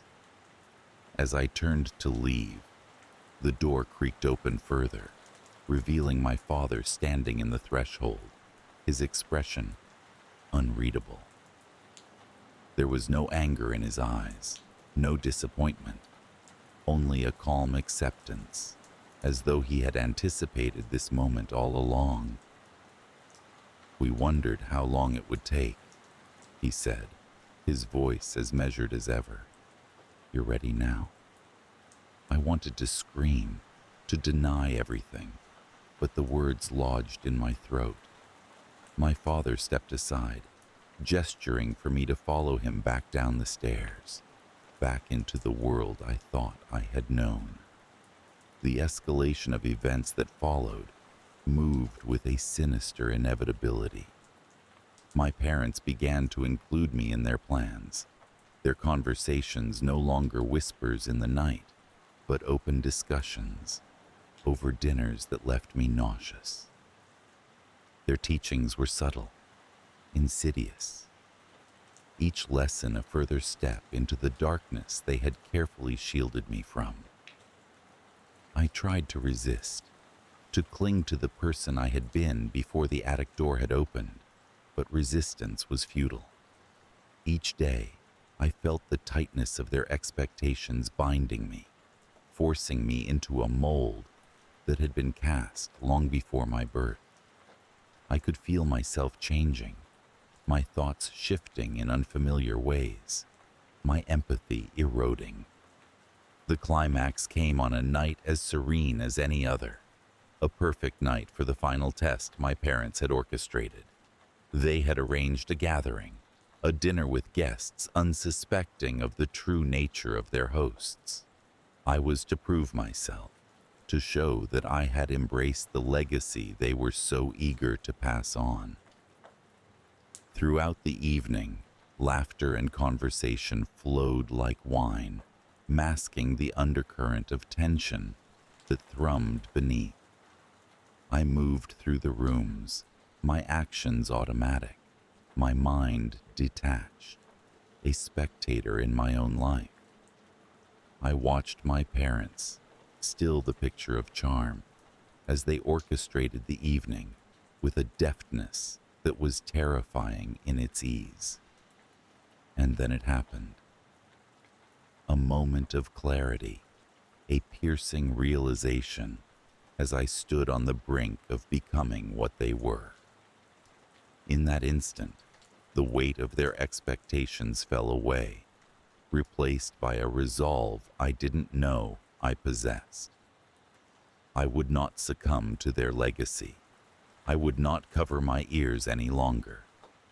With a calm I hadn't anticipated, I excused myself from the gathering, my heart pounding with the thrill of rebellion. I made my way back to the attic, to the journal that held the key to breaking free. As I reread the entries, their words seemed to lose power, the fear they once inspired dissolving into determination. I returned to the gathering, my decision made. Tonight would mark the end of this cycle, the severing of ties that had bound me to a past I no longer wished to inherit. With deliberate purpose, I exposed their secrets to our unsuspecting guests, each revelation a blow to the carefully constructed facade my parents had maintained. The room erupted into chaos, gasps and murmurs filling the space as the true nature of our family was laid bare. My parents, stripped of their masks, stood silent and still, their expressions unreadable. I watched them, my own fear giving way to a sense of liberation, a newfound understanding that I was free at last. Even as the guests filed out, their eyes averted, their whispers trailing behind them, I felt the lingering fear that had been my constant companion begin to dissipate. My parents said nothing, their silence a stark contrast to the cacophony that had filled our home moments before. In the days that followed, the weight of my decision settled over me like a mantle. My parents were gone, their presence a ghost that haunted the empty halls. I was left alone to sift through the remnants of my childhood, to rebuild my life from the ashes of the past. Yet, a part of me knew the fear would never truly leave. It lingered in the corners of my mind, a reminder of what once was, a specter that whispered of what could have been. And sometimes, in the quiet moments before sleep claimed me. I would cover my ears, if only to remember the child I once was, and the silence that had shielded me from the world. It began on an uneventful evening, the kind where the quiet hum of the living room clock was the loudest sound in the house. My father, a man of routine and order, sat at his familiar spot by the kitchen table, his laptop open in front of him. He was an enigmatic figure, the sort of man who carried secrets in the lines of his forehead and the creases of his smile. His work, shrouded in mystery, was always just beyond the grasp of my curiosity. He had mentioned once, in passing, that he worked for a research facility, but he offered no further detail, and I dared not press.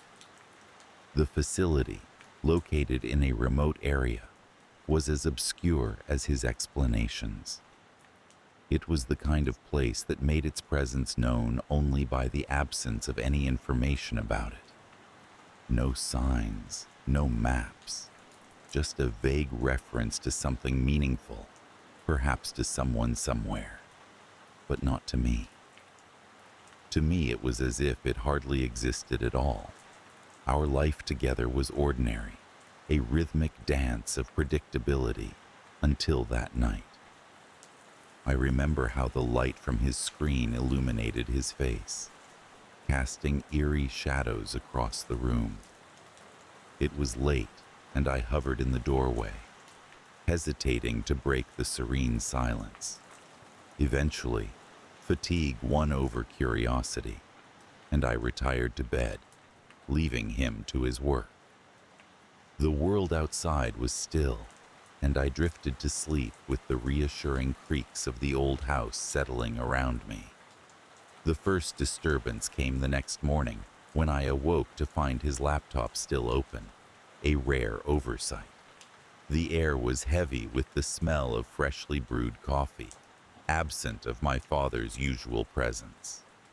The steady click-clack of the keyboard, a familiar morning soundtrack, was missing.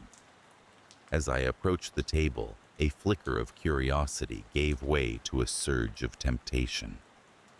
There was something magnetic about the open laptop, like a forbidden fruit inviting a reluctant bite.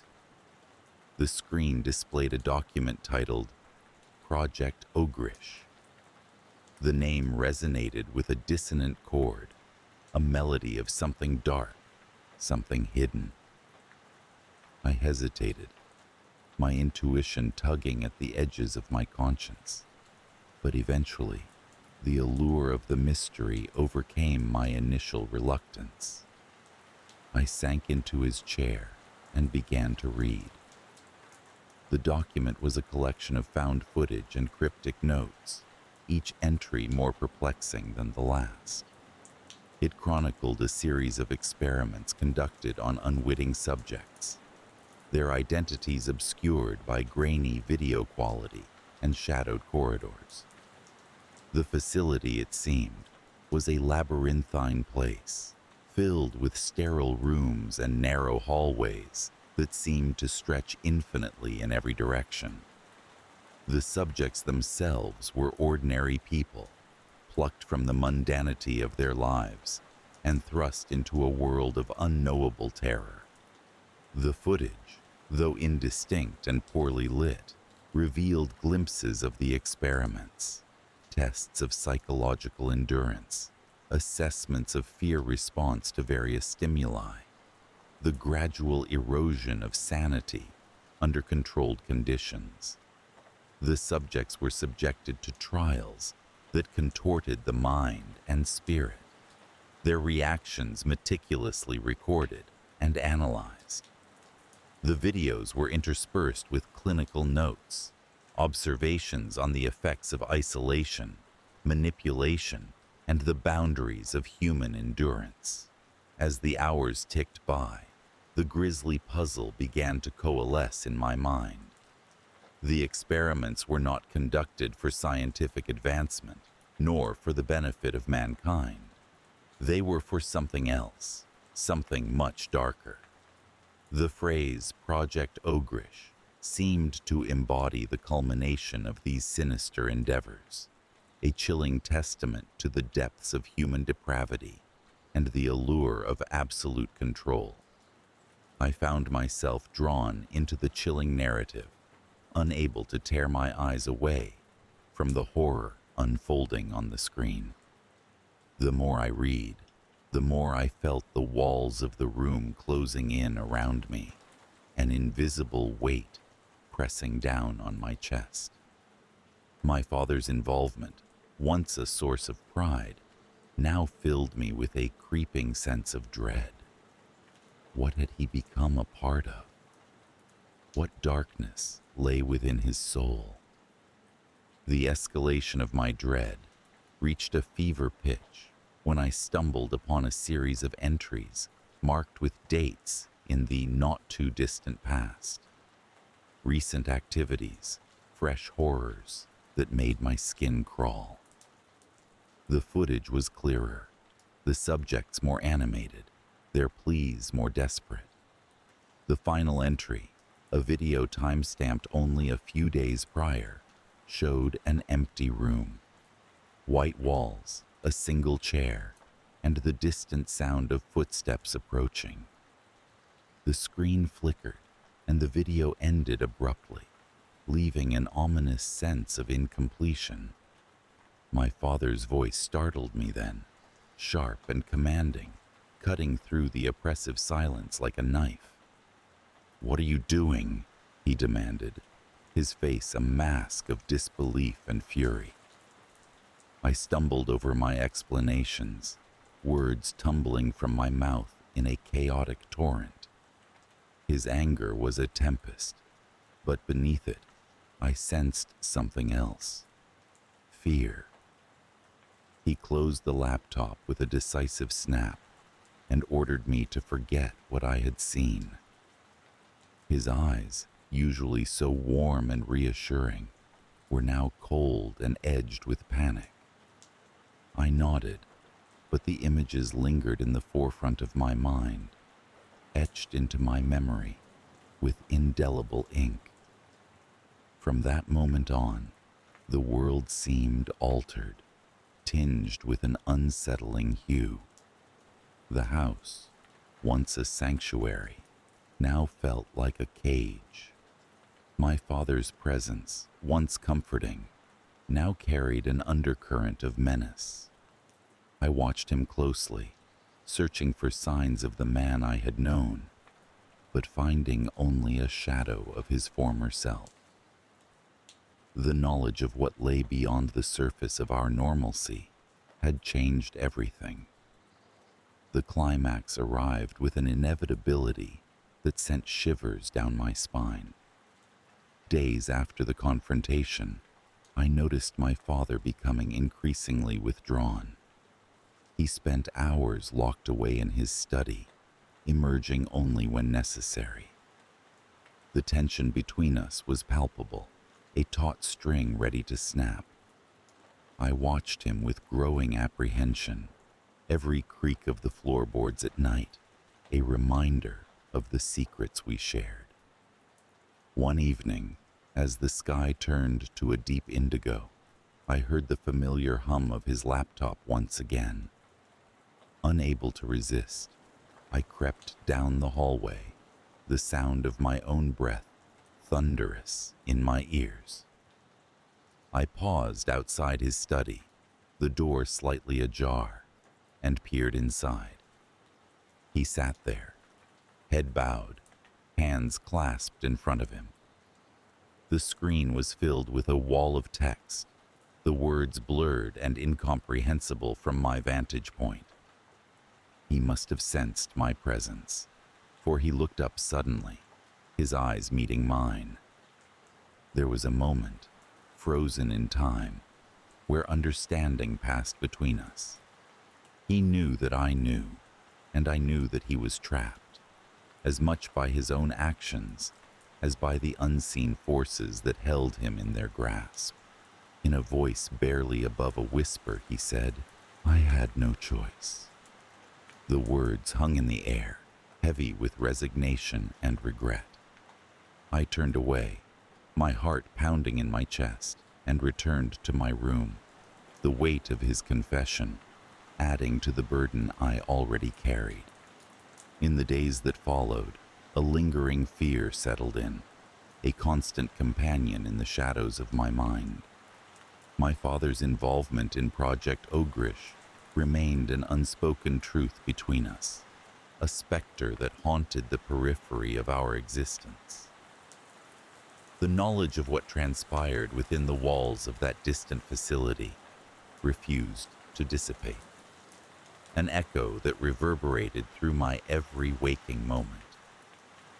The world beyond our home felt different, as if the veil of normalcy had been lifted to reveal the sinister machinations lurking below. I found myself questioning everything, every interaction, every routine, wondering if the darkness that had consumed my father would one day come for me. And so, life continued, a fragile facade covering the abyss beneath. The ticking of the clock resumed its cadence, the rhythm of our days seemingly unchanged. Yet every so often, I would catch a glimpse of my father, his eyes distant and haunted, and I would remember. I would remember the open laptop, the flickering screen, and the chilling truth of Project Ogrish. In the quiet moments, when the house settled into its familiar creaks and groans, I would find myself staring into the darkness, my mind a flurry of unanswered questions. What had really happened in that facility? How far did the tendrils of its influence reach? And most importantly, would I ever truly escape the shadow it had cast over my life? These thoughts would swirl and churn, a relentless storm that left me breathless and trembling. The fear, once a fleeting sensation, had become a permanent fixture, a reminder of the night the world changed.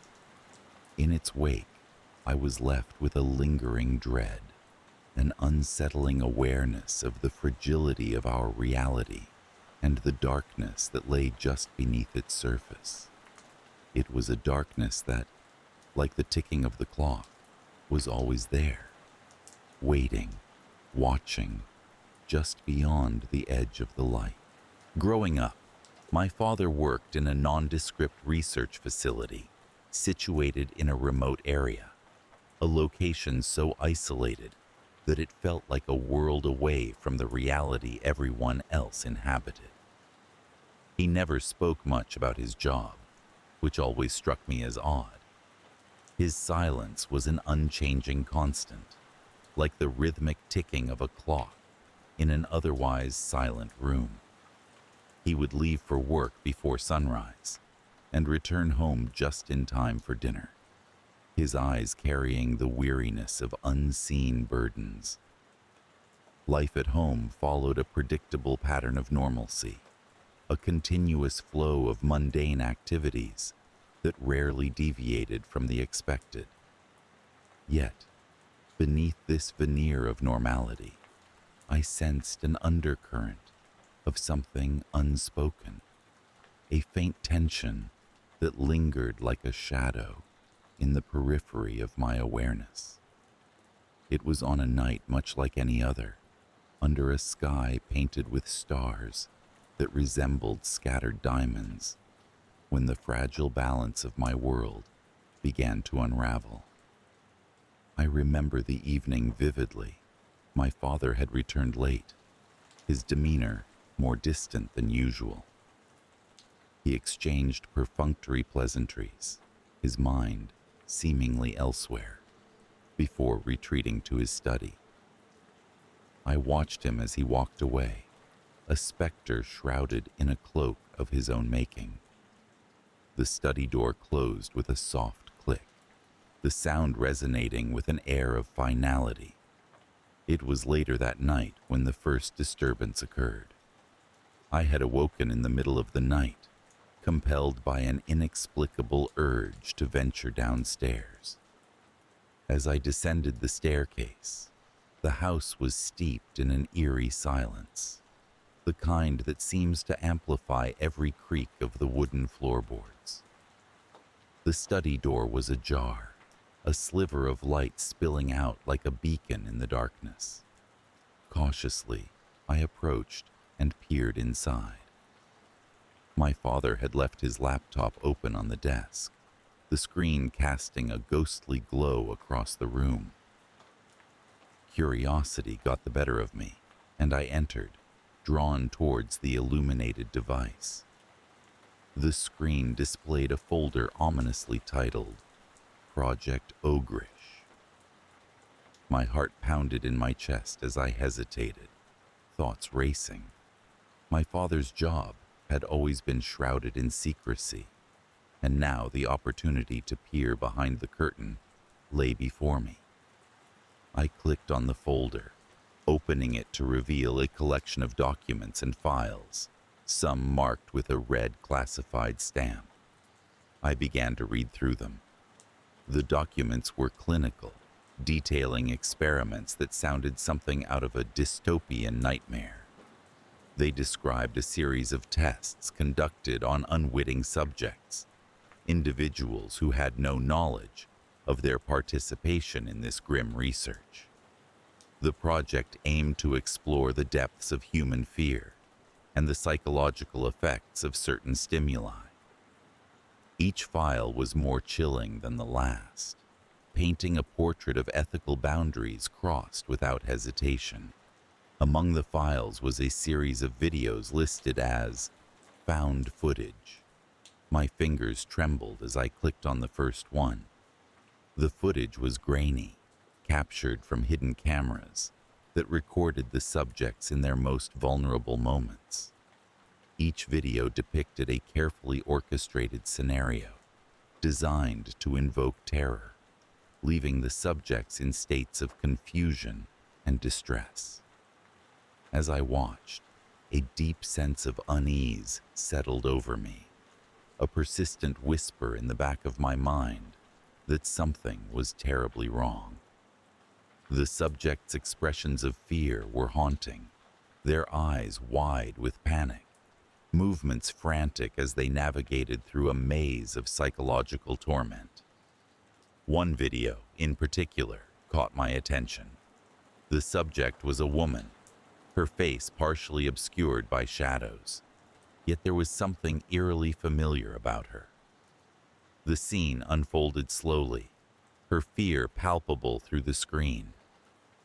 I couldn't shake the feeling that I knew her, that her terror was not just a performance for the cameras, but a genuine cry for help. Over the following days, the oddities escalated. I found myself haunted by the images I had seen, the memory of those videos invading my thoughts and dreams.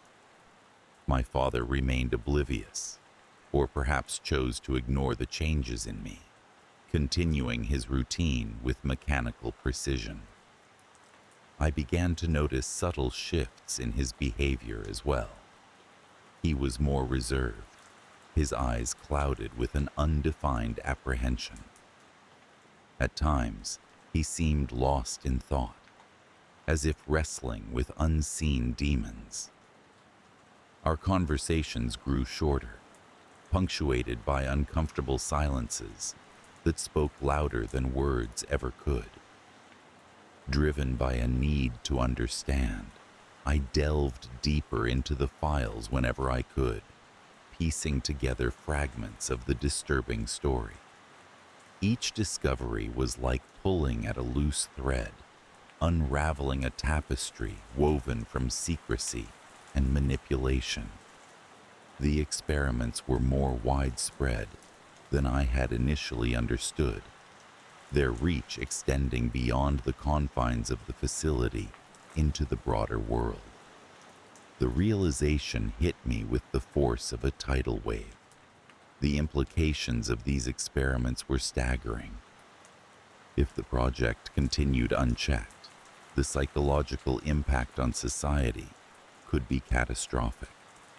My father's involvement in such a project both terrified and angered me. How could he partake in something so inherently wrong? The final straw came when I stumbled upon a document marked as Subject Profiles. I opened it with trepidation, my heart sinking as I scrolled through the list. Each entry was accompanied by a photograph and a brief description. My breath caught in my throat as I recognized one of the faces. It was her, the woman from the video, the familiarity now unmistakable. She had been a neighbor, someone I remembered from my childhood, now a ghost of her former self. Everything came to a head one stormy night. The wind howled outside, rattling the windows as if in protest of the secrets they enclosed. I confronted my father, fueled by a mix of fear and righteous indignation. As we faced each other in the dim light of the study, the air between us crackled with unspoken truths and buried guilt. "Dad," I began, my voice trembling, "I know about Project Ogrish." He froze, his expression a mask of shock, quickly followed by resignation. The silence stretched on, an eternity contained in mere moments. Finally he spoke, his voice heavy with a weariness that belied his age. "I never wanted you to find out," he admitted, each word a reluctant confession. "It was never supposed to be like this." "How could you?" I demanded, the anger I had suppressed boiling over. "How could you be a part of something so monstrous?" He sighed, the sound filled with the weight of countless regrets. It started as something else, something promising, but it spiraled out of control. I tried to stop it, but what? I pressed, needing answers. Why didn't you stop when you had the chance? He looked at me then, his eyes filled with a profound sadness. Because they made it impossible. They have leverage over everyone involved. Once you're in, there's no getting out. The reality of his words hit me like a physical blow, a chilling confirmation of my worst fears. The project was not just a moral aberration, but a trap, ensnaring those within its grasp with ruthless efficiency. Our conversation continued late into the night, unraveling a web of deceit that spanned years. My father revealed the intricate machinations behind the project, a network of power and control that extended far beyond what I could have imagined. By the time dawn broke, the truth lay bare, a stark contrast to the serene beauty of the world outside. In the weeks that followed, the knowledge of Project Ogrish weighed heavily on me, a specter that refused to be exorcised. My relationship with my father was irrevocably altered, our interactions laced with a tension that could not be dispelled. Though we shared the burden of this dark secret, the trust we once had was shattered, leaving only the jagged edges of betrayal. The facility was eventually shut down, its operations dismantled under the guise of routine restructuring. Official documentation cited budgetary constraints and a shift in organizational priorities as the reasons for its closure. To the outside world, it was just another bureaucratic decision, devoid of any sinister implications. But I knew better. The project had not been eradicated, merely relocated, its insidious tendrils merely biding time until they could re-emerge. The world continued to spin, blissfully unaware of the horrors lurking beneath its surface, but I remained vigilant, haunted by the knowledge of what lay hidden in the shadows. The fear lingered like a persistent echo, a reminder of the darkness humanity was capable of when unchecked by conscience. Though the immediate threat had passed, the specter of Project Ogrish haunted my thoughts, a constant companion in the quiet moments between heartbeats.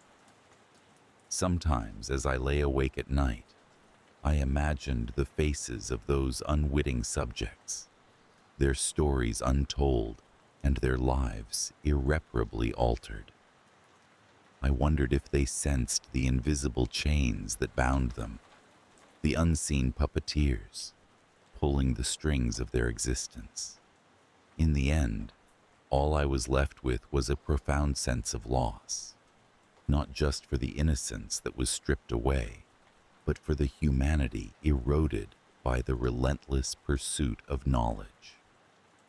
My father's laptop remained the same, an innocuous device that belied the horrors it had once revealed.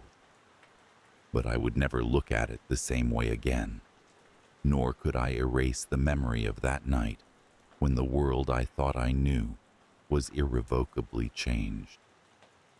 And so, I live with the lingering fear, a silent vigil against the return of the darkness that once crept so close. For now, the secrets remain buried, but I know that beneath the surface, the shadows are restless, waiting for their moment to rise again. The facility loomed large against the desolate backdrop of the landscape, a stark, concrete testament to human ingenuity and secrecy. My father had worked there for as long as I could remember, a dedicated researcher whose work was shrouded in mystery.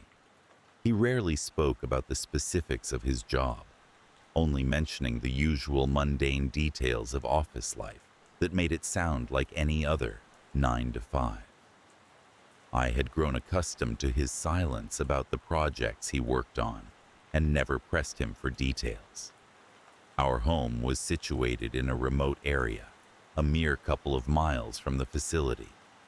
It was an old house, creaking and groaning with the weight of its years, but holding a quaint charm that always felt comforting. It was a quiet life, one where the monotony of each day was only ever broken by my father's occasional late nights at work, or the infrequent visits by other researchers who always seemed to carry an air of quiet urgency about them. One evening, as I meandered through the house, the soft hum of static and a faint undercurrent of my father's voice reached my ears from his study. The door, usually closed and locked when he wasn't around, was ajar. Curiosity piqued, I approached cautiously. It was unusual for him to leave his workspace unsecured, especially with all the classified work he dealt with. But it was possible he simply forgot, in his haste, to return home for dinner. Inside, the dim light of his laptop screen cast flickering shadows across the walls, illuminating stacks of papers and books in untidy piles. I hesitated for a moment, my hand hovering over the doorknob. A part of me felt an unwarranted sense of intrusion. The study was my father's domain, a place I rarely ventured into. But the pull of the unknown was strong, a tantalizing whisper in the back of my mind urging me forward. The laptop was open, displaying a folder ominously titled Project Ogrish. The name seemed innocuous at first, a string of letters with no apparent meaning. But as my eyes lingered on it, a knot of unease began to tighten in my stomach. The cursor hovered over the folder, and with a hesitant click, it opened to reveal a series of files, each labeled with a date and a code. A lump formed in my throat as I scrolled through them, my curiosity now mingled with a sense of apprehension. The first video was dated several months back, and, with a mix of trepidation and intrigue, I clicked play. The footage was shaky, as if taken by handheld cameras, showing corridors and rooms that bore a striking resemblance to the facility where my father worked. The camera panned to a group of individuals in lab coats, their faces obscured by masks, speaking in hushed tones about an upcoming trial. Words like subjects and monitoring results floated through the garbled audio, and my heart began to race. I paused the video, glancing nervously at the door as though expecting my father to suddenly appear. But the house was silent, the only sound the distant rustle of wind through the trees outside. Swallowing hard, I resumed the video. The scene shifted to a small, windowless room where a person sat alone, their expression vacant and eyes unfocused. As the camera zoomed in, I noticed electrodes attached to their temples, wires snaking away to a machine that beeped rhythmically in the background. The unsettling scene sent a chill down my spine. The subsequent files revealed more of the same. Subjects in various states of distress, some visibly agitated while others sat motionless, their faces blank slates devoid of emotion. The voiceovers became increasingly concerning as they referenced behavioral modifications and cognitive reprogramming. I felt as though I had stumbled upon something I was never meant to see, a clandestine world of experiments that seemed more suited to the realm of fiction than reality. As I watched, I became aware of a growing sense of dread. The subjects were unwitting participants in something far beyond their comprehension, their fates sealed by the hands of unseen puppet masters. The ethical implications were staggering, and I couldn't shake the feeling that my father was somehow complicit in this. Was this what he had been working on all these years? Had he known the true nature of these experiments? My initial shock soon gave way to a need for answers. I delved deeper into the files, searching for any clue that might shed light on the purpose of Project Ogrish. Among the documents, I found detailed reports outlining the experiment's goals and methodology, altering neural pathways to eliminate certain behaviors deemed undesirable, enhancing cognitive abilities, and ultimately creating a more efficient human being. The language was clinical and detached, yet beneath it lay an undercurrent of ambition and hubris. The more I read, the more disturbed I became.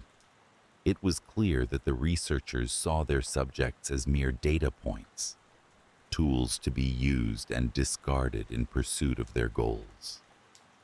The ethical lines had not just been blurred, they had been obliterated. My father's signature was on some of these documents, a testament to his involvement. My mind raced with conflicting emotions, betrayal, anger, confusion, but above all, fear for what these experiments could mean for the future. The final video was the most chilling of all. It showed a subject undergoing a procedure meant to erase a memory, their cries echoing through the room as the camera captured every agonizing second. The researchers watched impassively, making notes and exchanging observations as though the person before them were no more than a lab rat. I felt a wave of revulsion and horror wash over me, the reality of what I had uncovered settling heavily on my shoulders. Suddenly, a noise outside the study wrenched me from my thoughts. I quickly closed the laptop, my heart hammering in my chest as I listened intently. It was my father, returning from the kitchen, his footsteps echoing down the hallway. Panic surged through me, and I hurriedly slipped out of the study, my mind a whirlwind of thoughts and emotions. Dinner was a tense affair. I could barely look at my father, my mind replaying the images and conversations from the files I had just seen. He seemed oblivious to my inner turmoil, chatting as if nothing was amiss, but I found it impossible to engage. I excused myself as soon as I could, retreating to my room under the pretense of needing rest. Lying in bed, the magnitude of what I had discovered weighed heavily on my mind. The project was more than just a breach of ethics. It was a violation of human rights, a manipulation of lives without consent or conscience. And my father, my own father, was part of it. The man I had looked up to, respected, was now someone I barely recognized. I felt as though a chasm had opened between us, one that could never be bridged. In the days that followed, I found myself living in a constant state of fear and paranoia. Every sound seemed amplified, every shadow hiding unseen threats. I avoided my father as much as possible, my interactions with him awkward and stilted. I couldn't bring myself to confront him, terrified of what his response might be.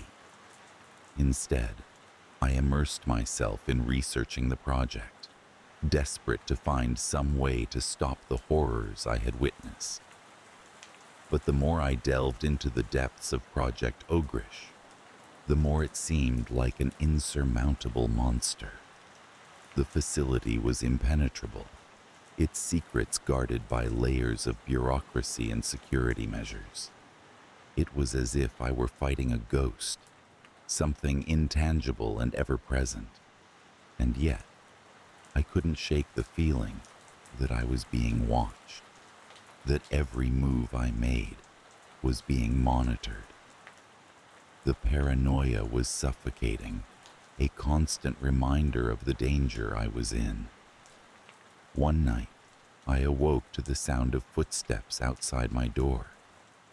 My heart leapt into my throat as I lay perfectly still, straining to hear any indication of who or what might be lurking in the darkness. The door creaked open ever so slightly, and I held my breath, fear gripping me in its icy claws. But after a few agonizing moments, the footsteps retreated, leaving me alone with my racing thoughts. I knew then that I had to act, had to do something before it was too late.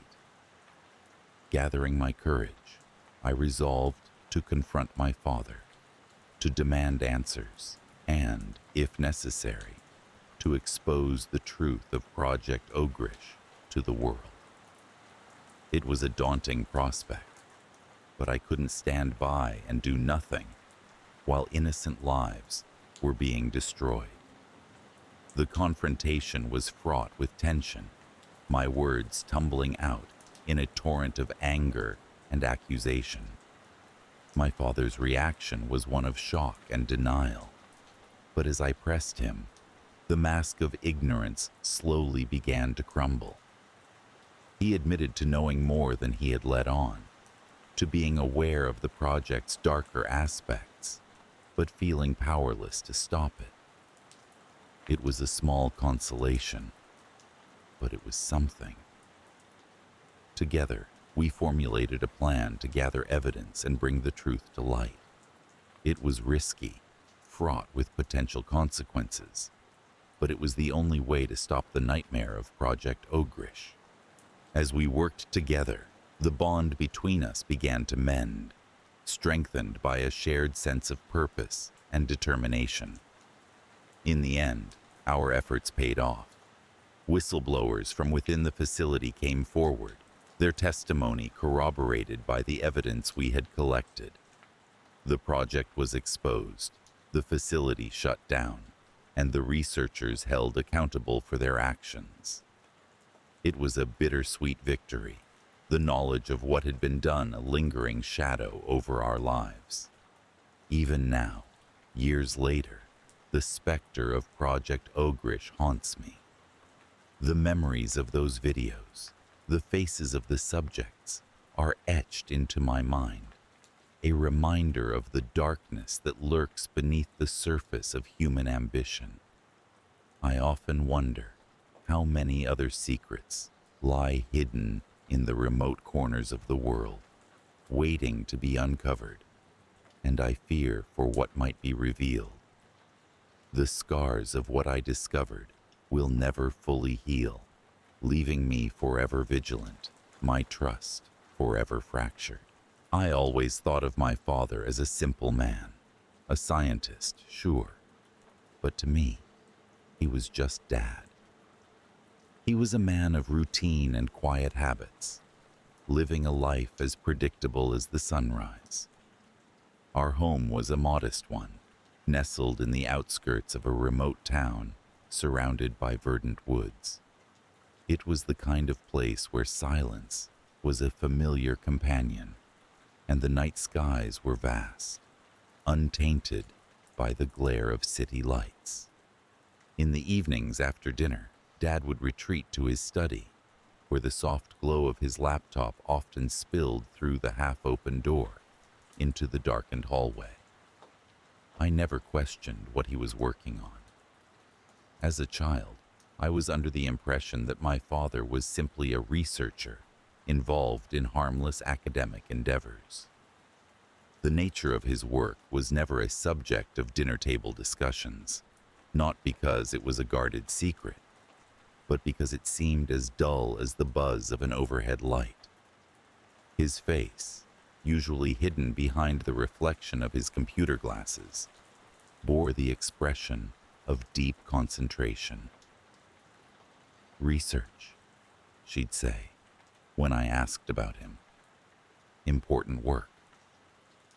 One evening as I returned home, I found the house unusually quiet. Mom was away visiting relatives, leaving the place under my care. I noticed his study door was ajar, and the gentle hum of his laptop was the only sound breaking the stillness. Out of curiosity, and perhaps a sliver of rebellion, I stepped inside. The room was a familiar sight: shelves packed with books, a paper-strewn desk, and the old leather chair facing the open laptop.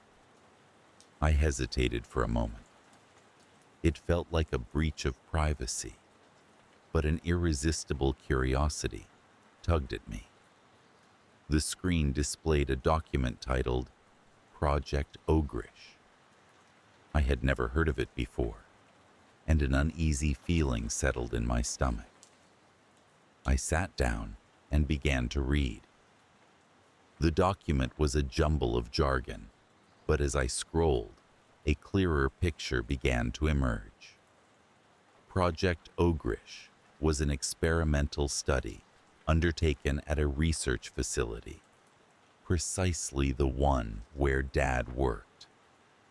The project involved subjects, human subjects, who were unwittingly part of some sort of psychological experiment. The idea was to explore the boundaries of fear, to observe how far the human psyche could be stretched before it snapped. My heart pounded as I read case notes, each account more disturbing than the last. One entry stood out. It detailed a subject known as Subject 14, The notes described a series of experiments where the subject was isolated in a room with minimal light, exposed to unnerving sounds at irregular intervals. The objective was to induce a state of paranoia, to push the subject into believing in unseen threats. The data was clinical, cold. It spoke of rising heart rates, spikes in stress hormones, and most chillingly, the subject's gradual descent into madness. I felt a chill run down my spine. The date of the entry was recent, too recent. A thought nagged at me, an unsettling realization that the horror I was reading about was happening now, perhaps not far from where I was sitting. I pushed the laptop away and leaned back in the chair, trying to process what I had just discovered. The next day, I confronted Dad after breakfast. My voice trembled as I asked him about Project Ogrish. For a moment, he was silent, his face an unreadable mask. Finally, he sighed, a weary, defeated sound. He didn't deny it. Instead, he began to explain, his voice low and devoid of its usual warmth. "It's not what you think," he said. "The project is sanctioned by the government. It's an essential study for understanding human psychology, for the greater good." But his words felt hollow, rehearsed. I could see the conflict in his eyes, a flicker of doubt that betrayed his calm demeanor. I pressed him further, demanding to know why these experiments were conducted without the subject's knowledge. His answer was as unsettling as the experiments themselves. "True results," he said, "can only be obtained under genuine conditions. If the subjects knew, it would skew the data. It was a necessary deceit." I refused to accept his justification. Our conversation ended in an uncomfortable silence, each of us retreating to our corners of the house, burdened by the weight of the truth. Over the following days, the unease between us grew. Dad continued his work as if nothing had changed, but I couldn't shake off the feeling that I had stumbled upon something I was never meant to see. As the weeks passed, strange occurrences began to unfold. I started noticing emails from unknown senders on Dad's laptop, messages that were cryptically worded and unsettlingly vague. They spoke of subjects breaching containment and needing immediate attention. The messages were always deleted soon after they arrived, but not before I caught glimpses of their ominous content. My sleep was haunted by dreams of darkened rooms and shadowy figures, reflections of the horrors described in the Project Ogrish document. I became increasingly paranoid, jumping at shadows and flinching at sudden noises. It was as if the experiments had extended their reach beyond the confines of the facility, invading my consciousness. One night, while the rest of the world slept, I awoke to a soft creaking sound. It was coming from the study. With my heart in my throat, I stepped into the hallway and peered down the corridor. The study door was ajar, just as it had been the night I found the document. The dim light of the laptop cast long shadows across the floor. Curiosity mingled with dread as I approached. The screen displayed a video file, paused on the first frame. It was labeled Session 14, Final Observation.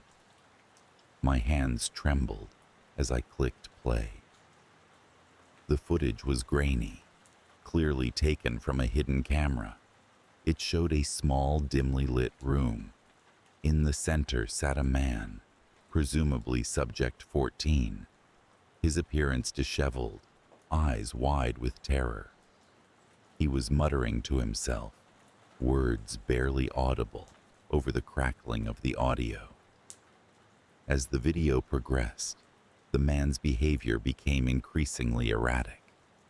He clutched his head, as if trying to ward off unseen forces, his eyes darting around the room, as though expecting something to leap out from the shadows.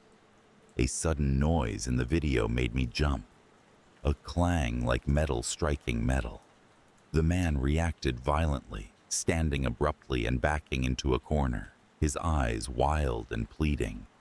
His lips moved, forming words that sent a chill through me. It's here. I can feel it watching. The video ended there, a static-filled screen returning to the fore.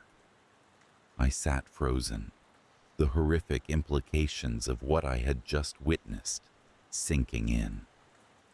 This wasn't just an experiment. It was a nightmare brought to life, all under the guise of research, and my father was part of it. The days that followed were tense. I struggled to maintain a facade of normalcy, but the knowledge of what was happening in that facility weighed heavily on me. I couldn't unsee what I had seen, couldn't unknow what I had discovered. My relationship with Dad grew strained, unspoken accusations hanging in the air between us. Then, one evening, he didn't come home. Hours turned into a restless night, and by morning, panic had taken root. I considered calling the authorities, but something held me back. An instinct that told me this was not a matter for regular police intervention. Desperate for answers, I returned to the study, hoping to find some clue. The laptop was gone, along with any trace of its disturbing contents. I felt a heavy sense of finality, as if my connection to the world of Project Ogrish had been severed. Yet, the unease persisted. I started noticing things. An unfamiliar car parked down the street, a sense of being watched, the flicker of a shadow just outside my field of vision. It was as if the paranoia of the experiments had seeped into my life, an unshakable presence that refused to be ignored. Weeks turned into months. I eventually moved away, seeking distance from the memories that haunted me. But the fear lingered, a constant companion. Even in a new city, with new surroundings, I couldn't escape the feeling that something was watching, waiting. I never saw Dad again. He vanished without a trace, leaving behind only questions and a legacy of unease. Occasionally, I'd catch whispers of strange happenings, stories of experiments in isolated facilities, and I'd wonder if they were connected, if the shadow of Project Ogrish still loomed large in some corner of the world. The world went on, oblivious to the dark corners where fear was cultivated into chaos. I tried to move on, to live a life untouched by the horrors I had uncovered.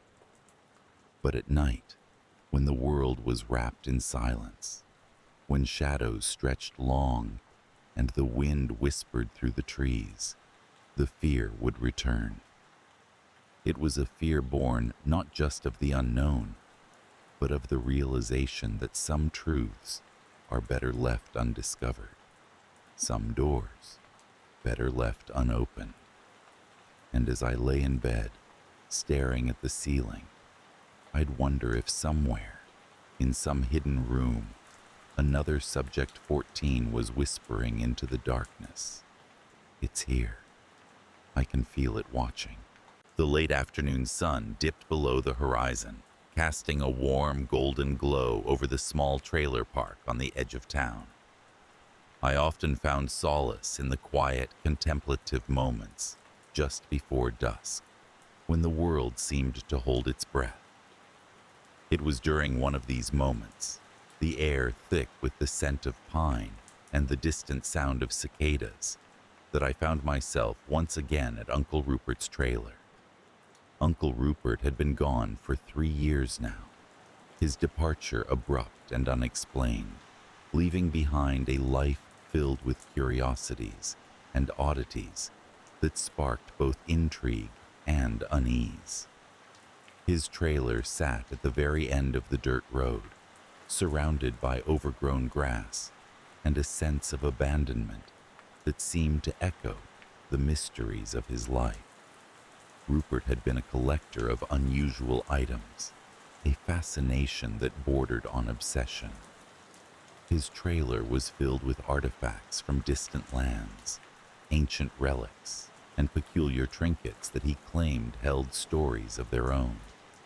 Yet, among all his treasures, there was one particular find that always drew my attention: a box of blank VHS tapes.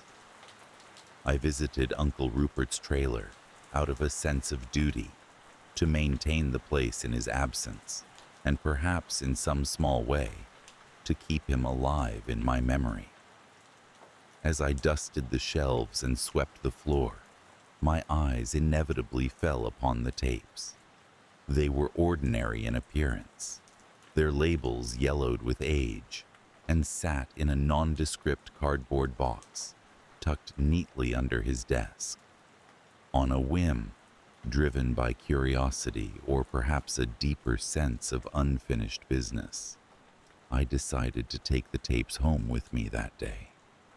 My house, an old Victorian on the outskirts of town, was as much a refuge as it was a relic in its own right. Its creaky floorboards and drafty windows were comforting in their familiarity. That evening, as the sun descended into the embrace of night, I sat in my living room with the tapes stacked beside the television. The air was still, the only sound the faint ticking of the clock that hung above the mantel. I inserted the first tape into the VCR, half expecting nothing more than the gentle hiss of static. Yet, as the screen flickered to life, I was met with an image that defied expectation. The screen showed a room, dimly lit and unfamiliar, a place I had never seen before.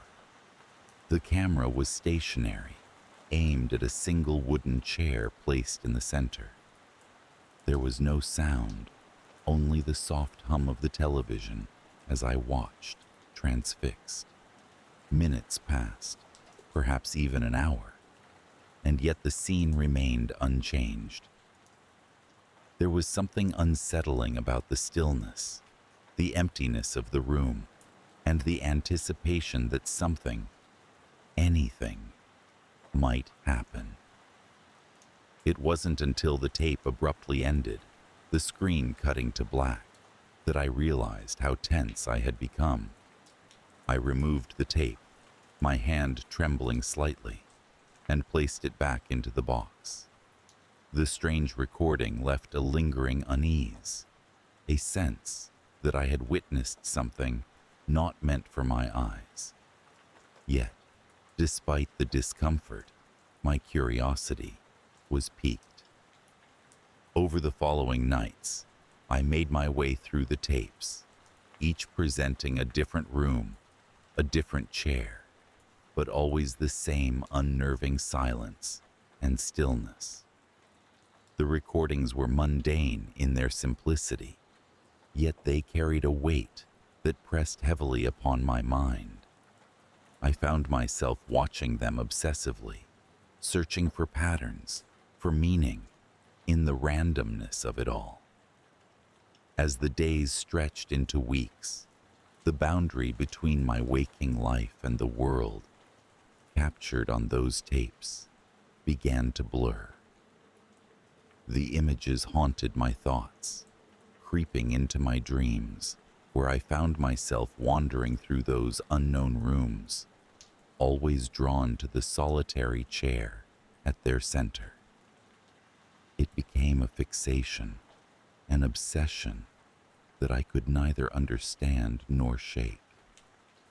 The tapes had a hold on me, a pull that was both inexplicable and irresistible.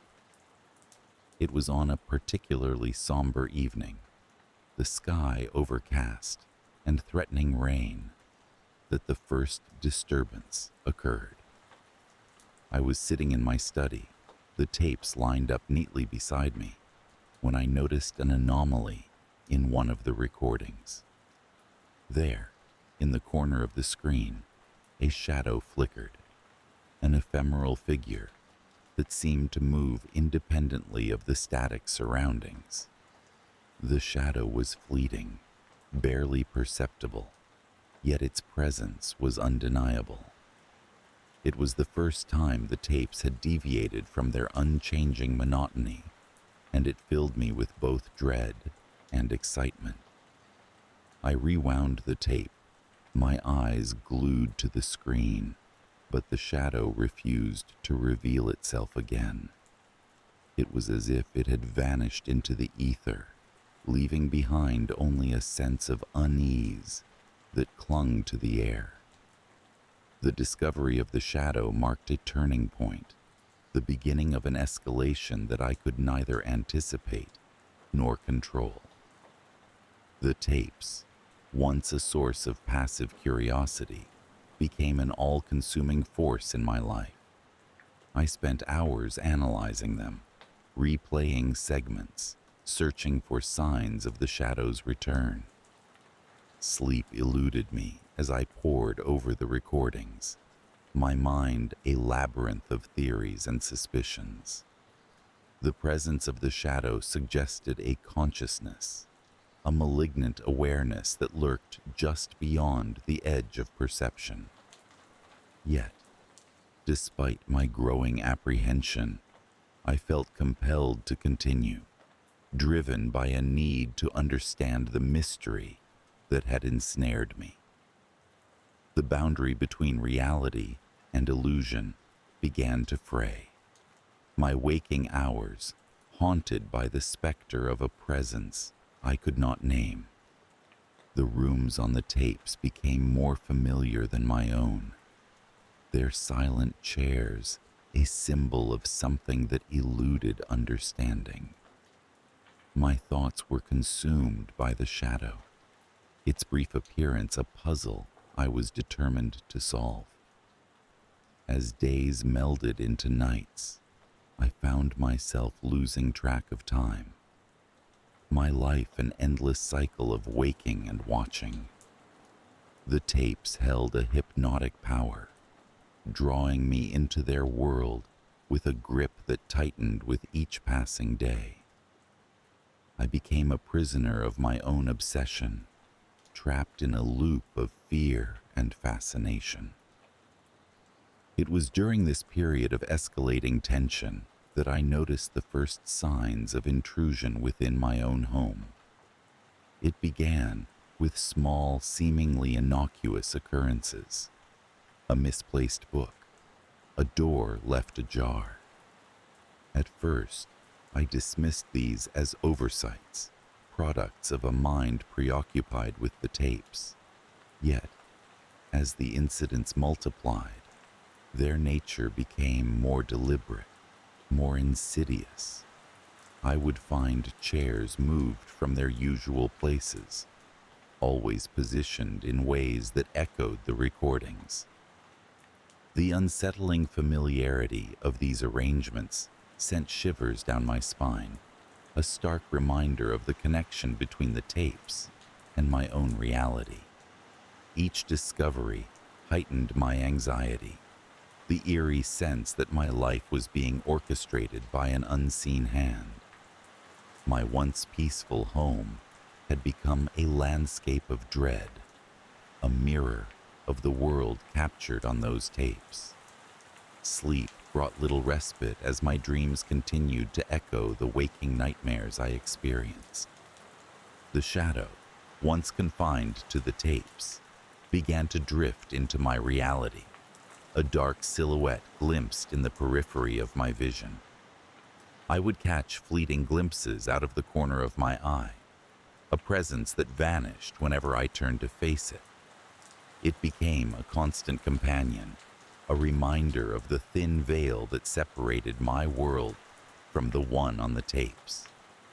The escalation reached its peak one stormy night, the wind howling outside as I sat alone in the living room.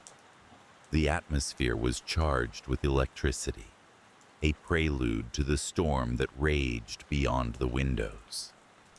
I was watching the tapes again, my gaze fixed on the familiar room with its solitary chair, when the power flickered, plunging the house into darkness. In the silence that followed, I felt a chill run down my spine, an awareness that I was not alone. The shadow, no longer confined to the screen, manifested before me, a dark figure that seemed to absorb the very light from the room.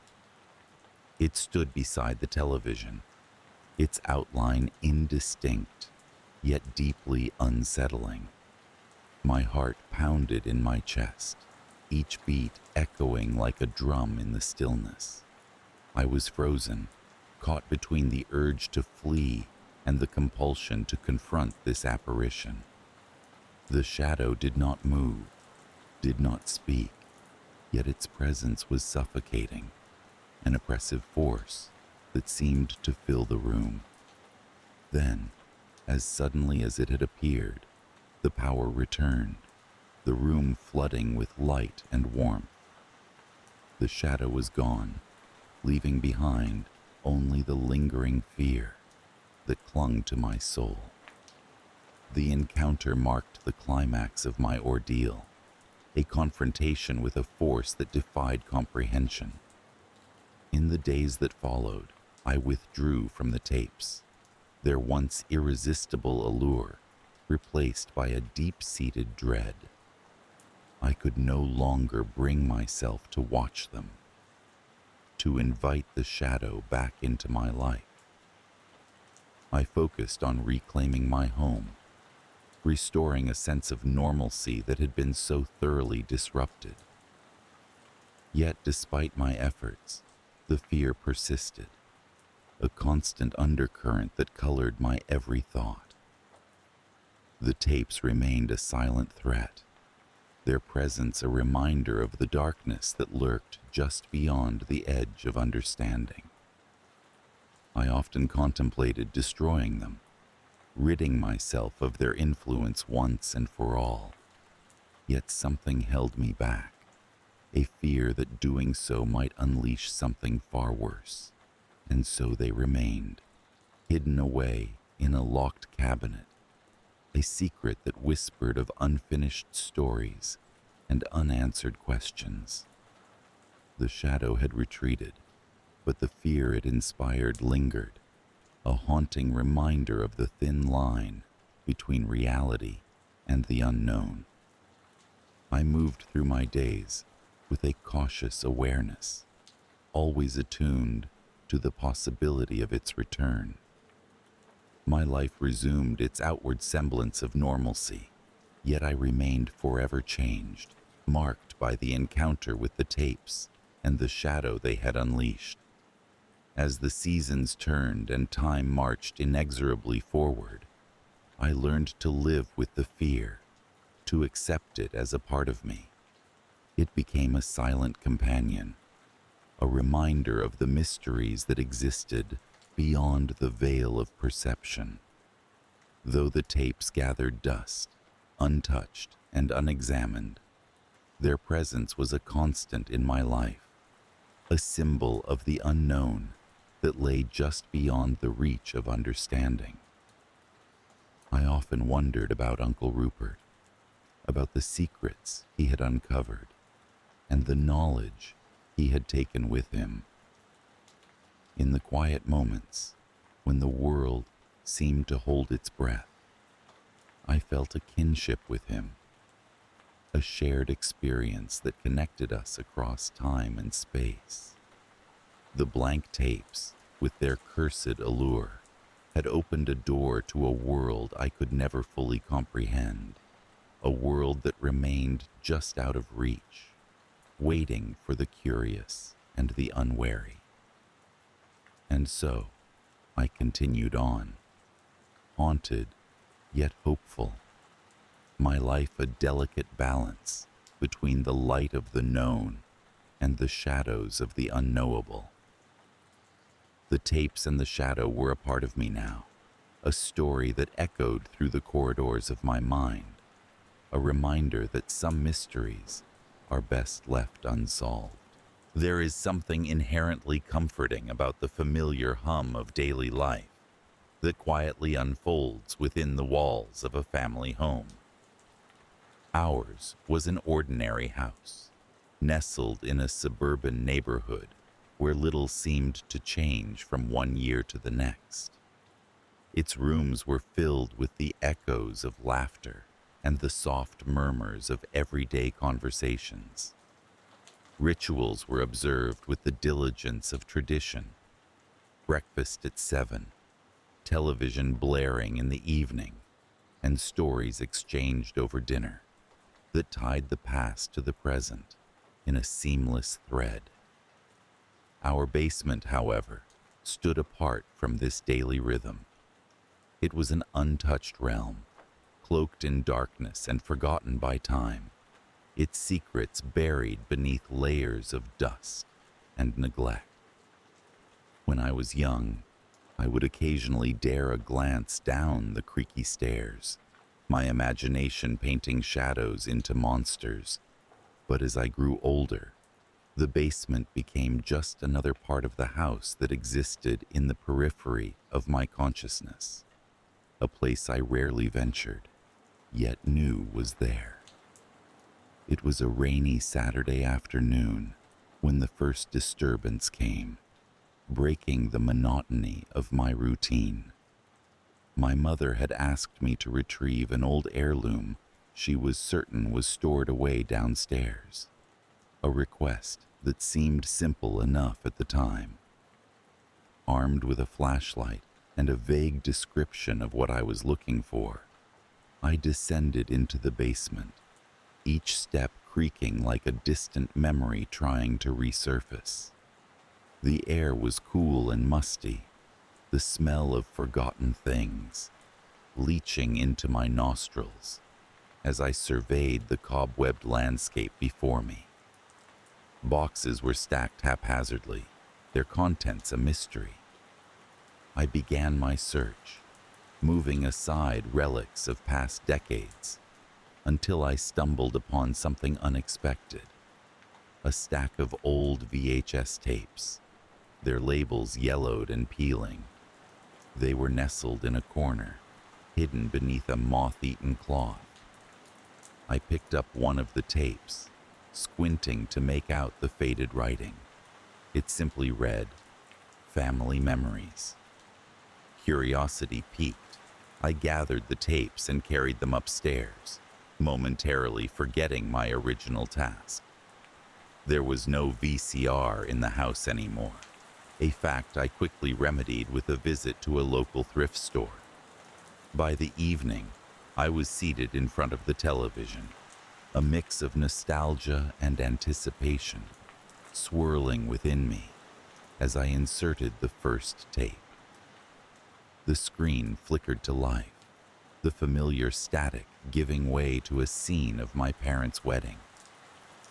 Joyful faces filled the screen, their youthful exuberance captured in grainy detail. I watched, enraptured, the memories flowing like a forgotten river suddenly bursting its banks. These weren't just forgotten moments. They were pieces of our history, snippets of a life that seemed both intimate and distant. As I played through the tapes, a pattern emerged. Interspersed with the joyful celebrations, and mundane family gatherings were brief, unsettling clips. Moments that seemed out of place. A darkened room where a shadow moved unnaturally. Faces contorted in silent screams and distorted audio that sent a shiver down my spine. These clips were brief, mere seconds long, but their presence lingered like an unwelcome guest. At first, I dismissed them as errors, perhaps the result of magnetic interference or degradation over time. But as I continued watching, it became clear that these were no accidents. Each tape held its own set of disturbing images, woven into the fabric of our family's recorded history with deliberate intent. Who had filmed these, and why had they been mixed in with our memories? It was a mystery that gnawed at the edges of my mind, refusing to be dismissed. The tapes were not merely cursed media, but seemed to carry a heavier weight, a connection to something lurking just out of sight. Determined to uncover the truth, I spent the following days immersed in research, delving into the history of our house, the tapes, and the people who once inhabited this space. What I discovered both intrigued and unsettled me. The house had belonged to a man named Thomas Ellison, a filmmaker of sorts, though not in the traditional sense. Ellison was fascinated by the concept of capturing the human soul on film, a pursuit that bordered on obsession.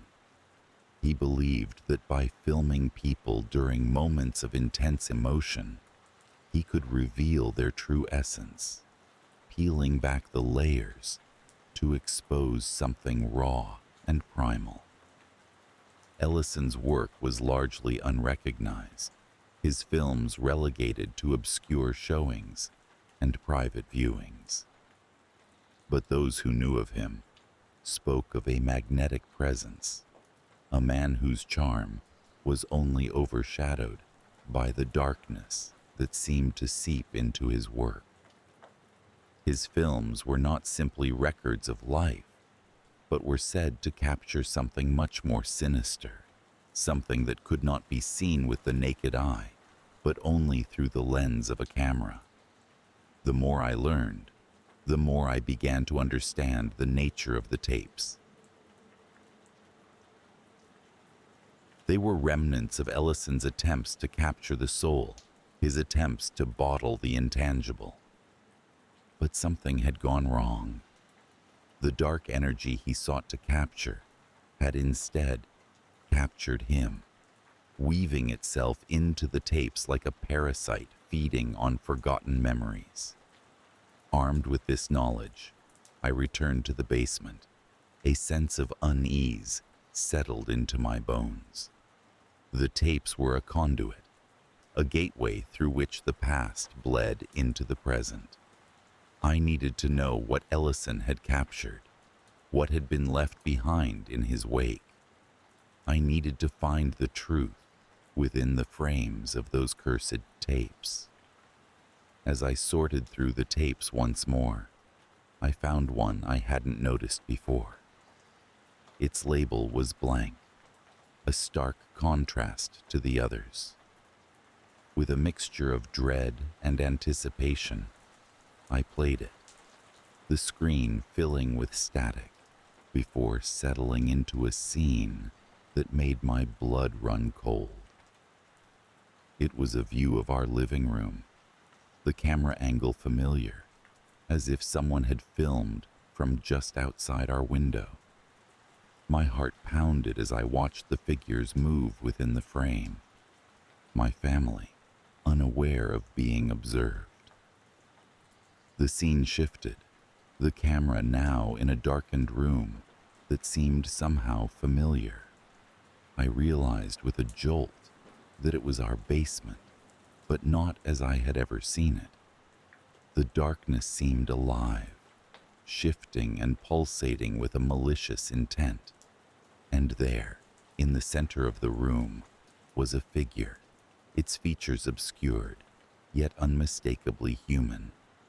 Ellison. It had to be him. He stood silent and still, his presence a haunting reminder of his obsession. As the scene unfolded, the figure slowly turned, fixing its gaze directly at the camera. Or was it at me? The hairs on my neck stood on end, a primal instinct warning me of the threat that lay in that gaze. The screen went black, the tape ending abruptly, leaving me with a chilling sense of being watched. It was as if Ellison's spirit had reached through the screen, tying itself to me, whispering secrets I could neither hear nor understand. The shadows in the room seemed to stretch, elongating into the corners where the light dared not go. In the days that followed, the boundaries between the past and present blurred, the darkness from the tapes seeping into the fabric of our home. Unexplained noises echoed through the halls at night. Shadows moved independently of their sources, and the air grew heavy with a presence that was impossible to ignore. Despite my fear, I continued to delve into the tapes, convinced that the answer lay within them. But with each viewing, the line between observation and participation faded, and I found myself wondering if I too was being drawn into Ellison's twisted game. Was I merely an observer, or had I become a part of the story captured on those tapes? The climax of this psychological unraveling came one night when the house was silent, the darkness pressing in from all sides. Awakened by a sense of urgency, I was drawn back to the basement, feeling compelled to confront whatever it was that Ellison had left behind. As I descended the stairs, my flashlight flickered ominously, casting my shadow against the wall in distorted relief. The basement seemed different, as if the very walls had shifted to accommodate the unseen presence that now dominated the space. At the far end, a figure stood waiting, its outline indistinct, yet I could feel its gaze upon me. Taking a deep breath, I stepped forward, the air growing colder with each step. The figure remained still, a silent sentinel guarding the secrets that lay within. It was then that I realized the truth. The tapes were not just a record of the past, but a means of communication, a way for Ellison to reach out from beyond and draw others into his dark world. With a final burst of courage, I reached out, my fingers brushing the surface of the last tape, and in that moment, I felt a connection snap into place, a tether binding me to the darkness. The figure moved then, its form dissolving into shadow, and I understood that I was gazing into the abyss of my own making.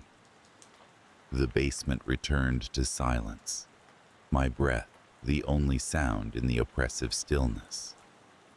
I gathered the tapes, my hands shaking, and knew that I must rid myself of their influence.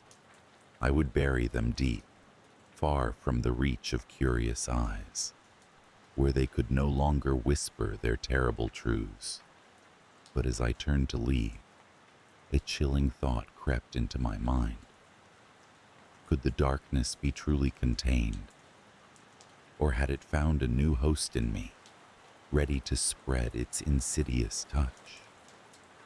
The question lingered, unanswered and unanswerable.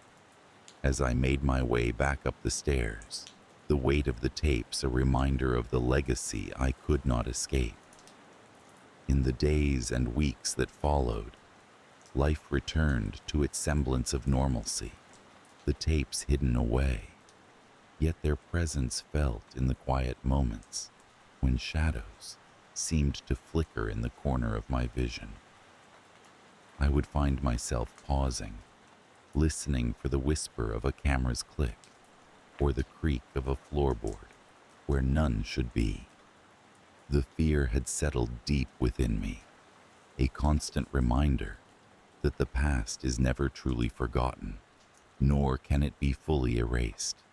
It lives on, captured in the frames of old tapes and the recesses of memory, waiting for the right moment to resurface and claim its due. And so, we live on, our days punctuated by the ordinary, yet shadowed by the extraordinary. The tapes remain hidden, but their specter lingers, a silent testament to the folly of seeking answers that were never meant to be found. In the end, the only certainty is the knowledge that the past is always watching, waiting to be unearthed by those who dare to look too closely. Life in the suburbs had always felt like a sequence of uneventful snapshots. Each frame was predictable, each day a rerun of the one before. I had settled into the monotony of it all without much resistance, greeting the dawn with a routine that hummed softly as background noise in my life. My home was a picturesque house nestled among others just like it, each with its own sun-dappled lawn and a mailbox standing at attention by the curb. It was a place where the hustle of the outside world seemed an echo in the distance, muted and irrelevant. My job as a video editor helped maintain this rhythm. I worked from home, my days spent splicing together moments, crafting narratives from fragments of reality. It was solitary work that I thrived on, each project a new puzzle that left little room for the unexpected. My evenings were spent in front of a different screen, partaking in the gentle comfort of familiar television shows or the occasional film. It was during one of these evenings, while browsing through an online auction site for old film equipment, that I stumbled upon a listing that piqued my curiosity. An old box of videotapes, unmarked and covered in a layer of dust. The seller claimed they had been found in the attic of a recently purchased home. Intrigued by the mystery and the potential of undiscovered footage, I placed a bid. A week later, a cardboard box arrived on my doorstep, the past contained within it. The tapes were a mix of formats, some VHS, others the smaller mini DV cassettes. As I began to sift through them, I was struck by the absence of any labeling or identification. There was a certain allure to their anonymity, a promise of tales untold, locked away and waiting for someone to unearth them. I set an old VHS player in the corner of my living room, the CRT television my portal into whatever world these tapes would reveal. The first few were mundane, snippets of family gatherings, vacations, and the occasional child's birthday party. The faces were unfamiliar, but their laughter universal, each frame a testament to moments treasured and preserved. Then there was the tape that changed everything. Its surface was no different from the others, but as the static cleared, I was greeted by a sight that felt all too personal. The camera appeared to be fixed in place, focusing on a room much like mine. The furniture, though different, was similarly arranged. A couch against the wall, a television, a coffee table cluttered with the debris of everyday life. The room was dimly lit, shadows pooling in the corners like ink. I watched with growing unease, the sense that I was intruding on something not meant for my eyes becoming ever stronger. There was no movement, No sign of life, only the oppressive silence pressing in from all sides. I nearly stopped the tape, but something compelled me to continue, a whisper of curiosity that refused to be silenced. Minutes passed without incident, a still life captured in time, until the screen flickered. At first, I thought it a glitch, the age of the tape perhaps compromising its stability. But then the image returned, subtly wrong. The perspective had shifted, though the camera had not moved. It was as though the room itself had warped, its angles sharper, the shadows longer and more pronounced. And then there was a figure. It stood in the corner, indistinct and shrouded in darkness. It was a silhouette, devoid of detail, yet undeniably human in shape. I felt a chill race up my spine, a primal instinct urging me away from the screen. But I remained, transfixed by the figure that did not move, did not breathe, only existed within those confines. As suddenly as it had appeared, the figure was gone, the room returning to its previous state of eerie calm. I let out a breath I hadn't realized I was holding, my heartbeat a steady drumbeat in my ears. The remainder of the tape was uneventful, the room empty, the shadows merely shadows once more. Disturbed but intrigued, I found myself unable to let the matter rest.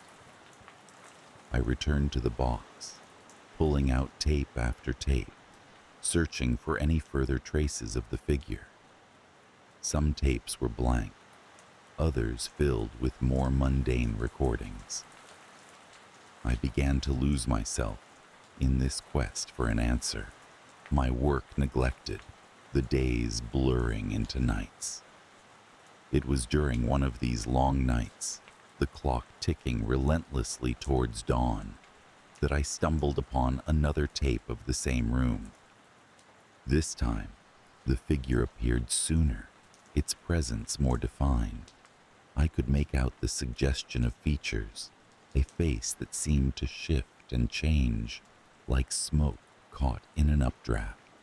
It did not move, yet I felt its gaze, a weight pressing down on me from the screen. Sleep eluded me that night. The figure's image burned into my mind. Each shadow in my own home seemed to stretch towards me, reaching with invisible fingers. I told myself it was only a trick of the mind, a fabrication born of fatigue and imagination. Yet when dawn broke, it brought no relief. I needed answers. Desperation drove me to seek the assistance of a friend and fellow filmmaker, Alex, whose experience with experimental films seemed fitting for the task at hand. I invited him over, hoping his fresh perspective would shed light on this peculiar phenomenon. Alex was captivated by the tapes, his interest piqued by their eerie nature. We spent hours reviewing them, dissecting every frame. He theorized that it could be an intricate hoax or perhaps an avant-garde project left unfinished. Yet, like me, he felt the inexplicable pull towards the figure, an enigma begging to be unraveled. As days turned into weeks, our obsession grew. We compared notes, analyzed footage, even attempted to track down the previous owner of the tapes, though our efforts yielded no results. The mystery deepened, the figure's presence more frequent and defined with each new tape we discovered. The climax came unexpectedly during a night like so many before it. We had just finished reviewing yet another tape, the figure now almost familiar in its form. As Alex prepared to leave, we both heard it, a faint whispering that seemed to emanate from the television itself. We froze, eyes locked on the screen where the image remained static, the room unchanged. The whispering grew louder, a symphony of voices, each distinct yet inseparable from the others. We leaned in closer, straining to understand their message, when the screen flickered violently, the image distorting before our eyes. The figure, now unmistakably human, stepped forward, its face still obscured, but its intent clear. We stumbled backwards, the air thick with a sudden, oppressive weight. The television switched off. With a resounding finality, the room plunged into darkness. We sat in stunned silence, the implications of what we had witnessed settling over us like a shroud. In the days that followed, Alex and I distanced ourselves from the tapes, an unspoken agreement to leave the mystery unsolved. The tapes remained in the box, untouched, their secrets locked away once more. Yet, the fear lingered, a shadow that refused to be dispelled by light or logic. I found myself glancing over my shoulder, the corners of my vision always seeking the figure that had stepped from the screen. The world seemed subtly altered, a reality tinged with the supernatural. The tapes a reminder of the unknown that lurks just beyond the veil of the everyday. As time passed, the edge of fear dulled, though it never faded entirely. I returned to my routine, the familiar rhythms of life offering comfort amidst the lingering unease. The tapes remained a testament to that brief descent into mystery. A chapter closed, yet never truly forgotten. And sometimes, when the night draws long and shadows stretch across the walls, I feel its presence once more. A fleeting glimpse, a whisper in the dark, reminding me of the tapes and the secrets they hold. In those moments, I understand that some stories are not meant to be told, some mysteries destined to remain unsolved, leaving only echoes in their wake. I had always taken quiet solace in the familiar confines of my flat, nestled comfortably atop an old brick building in the heart of a city that never seemed to rest. The muted hum of traffic outside was a constant companion, a reassuring lullaby sung by the world beyond. The walls of my living space were lined with memories and knickknacks, photos of past travels, books I'd yet to read, and cushions that bore the gentle imprint of my repose. A place of refuge and routine, the flat was a sanctuary against the chaos of life, a place where time could stretch and yawn without the pressure to progress. On a particular evening, as the sun's last golden rays began to retreat behind the skyline, I found myself indulging in a simple pleasure, sorting through the half-forgotten boxes that lingered in my storage closet. It was a task I had avoided, one I now approached with a curious nostalgia, hoping to unearth something of interest, or at least reclaim some semblance of order. The boxes were mostly filled with the detritus of years gone by, clothes that no longer fit, old magazines, and forgotten gadgets. Among these, tucked away in a corner, was a package I didn't remember placing there. It was unremarkable in appearance, wrapped loosely in brown paper, with my name scrawled across its surface in a handwriting I did not recognize. There was no return address, no indication as to its origin or sender. Curiosity piqued. I took it to the living room, where the dim light cast long shadows against the walls. I sat in my worn armchair, the package resting on my lap, weighing it thoughtfully in my hands. It was light, with a solidity that suggested something substantial inside. With a sense of quiet anticipation, I peeled away the paper, revealing a plain, unmarked VHS tape. A relic from another era.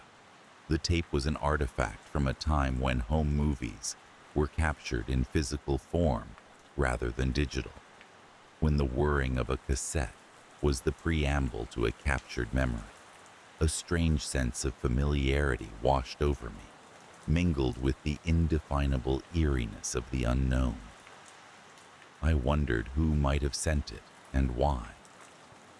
My old VHS player, a forgotten staple of my entertainment center, sat beneath the television, more ornament than utility these days. I hesitated only briefly before sliding the tape into the machine, the mechanism clunking into life with a mechanical groan. The screen flickered, and then the image resolved into view. At first, the footage was mundane, the shaky lens of a handheld camera panning across an ordinary living room, much like my own. The room was sparse, but warmly lit, the kind of space that suggested cozy evenings and quiet contentment. I watched as the camera settled on a figure seated on a couch, a man in his 40s, with a kind face that seemed vaguely familiar. He spoke directly to the camera, his voice low and steady. "If you're watching this, then perhaps you've found it as I did." His gaze was intense, as though he could see beyond the screen, beyond time itself. I can't explain how it came to me, only that it did. And now, it is yours. A chill prickled along my spine, the kind that accompanies an unbidden realization. Was this man speaking to me, or was it a prelude to something more sinister? The camera's perspective shifted, now focused on a window. Outside, the scene was familiar, a cityscape not unlike my own, with towering buildings and the distant sweep of headlights. The footage continued in this manner, alternating between scenes of the man's quotidian life and cryptic monologues addressed to whoever might be watching. As the tape played, I felt increasingly drawn into his world, as though the boundary between reality and recording was blurring, the walls of my flat subtly shifting to match those on the screen. The man spoke of things that were unsettling in their simplicity, moments that seemed innocuous, yet were laced with a tension that belied their surface. "Pay attention to what you see," he would say, his voice a soft insistence that raised goosebumps on my arms. "Look beyond the obvious." It was then that the first true disturbance occurred. As the camera once again panned across the familiar setting, a shadow flitted across the screen, just a brief flicker, almost imperceptible, yet enough to draw my focus, my heart quickening in response. The man paused, eyes darting to the periphery of his vision, a fleeting unease passing over his features. I rewound the tape, playing the scene again, but the shadow remained elusive, a phantom of memory and light. A sense of intrusion crept over me, as if unseen eyes were watching, as if the boundaries of my flat were less secure than I had always believed. The tape continued, the narrative weaving a tapestry that was at once personal and alien. Days seemed to pass on the screen, though how much of it was true time and how much an illusion, I could not say. The man began to speak of dreams, of visions that haunted his nights and seeped into his waking hours.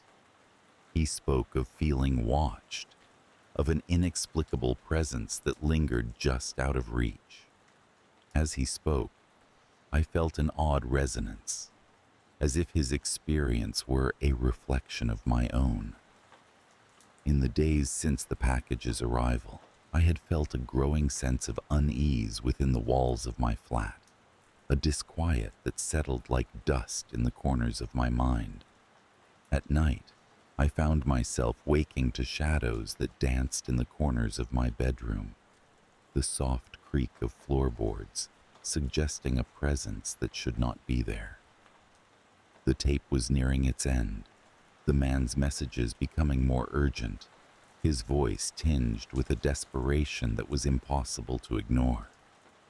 "It's here," he said, eyes wide with a fear that was palpable even through the screen. "It's always been here, waiting." The camera trembled, as though in the grip of unseen hands, the image distorting before it cut to black. For a moment, I sat in silence, the room around me thick with an oppressive stillness. The tape, now spent, lay inert in the player, its secrets discharged and yet unrevealed. A sense of inevitability settled over me, a realization that the boundaries between my world and that of the tape had dissolved.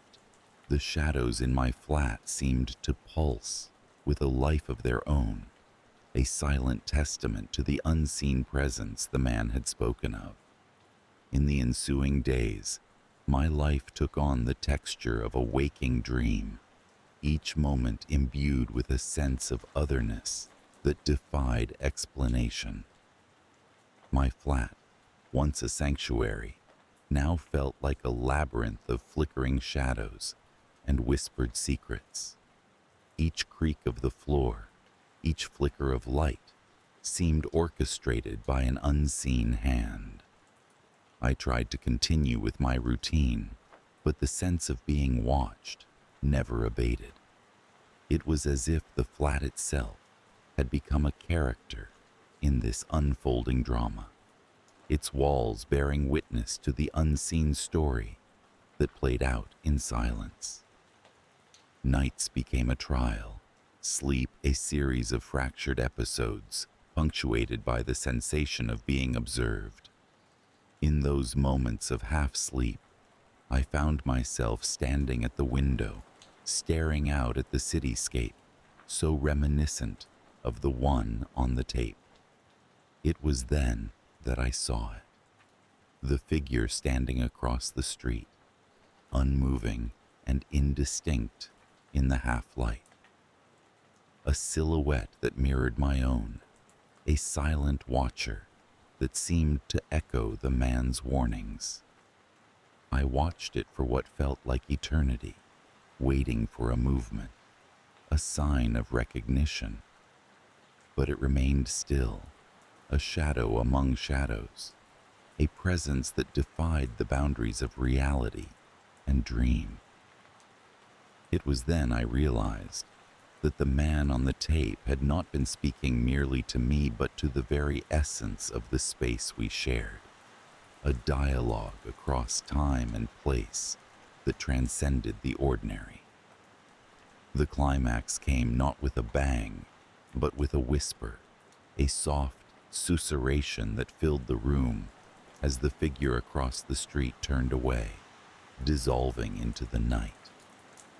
In that moment, I understood that the package, the tape, the man, all were part of a continuum that connected us, a thread woven through the fabric of existence.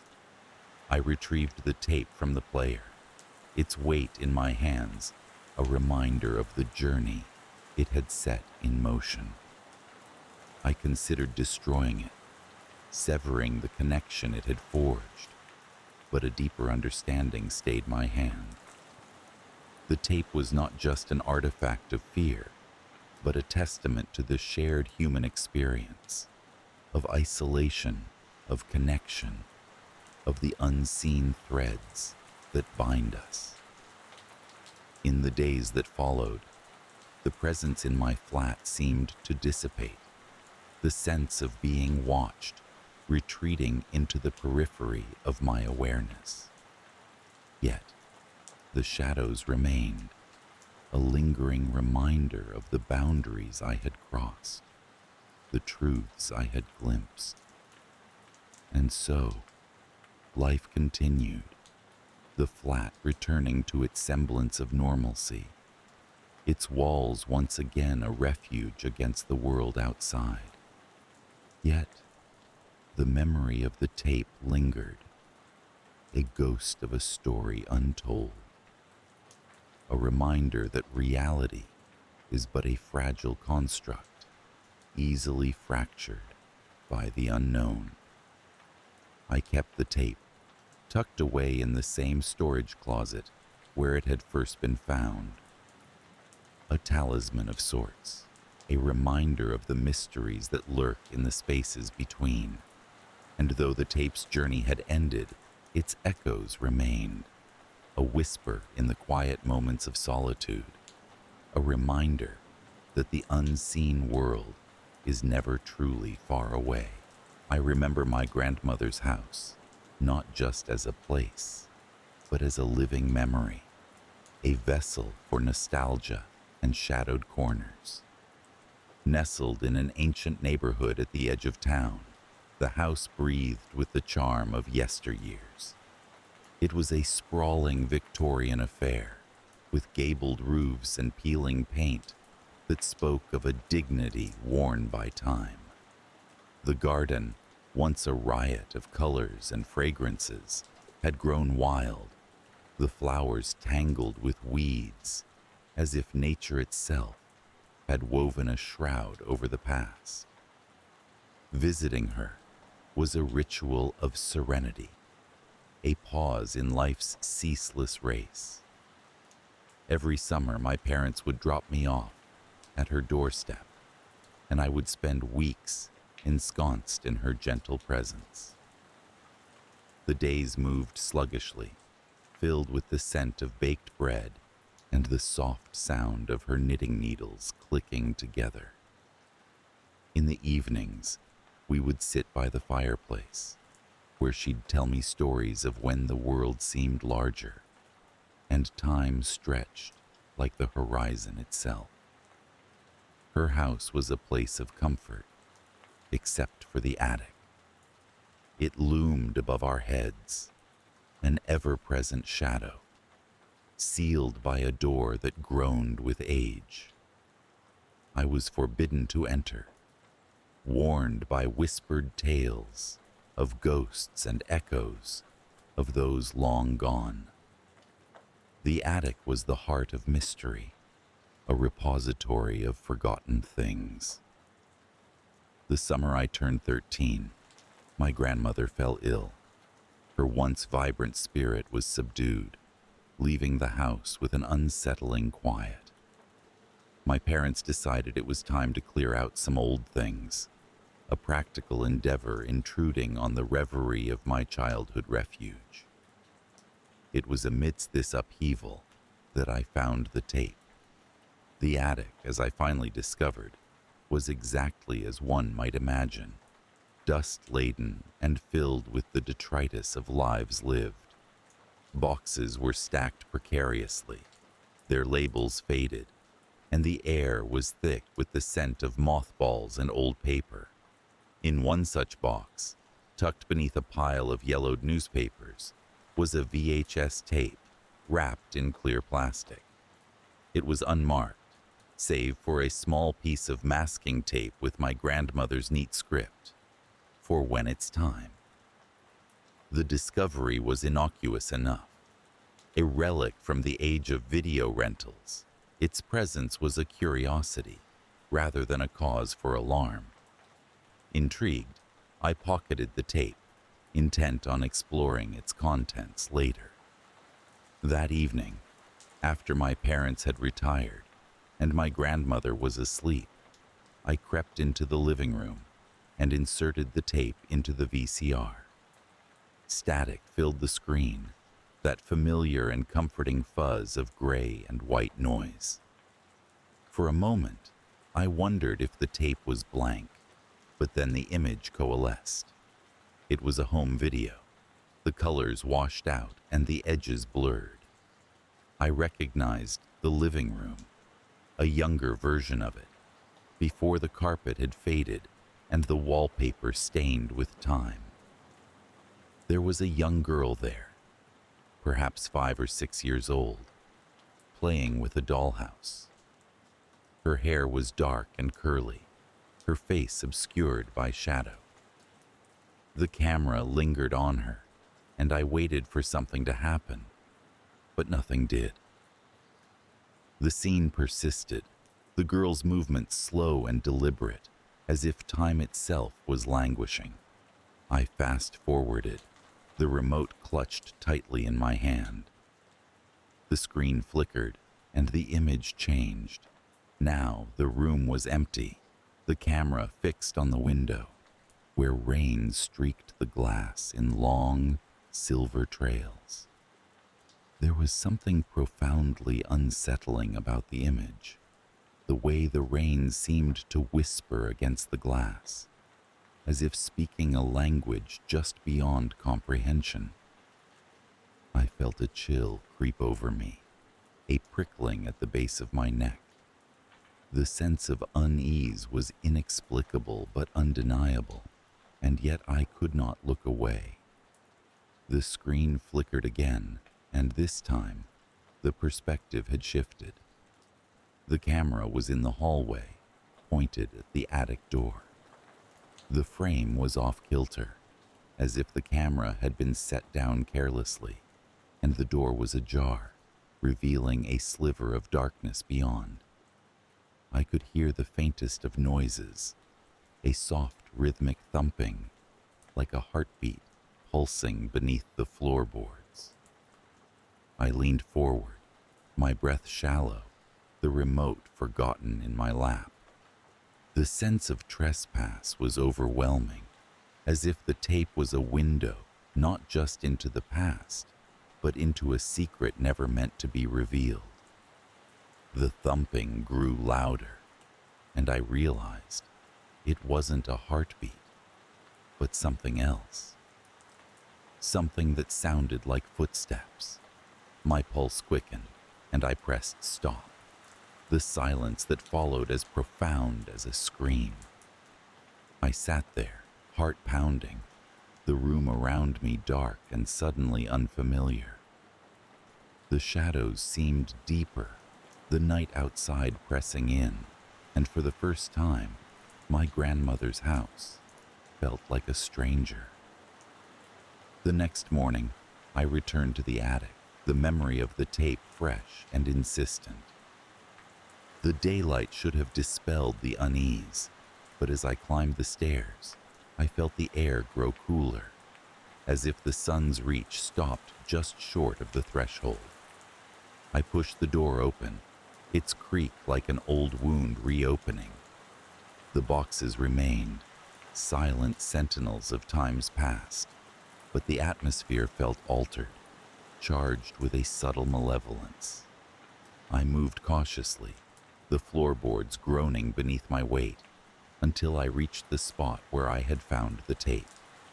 There, set between two boxes, was the dollhouse. It was the same one from the video, its paint chipped and faded, the furniture within arranged with meticulous care. I reached out, my fingers brushing the roof, when a voice broke the silence. "Why did you watch it?" The voice was soft, almost a whisper, but it froze me in place. I turned, expecting my grandmother, but the attic was empty. The light from the single window illuminated the dust in lazy swirls, but there was no one else there.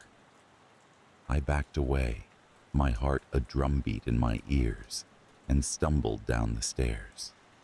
I didn't mention the tape to anyone, the experience too strange and personal to share. My grandmother recovered slowly, but her vitality never quite returned, and the house remained under the shadow of that summer. As the years passed, I visited less frequently, the demands of adult life pulling me away. The memory of the tape faded, becoming one of those curious relics of childhood, half remembered and softened by time. But then, one night, as I lay in my own bed miles away, I heard a sound. It was the faintest of noises, a rhythmic thumping, like footsteps on the stairs, drawing closer. I held my breath, the darkness pressing in, as the sound ceased just outside my door. The doorknob turned slowly, and I felt a chill so profound it seemed to seep into my bones. The door opened a crack, revealing nothing but the shadows of the hallway beyond. I lay paralyzed, the silence a living thing, until the door closed again, and the footsteps retreated into nothingness. I never found the source of the noise, but I knew then that whatever lingered in my grandmother's house had followed me. The tape's malevolence, once dormant, had awakened, its presence like a shadow cast across the light of my days. I moved soon after, hoping distance would dispel the fear, but it remained, an unwelcome companion. The footsteps would come and go, unpredictable as the wind, leaving behind a chill that seeped into my dreams. The house was sold, my grandmother's things dispersed, but the tape was never found again. Perhaps it was lost among the boxes. Perhaps it found its way into another's hands, a new story waiting to unfold. But for me, its echo lingers, a reminder that some doors, once opened, can never truly be closed. Time has blurred the sharp edges of that summer, but the sense of unease remains, a whisper in the quiet moments, a shadow at the edge of sight. I live my life with one eye on the darkened corners, the spaces where reality thins and something else presses through. Perhaps it is imagination, or perhaps it is the echo of a forgotten truth, one that lingers just beyond reach, waiting for the moment when it's time to be seen again. The town of Elder Hollow lay nestled in the crook of a lazy river, surrounded by a thick cloak of oak and pine that seemed to guard it from the outside world. A place where the past still whispered through the cracks of time-worn buildings and cobblestone streets. Life here unfolded with a certain predictability. The sun rose and fell at the same time every day, casting long shadows over the old mill by the river, and the church bells tolled every hour as they had for 100 years. The residents of Elder Hollow were content with their routines, finding comfort in the familiar rhythm of life. It was in this setting of quiet normalcy that I found myself after a rather tumultuous few years in the city. My name is Michael, and I had retreated to Elder Hollow, seeking solace and perhaps a little peace of mind. I rented a small house at the edge of town, a modest structure with a gabled roof and a porch that creaked underfoot. The house, like the town, had a history. It had once belonged to an elderly couple, the Andersons, who were known for their love of antiquities, particularly old films and vintage cinema memorabilia. The first few weeks passed uneventfully. I found work at the local library, a quiet job that suited my temperament. I spent my free time reading or walking through the woods, savoring the tranquility I had longed for.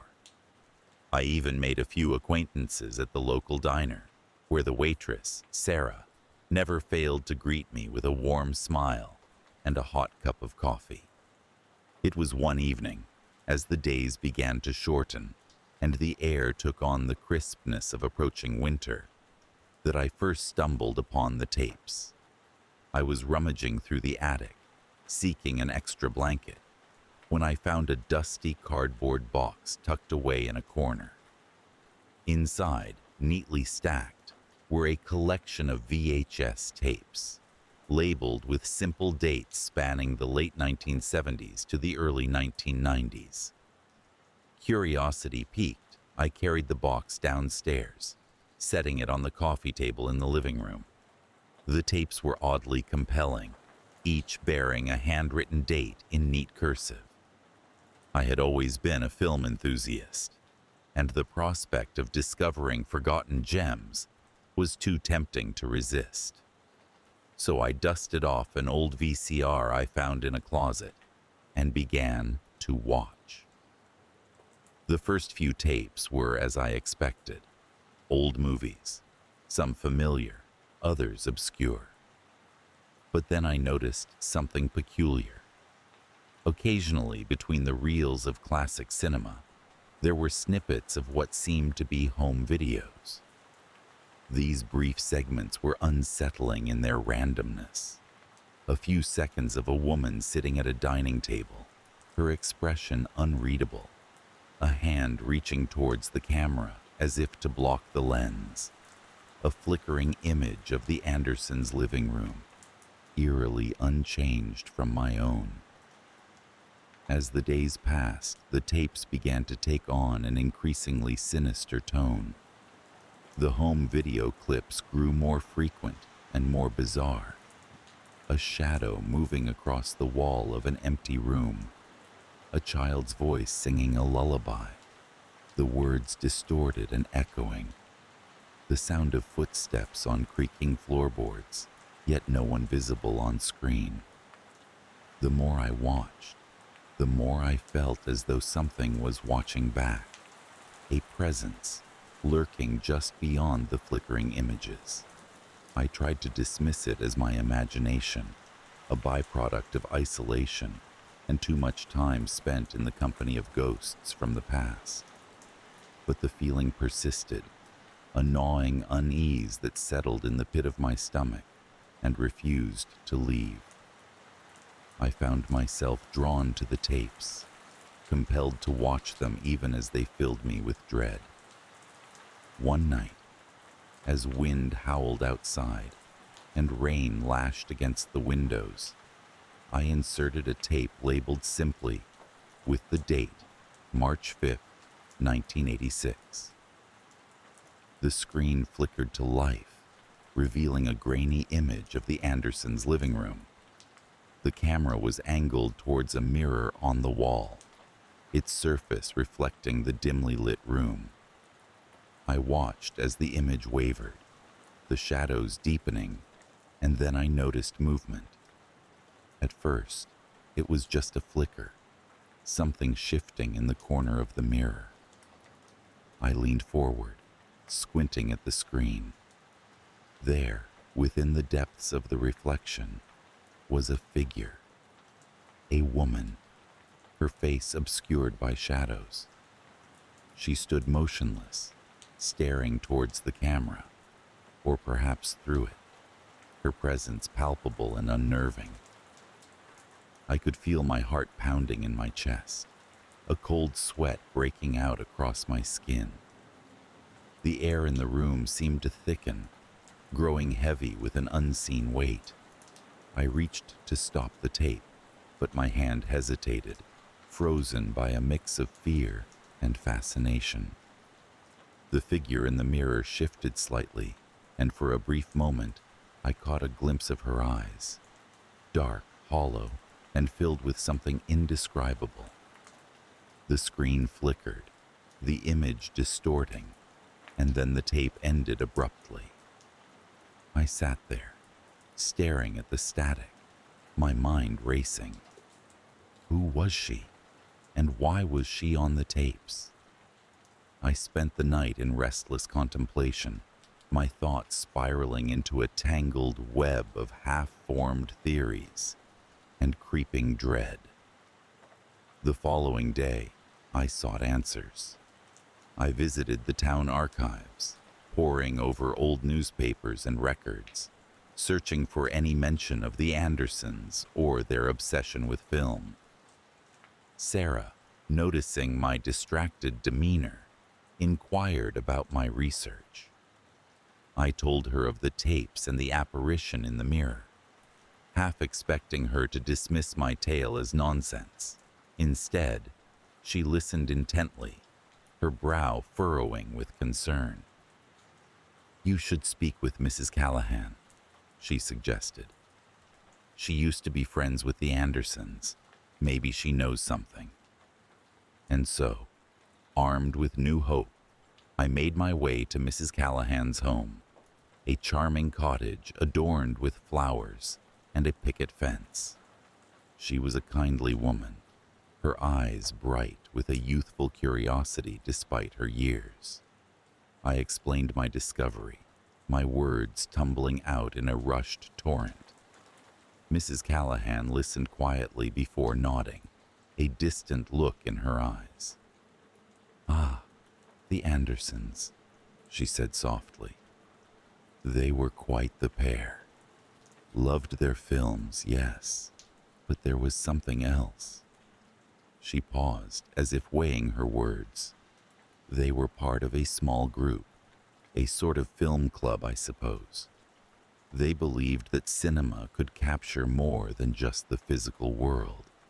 They thought it could record echoes of the past."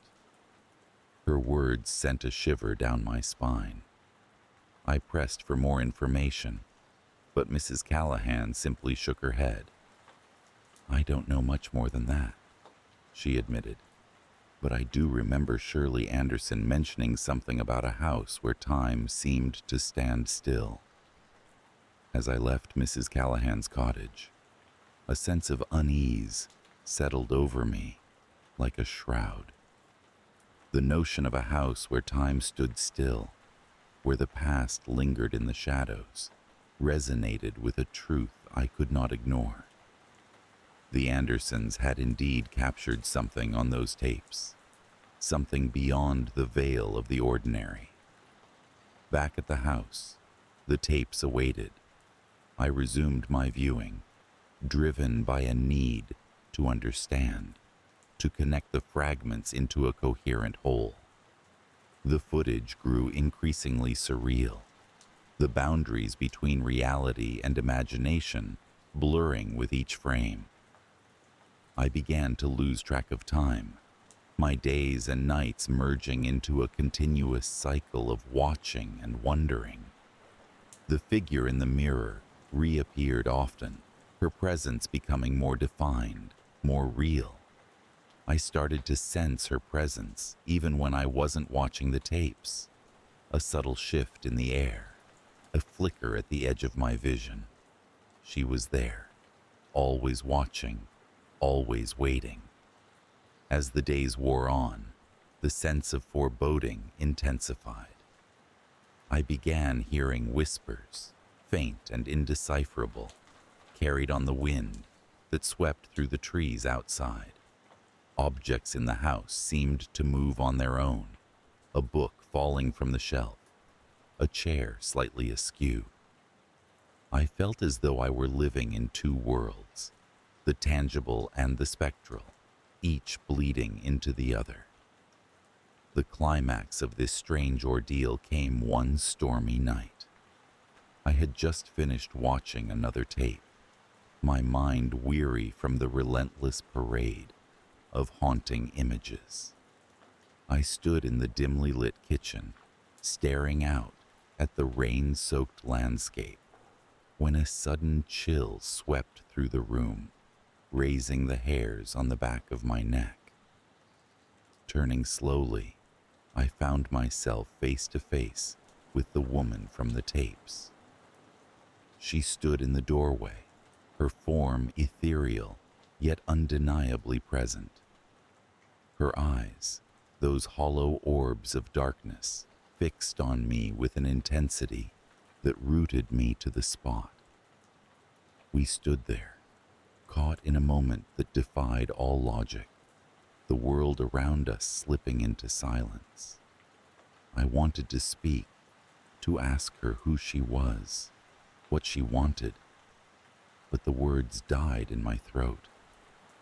Instead, she moved, gliding past me with a grace that seemed otherworldly.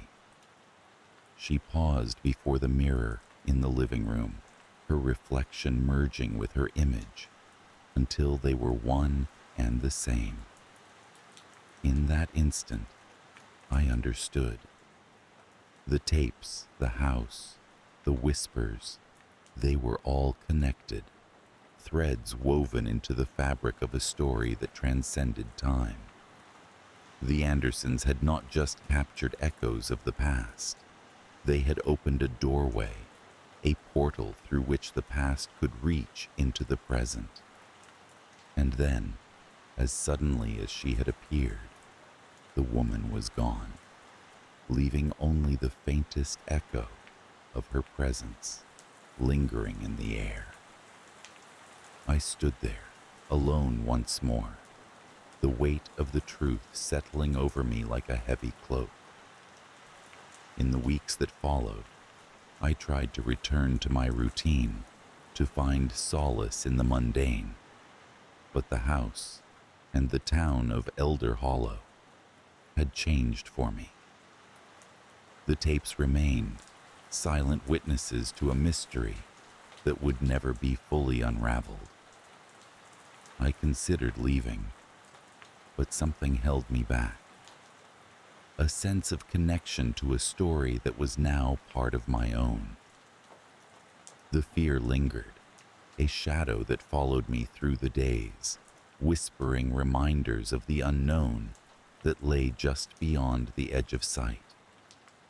The house, with its creaking floors and dusty corners, had become a place where the past and present coexisted, a sanctuary for spirits caught in the in-between. I learned to live with the haunting, to accept the presence that shared my home. Sometimes, late at night, I would sit by the flickering glow of the VCR, watching the tapes again.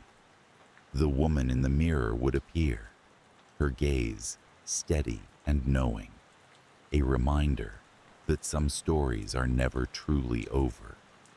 In Elder Hollow, time moved differently, the boundaries between what was and what is forever blurred. The tapes, the haunted echoes of a forgotten past, remained a testament to the mysteries that lay beneath the surface, waiting to be discovered by those willing to listen. And so, life continued in the small town, the river flowing endlessly by, carrying with it the secrets of a world that was both familiar and strange. I had come seeking peace, but found instead a deeper understanding of the unseen, a glimpse into the shadows that danced at the edge of reality.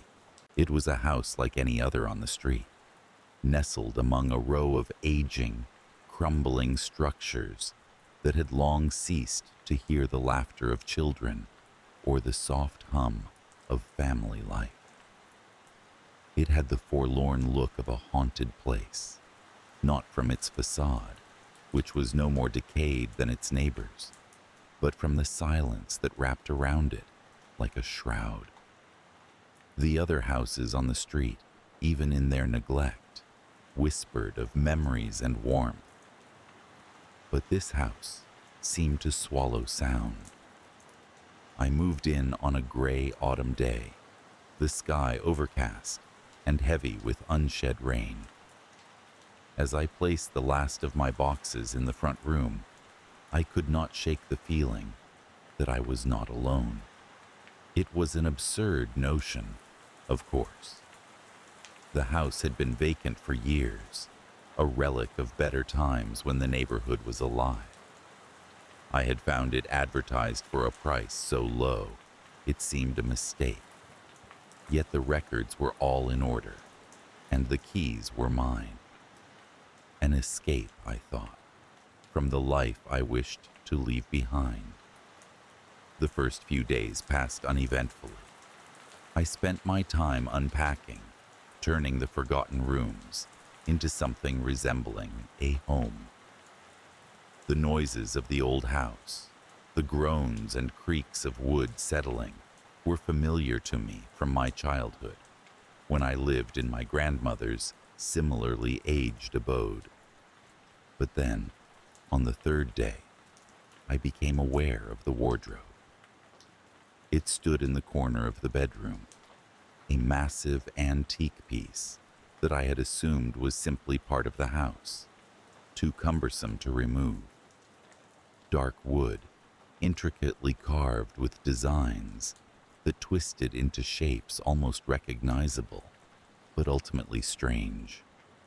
I had not paid it much heed before, but as I lay in bed, a cold draft seemed to seep from its seams, chilling me to the bone in a way the autumn air never could. I dismissed it, resolving to check for gaps or openings the following day. That night, I dreamed of her, a pale lady, gaunt and ethereal, her eyes sunken and devoid of life, standing silently beside the wardrobe. Her presence was not overtly threatening, yet there was an undeniable malice in the silence that enveloped her. I awoke with a start, my heart pounding, the room dark and silent. The wardrobe loomed like a specter in the moonlight, filtering through the curtains, and I could not shake the feeling that the pale lady had been watching me as I slept. In the days that followed, the sense of unease grew. The house began to feel less like a sanctuary and more like a trap, each room holding its own secrets. Doors that I was certain I had closed were found ajar, and items shifted out of place as though moved by unseen hands. Most disturbing, however, were the whispers, low, incomprehensible murmurs that seemed to emanate from the very walls, often late at night when the world outside was still. I would lie awake, straining to understand them, yet they always eluded me, fading into the stillness of the room. I tried to rationalize these events, attributing them to the overactive imagination of someone in a new and unfamiliar setting.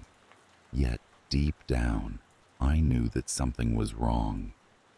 The dreams of the pale lady persisted, each one more vivid than the last, until her presence was as real to me as the bed upon which I slept. It was on a particularly cold, silent night that I awoke to the sound of the wardrobe door creaking open. Paralyzed by fear, I lay there, listening to the slow, deliberate movement of wood against wood. The pale lady stood there, real now, emerging from the darkness within the wardrobe, her eyes fixed on me with an intensity that burned into my soul.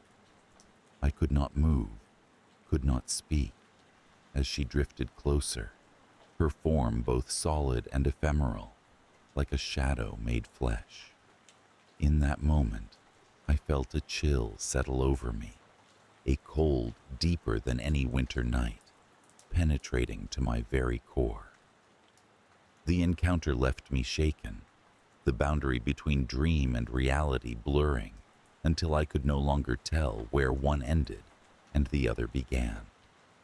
My attempts to explain these phenomena to myself faltered, and I began to avoid the bedroom, sleeping fitfully on the living room couch. But the pale lady was not confined to the wardrobe. She appeared in mirrors, her reflection, a ghostly echo of my own, always watching, always waiting.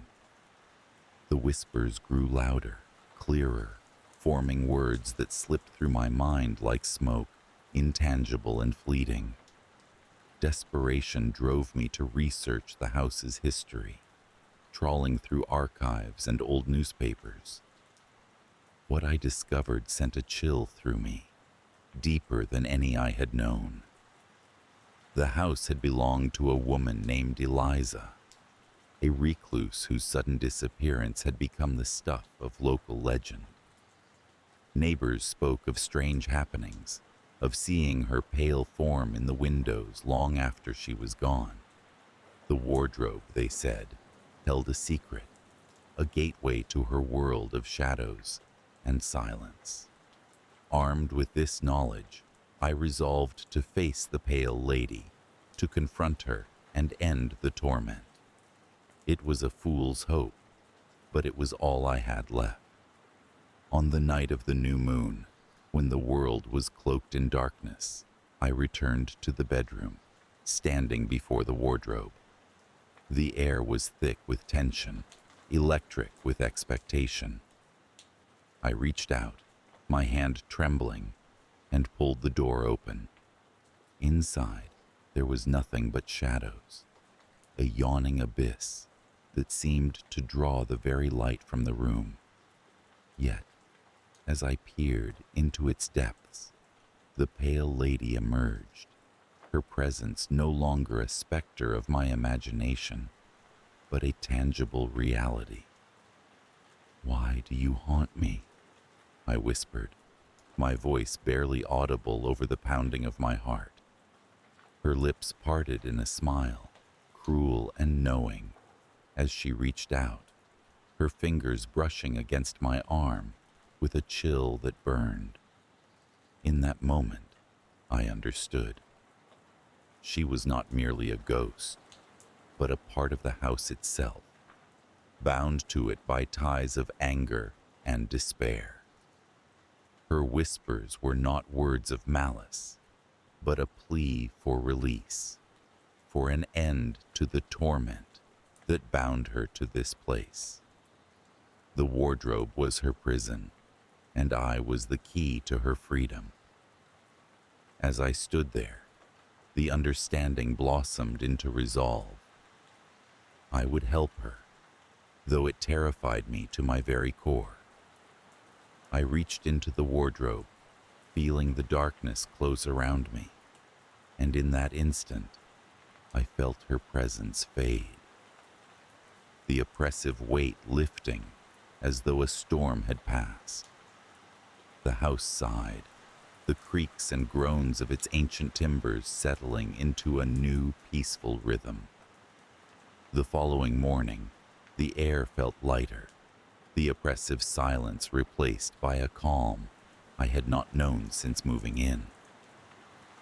The pale lady was gone, her presence no longer lingering in the corners of my vision or the edges of my dreams. Yet, the memory of her stayed with me, a reminder of the thin veil between our world and the next, and the echoes of those who linger, waiting for release. Though the house was peaceful now, I could not shake the feeling of being watched, of eyes observing from the shadows. The neighborhood, too, seemed to come alive once more, the decay of its buildings softened by the return of whispers, this time of life and laughter. New families moved in, drawn by the low prices and the promise of renewal, unaware of the secrets the streets held. I held my peace, content to let the past remain buried, knowing that some stories are better left untold. As for the wardrobe, it remained in its corner, its presence no longer menacing, but a reminder of the house's history, of the pale lady who had once called it home. I could never bring myself to remove it, as if doing so would erase the memory of her entirely.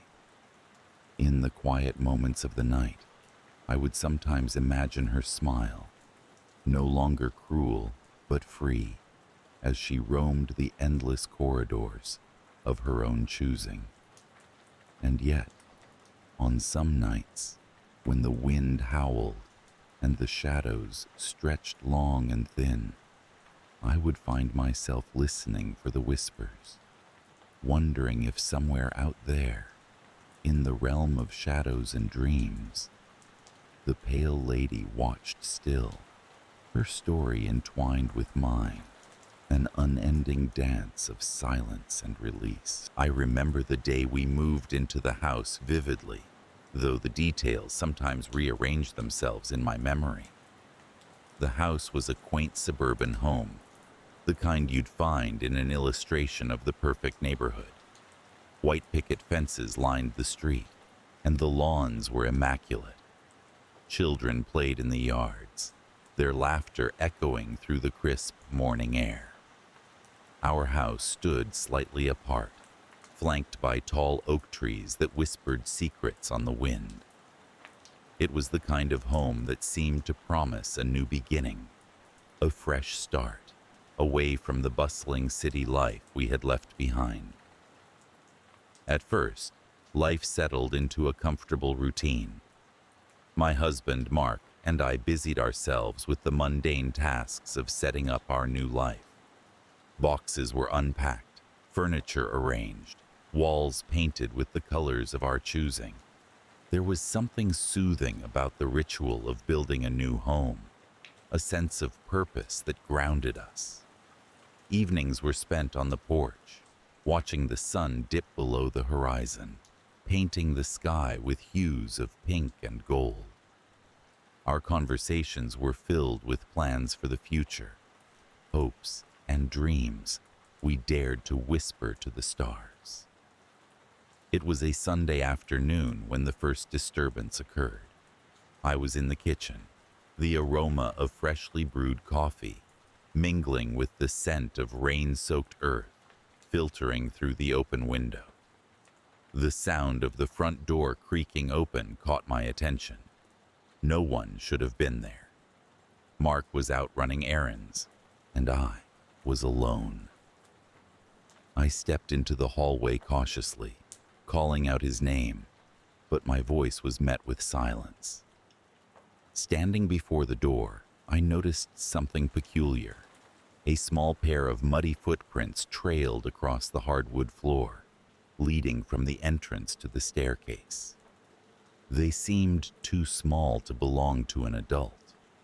A chill ran down my spine as I followed the trail, each step raising the hairs on the back of my neck. The footprints ended abruptly at the foot of the stairs, as if the owner had vanished into thin air. I shook my head, convincing myself that it was merely a trick of the rain and my imagination. But deep down, a sense of unease began to take root. An inexplicable feeling that something was amiss.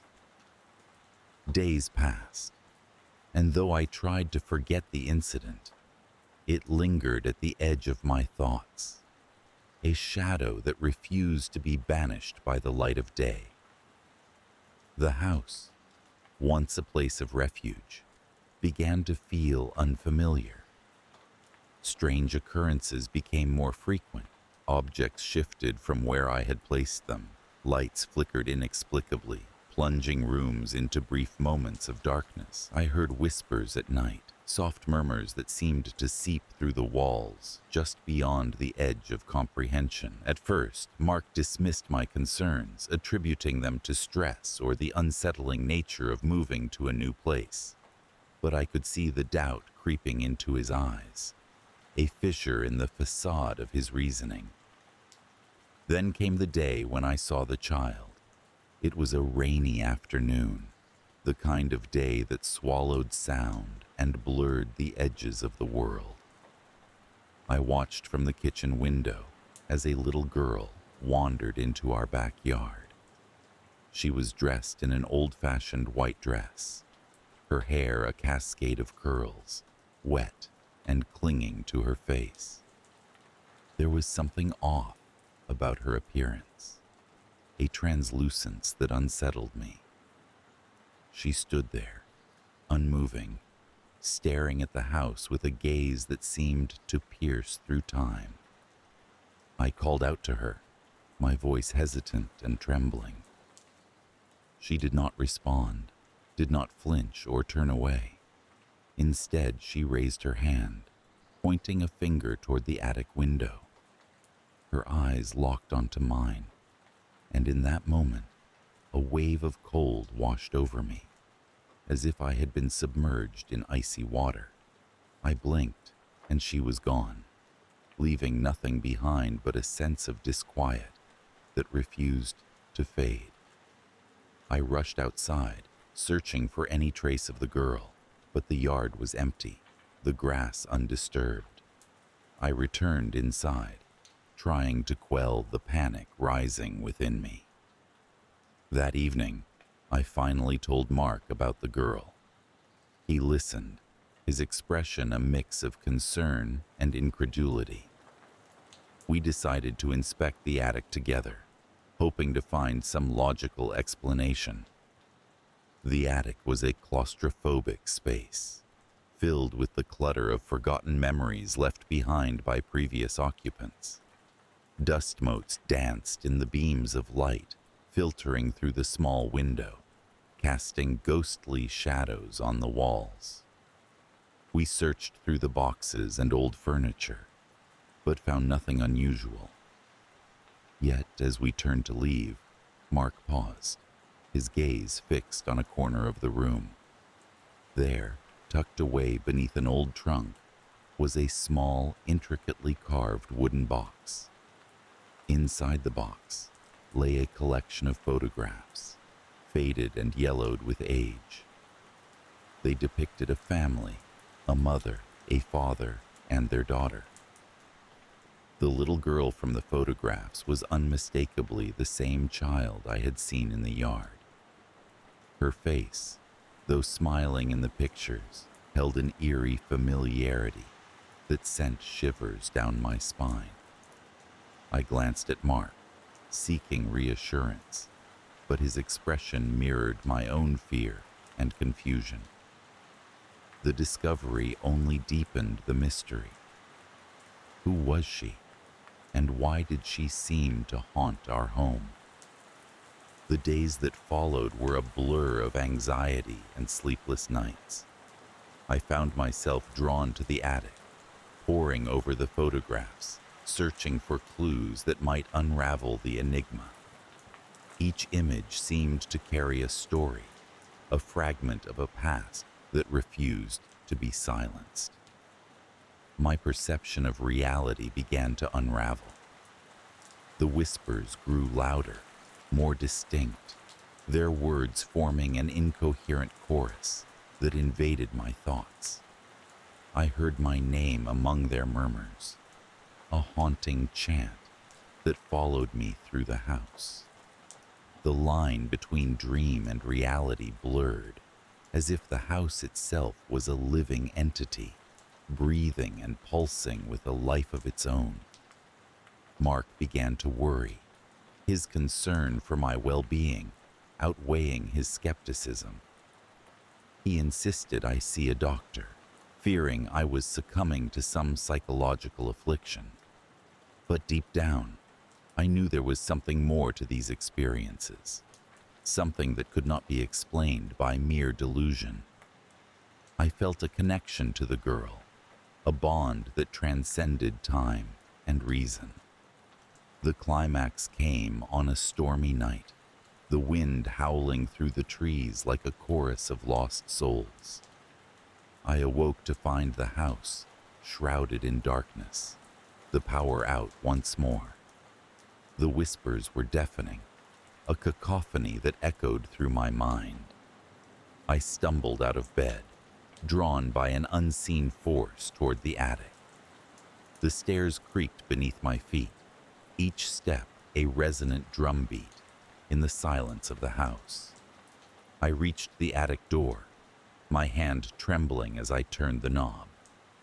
The room was illuminated by the flickering light of a candle, casting long shadows that danced along the walls. In the center of the room stood the little girl, her figure solid and real in the dim light. She gazed at me with eyes that seemed to hold the weight of the world, a sadness and longing that transcended her years. She opened her mouth, and for the first time, I heard her voice, soft and ethereal. "Help me," she whispered, the plea resonating within the depths of my soul. Before I could respond, the candle flickered and died, plunging the room into darkness. I felt a rush of air, a presence sweeping past me, and then silence. When the lights returned, the girl was gone, leaving behind only the lingering scent of roses and the echo of her words. I stood there, breathless and trembling, the reality of what had transpired sinking in. The house was not merely haunted by memories, but by the spirit of a child trapped between worlds, seeking release. The photographs, the whispers, the visions, they were all pieces of a puzzle I was destined to solve. In the days that followed, the atmosphere in the house shifted. The whispers faded, the shadows retreated, and a sense of peace settled over the place. I continued my search, uncovering fragments of the family's history, piecing together the story of their tragic past. The girl, it seemed, had died in a fire, her life cut short by a moment of fate's cruelty. Yet, despite the resolution, a lingering fear remained. The line between reality and the unseen world had been breached, revealing a realm of possibilities that defied logic and reason. I often found myself glancing toward the attic, half expecting to see her standing there, waiting with those haunting eyes. The house, once a refuge, had become a keeper of secrets, its walls echoing with the memories of lives long gone. As I sit on the porch, watching the sun sink below the horizon, I reflect on the events that have unfolded. The wind carries with it the scent of roses, a gentle reminder of the girl whose presence lingers still.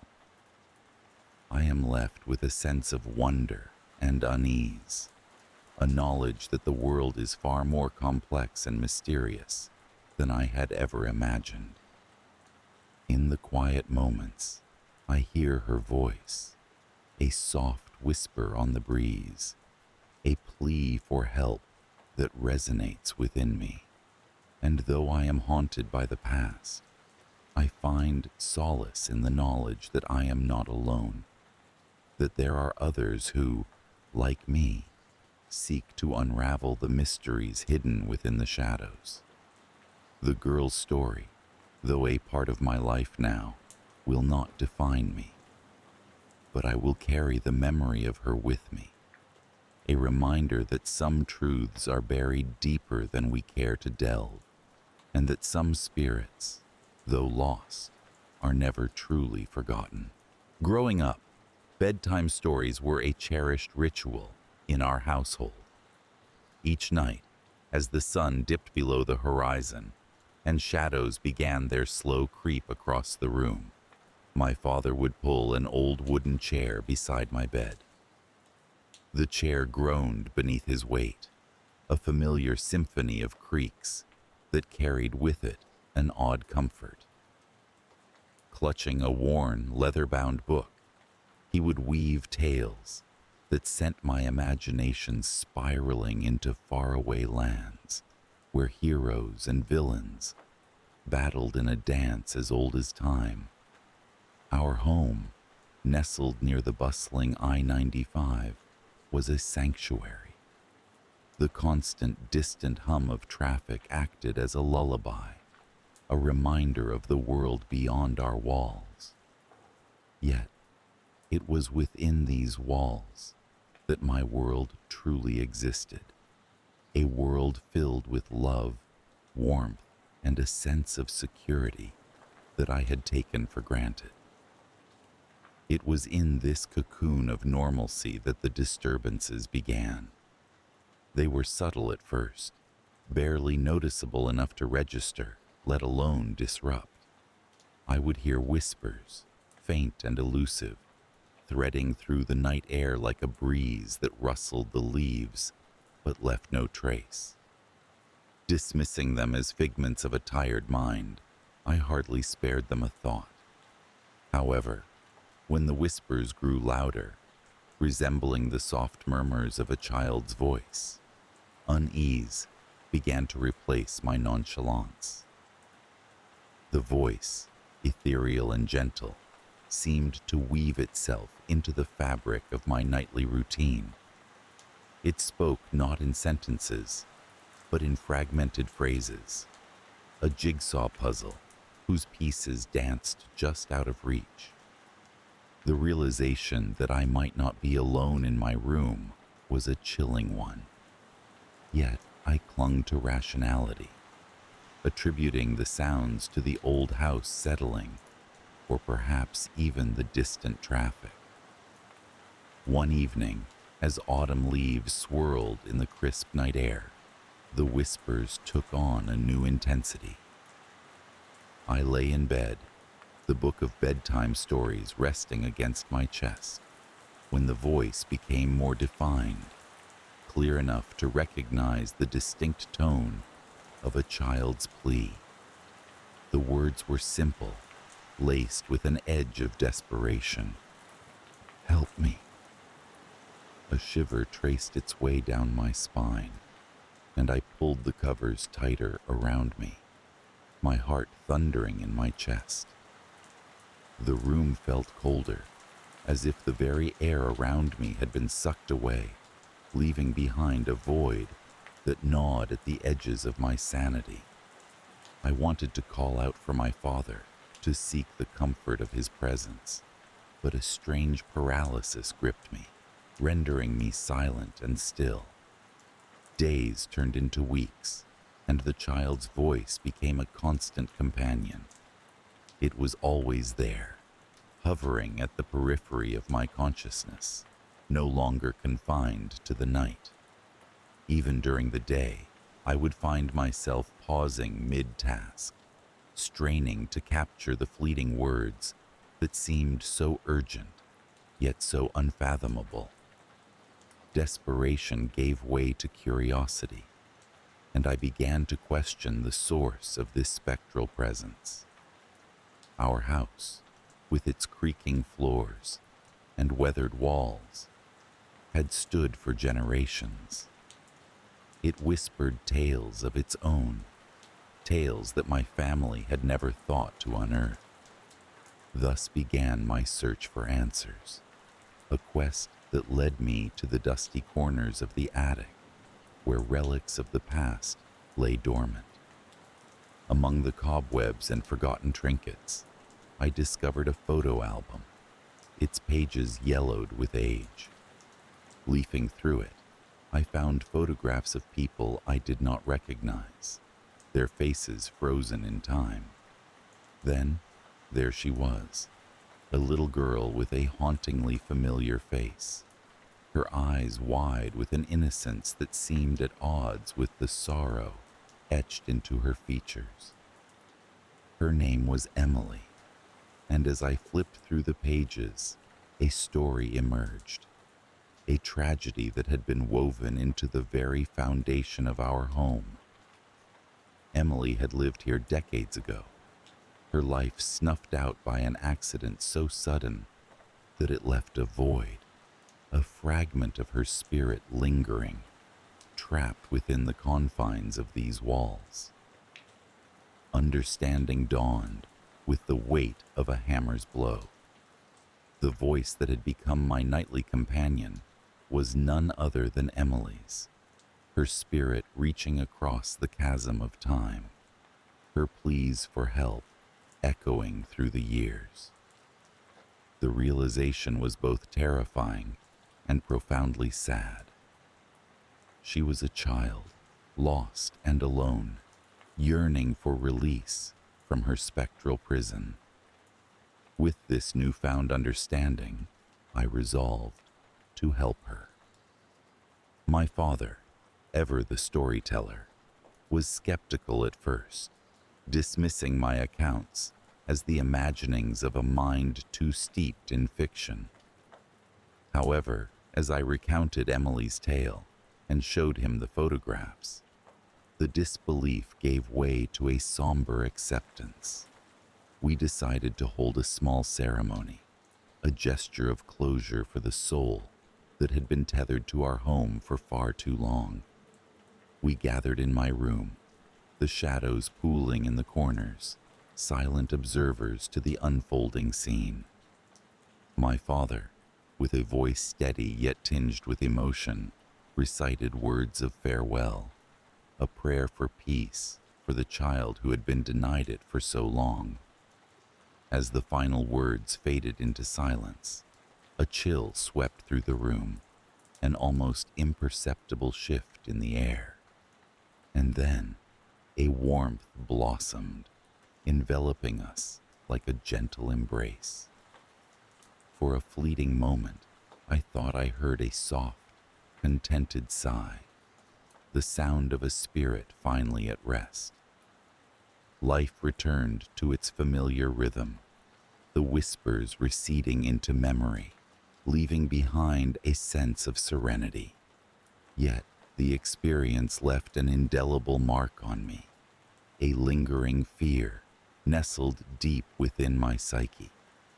It was a reminder of the thin veil that separates our world from the unknown, a veil that, once lifted, can never truly be lowered again. Even now, years later, as I lay in bed listening to the distant hum of traffic on I-95, I sometimes catch myself straining to hear the voice that once haunted my nights. The fear is still there, lurking in the shadows, a quiet acknowledgement of the unseen world that exists alongside our own, a world where the past is not always past, and where spirits like Emily's continue to weave their stories into the fabric of the living.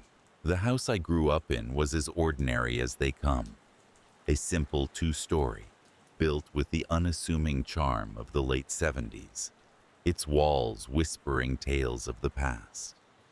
Located in the heart of suburbia, surrounded by neat hedges and friendly neighbors, it was the kind of place where nothing extraordinary was ever supposed to happen. Yet, it became the stage for one of the most unsettling chapters of my life.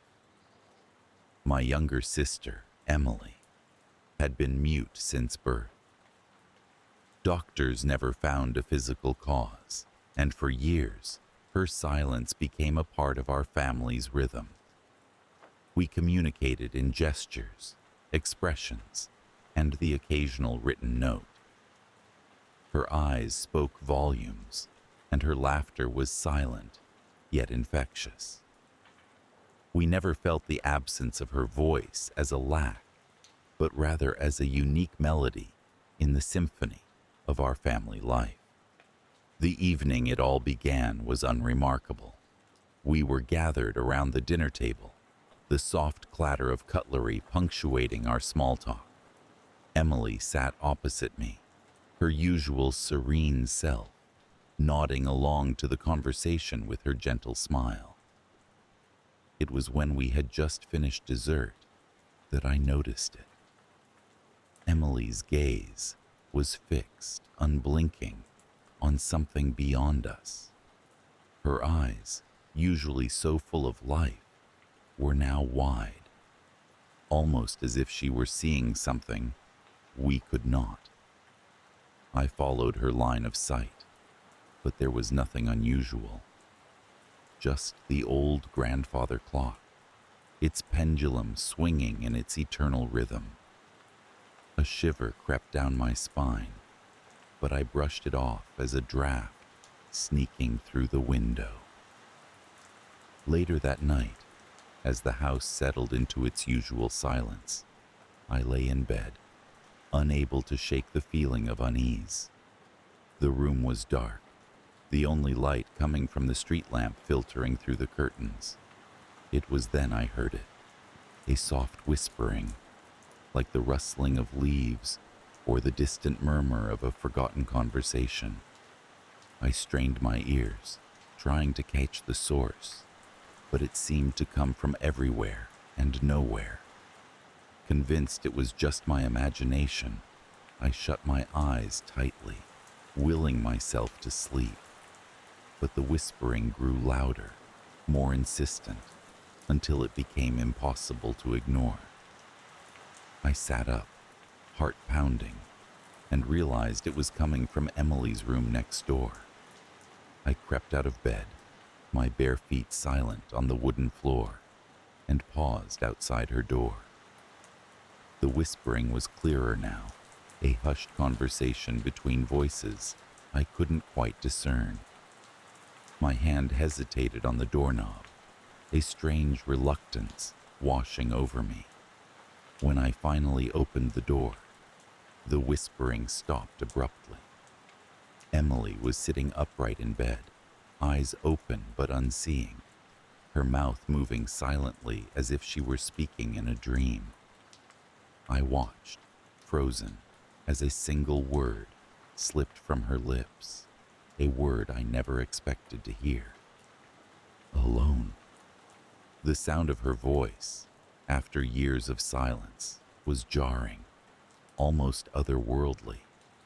I stood there, unsure whether to feel elation or dread. Emily's eyes fluttered, and she seemed to return to consciousness, looking at me with confusion. The following morning, the atmosphere in the house was strange. My parents hadn't heard what transpired, and without any explanation, I found myself hesitant to share. Emily had no recollection of the night, her demeanor unchanged, but I couldn't shake the feeling that something was askew. Days passed, and the whispering began to seep into our daily lives. It was subtle at first, like a background noise I couldn't quite pinpoint.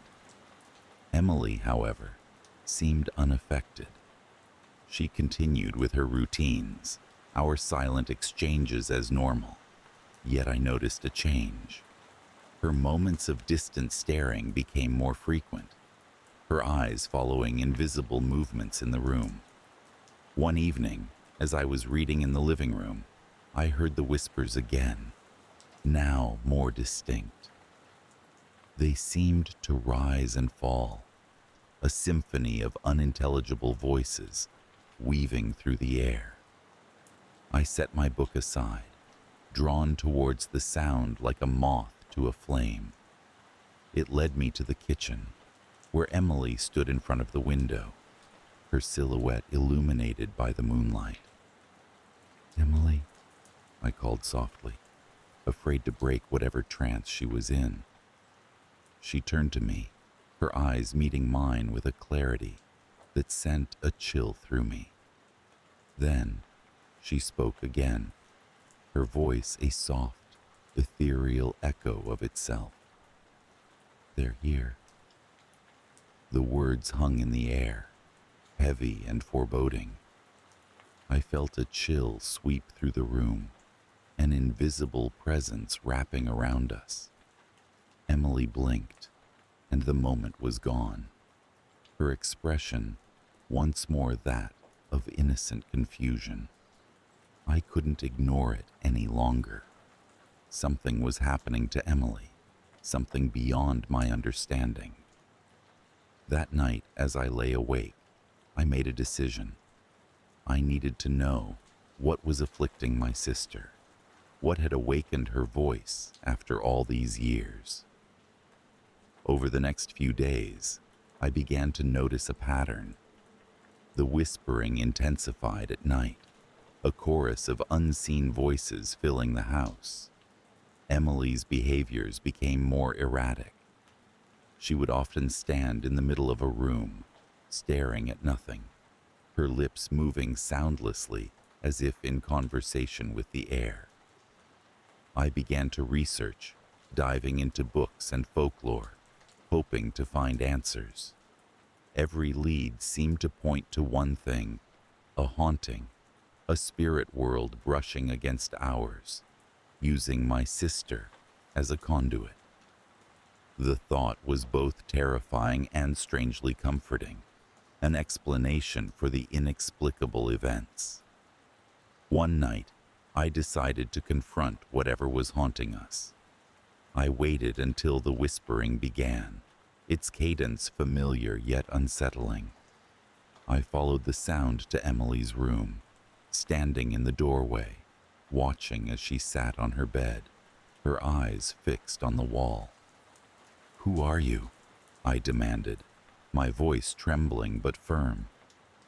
"What do you want with my sister?" For a moment, the whispering ceased, the room enveloped in a heavy silence. Then Emily turned to me, her eyes reflecting a depth I had never seen before.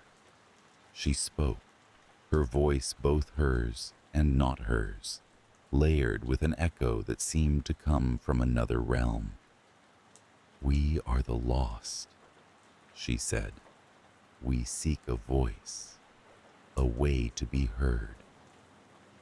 Her words struck a chord within me, a resonance of despair and longing. I stepped closer, compelled by a mix of fear and empathy. "And why Emily?" I asked, my voice a whisper. "She has the silence we need," came the reply, her voice now a harmony of otherworldly tones. "A canvas for our echo." As the words settled, Emily blinked, her eyes clearing, and she looked at me with a vulnerability that broke my heart. She opened her mouth to speak, but nothing came out. Her silence had returned. The next day, the house felt different. The whispering had receded, leaving behind an oppressive quiet. Emily was withdrawn, her interactions minimal, and I felt an overwhelming sense of helplessness. I knew I had to do something, but what? I didn't know.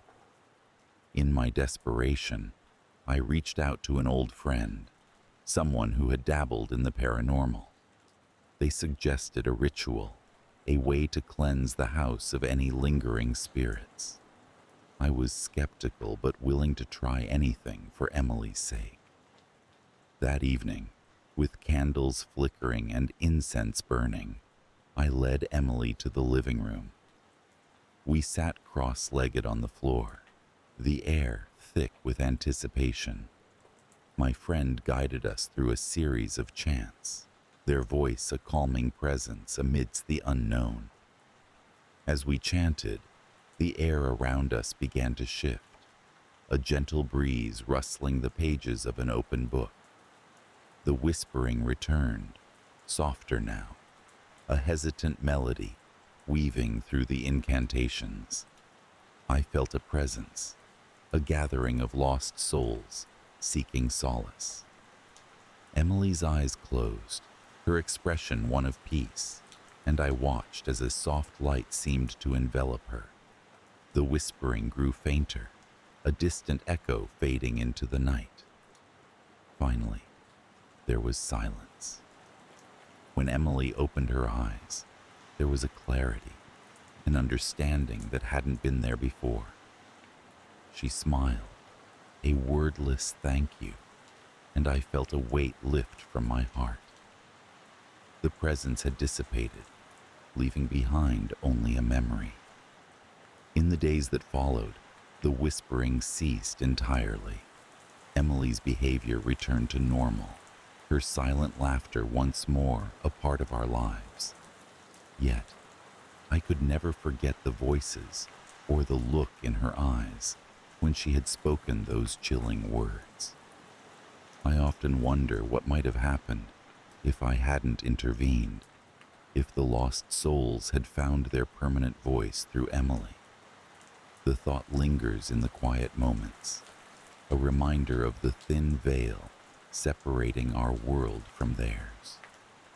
Even now, as I sit in the old family home, the shadows lengthening with the setting sun, I sometimes think I hear a whisper, a faint, far-off echo of the past.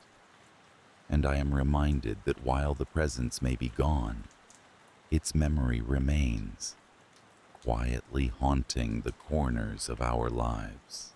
It's the kind of neighborhood where everything is manicured to perfection, lawns trimmed to a precise inch, hedges sculpted into geometric shapes, and the occasional garden gnome peeking from flower beds. Our home, nestled comfortably within this enclave of suburban tranquility, had always been a place of solace. The two-story house with its white picket fence and sun-drenched porch seemed to radiate a warmth that matched my family's easygoing nature. Life here was routine, comforting in its predictability, until the day everything shifted. Life carried on with its usual rhythm, and the hours of the day ticked away in predictably comforting patterns. Morning coffee with the newspaper, afternoons spent working in the garden, and evenings filled with the gentle hum of family chatter. It was during one such evening, when the sun dipped below the horizon and shadows lengthened, that the first disturbance occurred. The phone rang, a shrill, unexpected note that cut through the hum of dinner preparations. I answered it, expecting the familiar voice of a friend, or perhaps a telemarketer. Instead, I was greeted by silence, a heavy, almost tangible void on the other end. I repeated my greeting, but only the static responded, crackling softly like a distant fire. Shaking my head, I hung up, attributing it to a misdial or a poor connection. Yet, it happened again and again. Each night at precisely 7:03 p.m., the phone would ring, and each time, the silence on the other end grew denser, more oppressive. It was an absence of sound that seemed to whisper secrets, taunting me to listen closer. My family dismissed it as a technical glitch, but a gnawing unease settled in my stomach, refusing to be ignored. The days began to blur as the calls continued, a persistent thorn in the side of our daily life. I found myself obsessively watching the clock, anticipating the inevitable ring. Then, one evening, as the digital display ticked over to 7:03, the call came again. But this time, it wasn't silence that greeted me. It was a voice, faint and distant, like a whisper carried on the wind. A voice I recognized, yet could not immediately place. "Let me in," it said, the words stretching like a sigh. My heart thudded, and I gripped the receiver tightly. "Who is this?" I asked, my voice trembling despite my efforts to sound composed. But the line went dead, leaving me alone with the echo of those words. I couldn't shake the feeling that the voice was familiar, a ghost from a past I had long buried. My nights became restless, haunted by memories and shadows that danced just out of reach. It was during one of these sleepless nights that I remembered. It was the voice of my younger sister, Emily, who had died in a car accident nearly a decade ago. The realization hit me like a tidal wave, pulling me under into a sea of grief and confusion. How could it be her? I spent the next few days in a daze, my mind a whirlwind of disbelief and longing. Despite the impossibility, each evening I found myself waiting by the phone, yearning to hear her voice once more. The calls continued, and each time, her plea was the same. Let me in. It was as if she were trapped, reaching out from some unseen place, begging for a passage I could not grant. I tried to reason with myself, convince myself that it was merely a cruel trick of the mind, but deep down, a part of me believed. Desperation drove me to investigate. I rifled through old boxes of family photos and letters, searching for anything that might explain the impossible. It was during one such search that I found Emily's journal, tucked away in a forgotten corner of the attic. The pages were filled with her neat handwriting, recounting the mundane details of her days, mixed with dreams and aspirations that were forever unfulfilled. And then, there it was, a single entry, dated just weeks before her death, that chilled me to the bone. She wrote of strange dreams, of feeling watched, and of a mysterious presence that lingered at the edge of her vision. The words mirrored my own growing unease, a reflection of my own descent into the unknown. The idea that Emily was reaching out from beyond became an obsession. I mustered the courage to speak to the voice during the next call, my heart pounding in my chest. "Emily, is that you?" I asked, my voice barely above a whisper. The response was immediate, a single word that reverberated through me. "Yes." Overwhelmed with emotion, I promised to find a way to help her, though I had no idea how. I began researching anything that might offer a clue: books on the supernatural, forums filled with tales of spirit communication. I even contacted a medium, hoping they might bridge the gap between this world and whatever lay beyond. The medium, a woman with wise eyes and a calm demeanor, listened to my story with an understanding nod. She suggested a seance, a way to reach out to Emily and understand her message.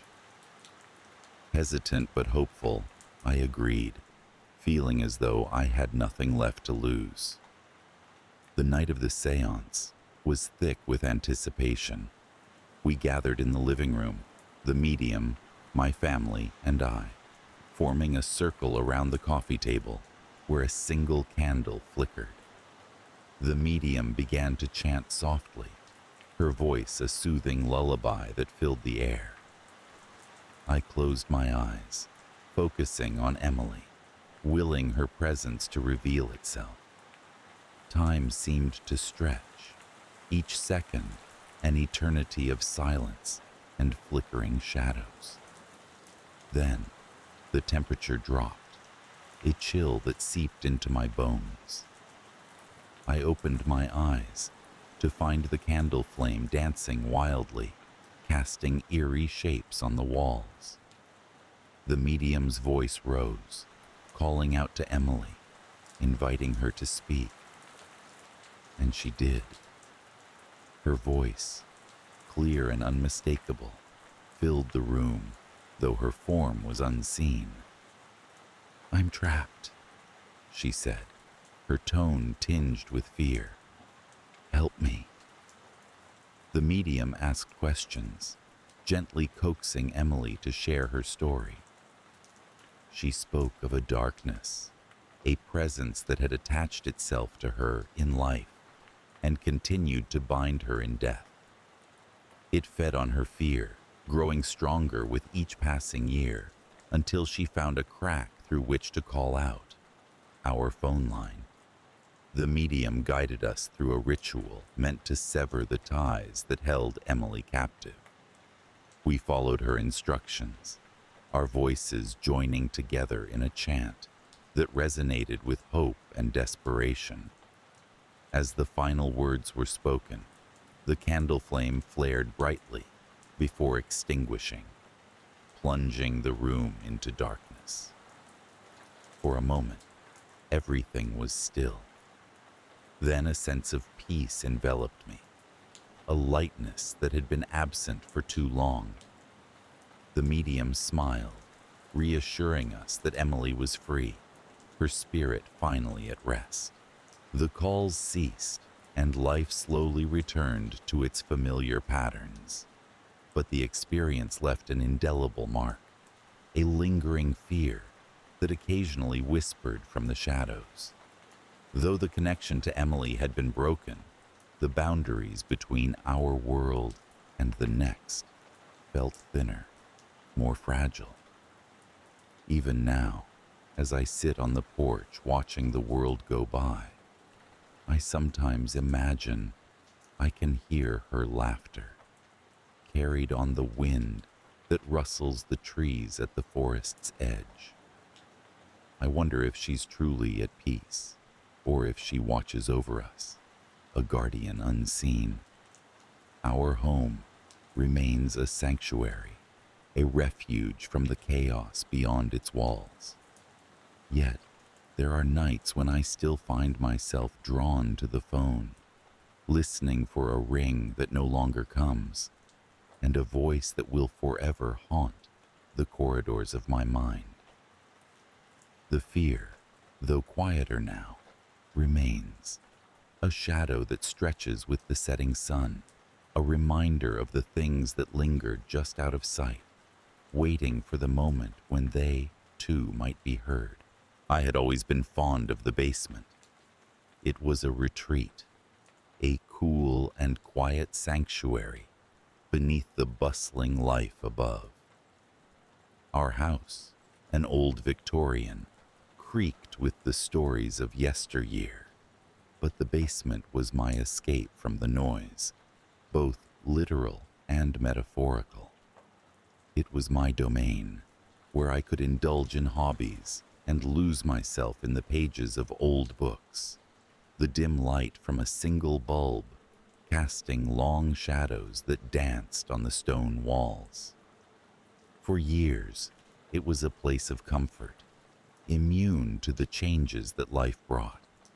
Even as the world above shifted and twisted in the relentless march of time, the basement remained steadfast, an anchor in the stormy seas of life. I found solace there, surrounded by the smell of damp earth and the distant hum of the furnace, a living entity in its own right. But that was before the calls began. It started on a rainy October night, the kind of night where the world outside felt distant, the patter of rain against the windows a soothing lullaby. I was deep in the heart of a well-worn mystery novel when the phone rang. The sound was unexpected, jarring against the rhythmic backdrop of rain. I frowned, glancing at the clock. It was well past midnight. Who would call at this hour? The phone, an old landline installed before we moved in, was a relic that seldom rang. With a reluctant sigh, I set the book aside and moved to answer the call. The moment I picked up the receiver, a chill ran down my spine. There was no voice, no words, just a low, crackling static that seemed to seep into the marrow of my bones. I waited, heart thumping in my chest, but the static continued, relentless and unnerving. I hung up, dismissing it as some technical glitch, but the unease lingered, a shadow in the back of my mind.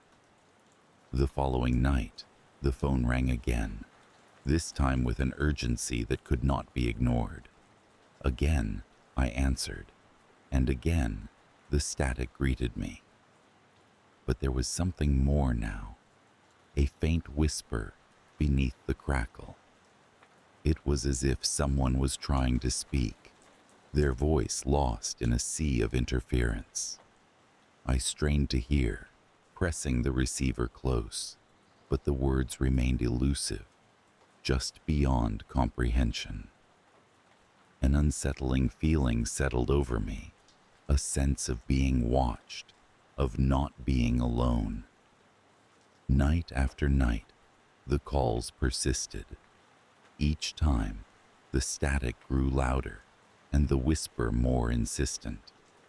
My dreams, once a refuge, became haunted landscapes where shadows danced and whispered secrets I could not understand.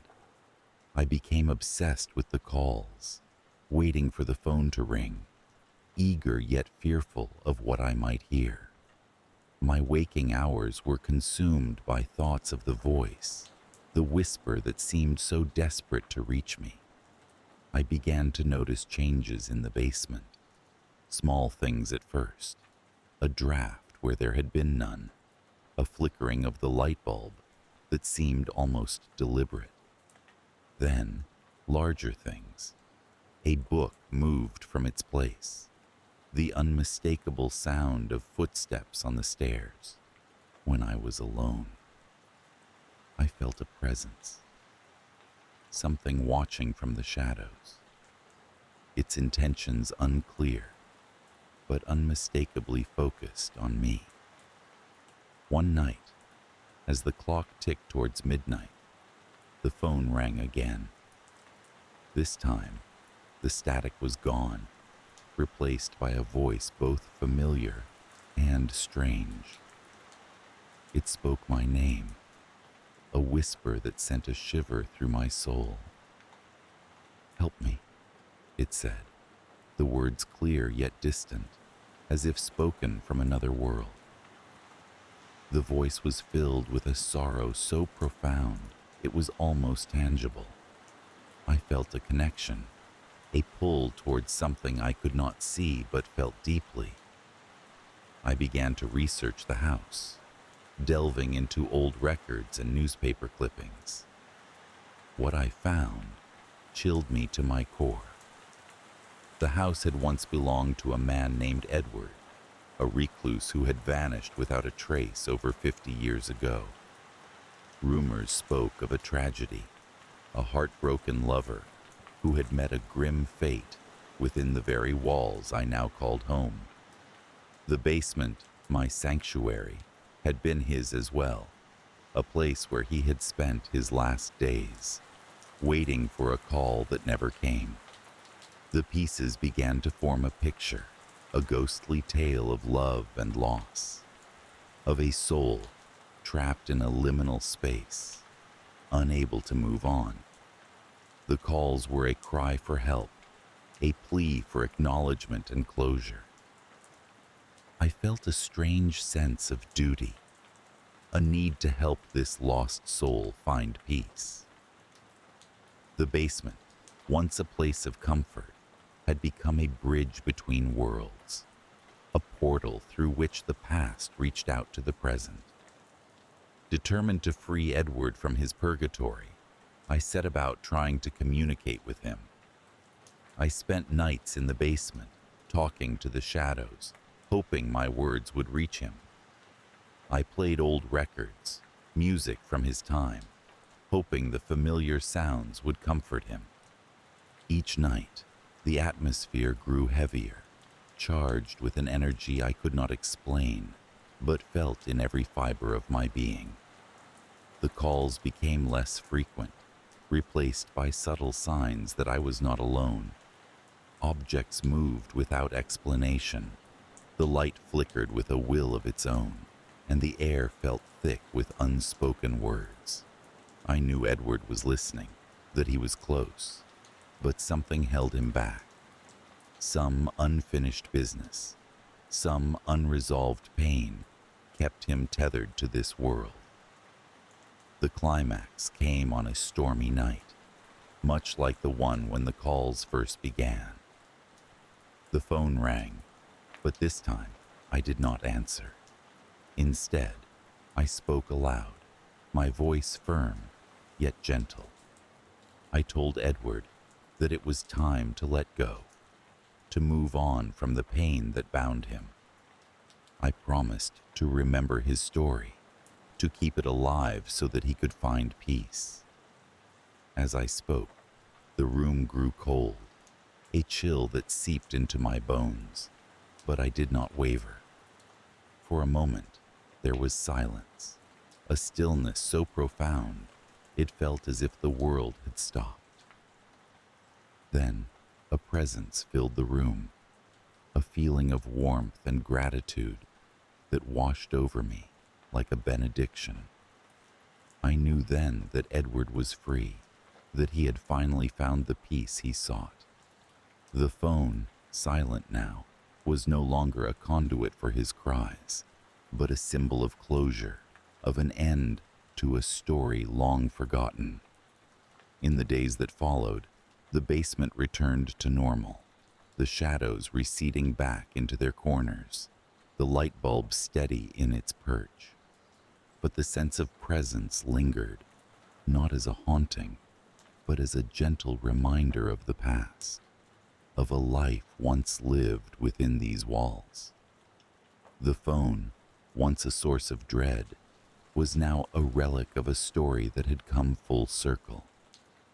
Yet, the experience left its mark on me.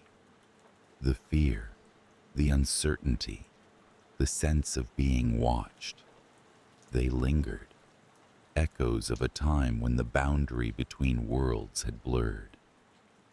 I found myself listening for whispers in the night, watching for movements in the shadows, my senses attuned to the unseen.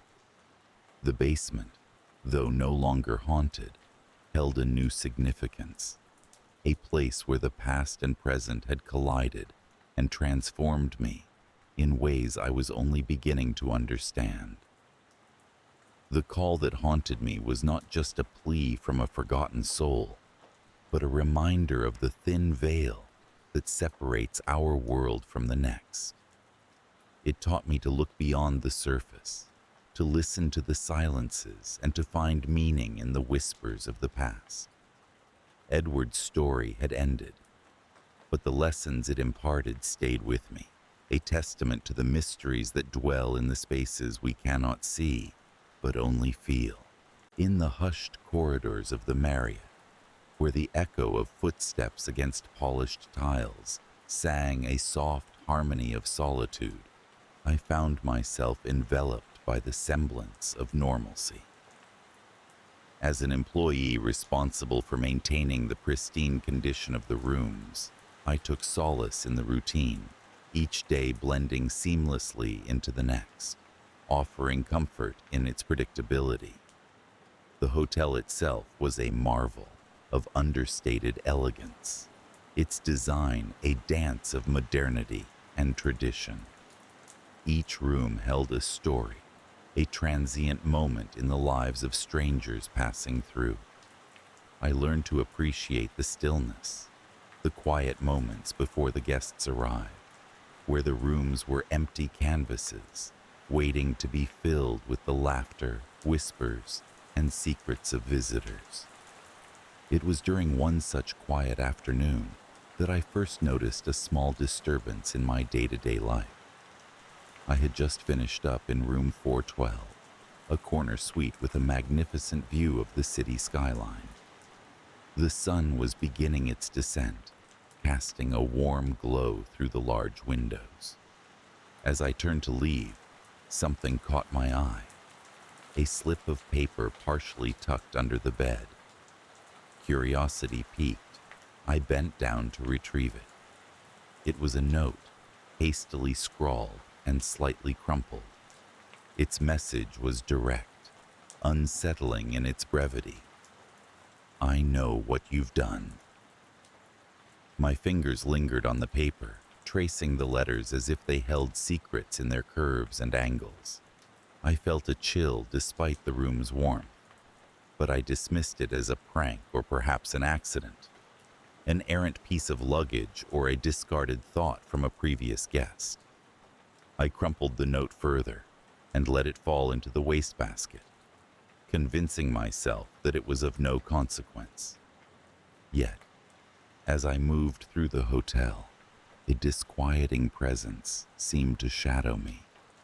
I noticed subtle changes, door handles that seemed to turn of their own volition, whispers carried by drafts in hallways where no one stood, and the nagging sensation of being watched. It was as if the hotel itself had become a living entity, breathing silently, observing my every step. The next day, as I entered room 412, a faint scent of perfume lingered, unfamiliar, yet disturbingly intimate. The room was immaculate, save for a single red rose lying on the bed. Its petals, dark and velvety, were striking against the crisp white sheets. There was no accompanying note, no indication of who might have left it. The guest records showed that the room had not been booked since my last visit. A gnawing unease settled in the pit of my stomach. I considered confiding in a colleague, but found myself unable to articulate the strange occurrences without sounding irrational. Instead, I continued with my duties, wary but determined to maintain a facade of calm. As days passed, the incidents grew bolder. I found personal items relocated, lights flickering with intentional precision, familiar music drifting through the air with no discernible source. It was as if someone, or something, was orchestrating these events to unsettle me, to draw me into a game whose rules I did not understand. The climax of this unnerving experience came one night as I was ending my shift. The hotel was quiet, the guests tucked away in their rooms, leaving the corridors empty and echoing with silence. As I approached the elevator, a figure emerged from the shadows. A man, his silhouette sharp against the dim lights. His face was partially obscured, but I recognized the intensity in his eyes, a gaze that penetrated my defenses and laid bare my vulnerability. He stepped forward, his movements deliberate and slow. "You can't ignore me forever," he said, his voice a low rumble that seemed to reverberate within the walls. "You know why I'm here." I did not reply, my voice frozen within my throat. Instead, I backed away, an instinctive retreat into the relative safety of the corridor. But he advanced with a relentless determination, his footsteps echoing ominously. I turned and fled, my heart pounding a frantic rhythm in my chest. The hotel's familiar layout twisted and turned into a labyrinthine nightmare as I sought refuge. Doors closed, locks clicked, yet I felt his presence, a shadow that stretched and morphed, always just at the edge of my awareness. Finally, I burst into the sanctuary of the staff lounge, my sanctuary now tainted with fear. I locked the door behind me, collapsing onto a chair as I tried to steady my breaths. The room was quiet, the hum of the air conditioning a gentle lullaby that failed to comfort. It was there, in the solitude of my fears, that I found the final piece of the puzzle. A letter lay on the table, my name scrawled across it in the same bold hand as the note I had found earlier. I opened it with trembling hands, the words within unraveling the mystery that had engulfed me. The letter was from a former lover, their words a confession of jealousy and torment. They had been watching, orchestrating the events that had upended my life, fueled by a twisted love that sought not my happiness, but my fear. The realization was both a relief and a horror. The knowledge of their identity, a burden that now weighed heavily upon me. As I sat there, the letter in hand, I realized that the true horror was not in the pursuit itself, but in the lingering shadow it cast over my life. The hotel, once a place of comfort and routine, had become a stage for my deepest fears. Though the physical threat had been unveiled and could be addressed, the psychological impact remained. In the following days, the hotel returned to its quiet elegance, the disturbances ceasing as abruptly as they had begun. Yet the fear lingered, a specter that haunted the periphery of my thoughts, whispering of vulnerability and betrayal. I continued my work, the corridors and rooms now imbued with memories of shadows and whispered threats. The Marriott, with its polished marble floors and glistening chandeliers, remained unchanged to the casual observer. But to me, it was now a living reminder of the thin veil that separates normalcy from the horrors that lurk beneath its surface. In the stillness, I learned to listen to the creaks and whispers, the subtle shifts in air that spoke of the unseen, and to carry the weight of fear with a quiet resilience. It began as any ordinary evening might unfold at a remote Motel 6, nestled 6 miles away from the closest sign of civilization, a small town that no one ever really visited unless they had business there. The motel sat like a forgotten relic at the side of the highway, a beacon for weary travelers who had no better option. The neon sign flickered intermittently, casting a dull glow on the desolate surroundings.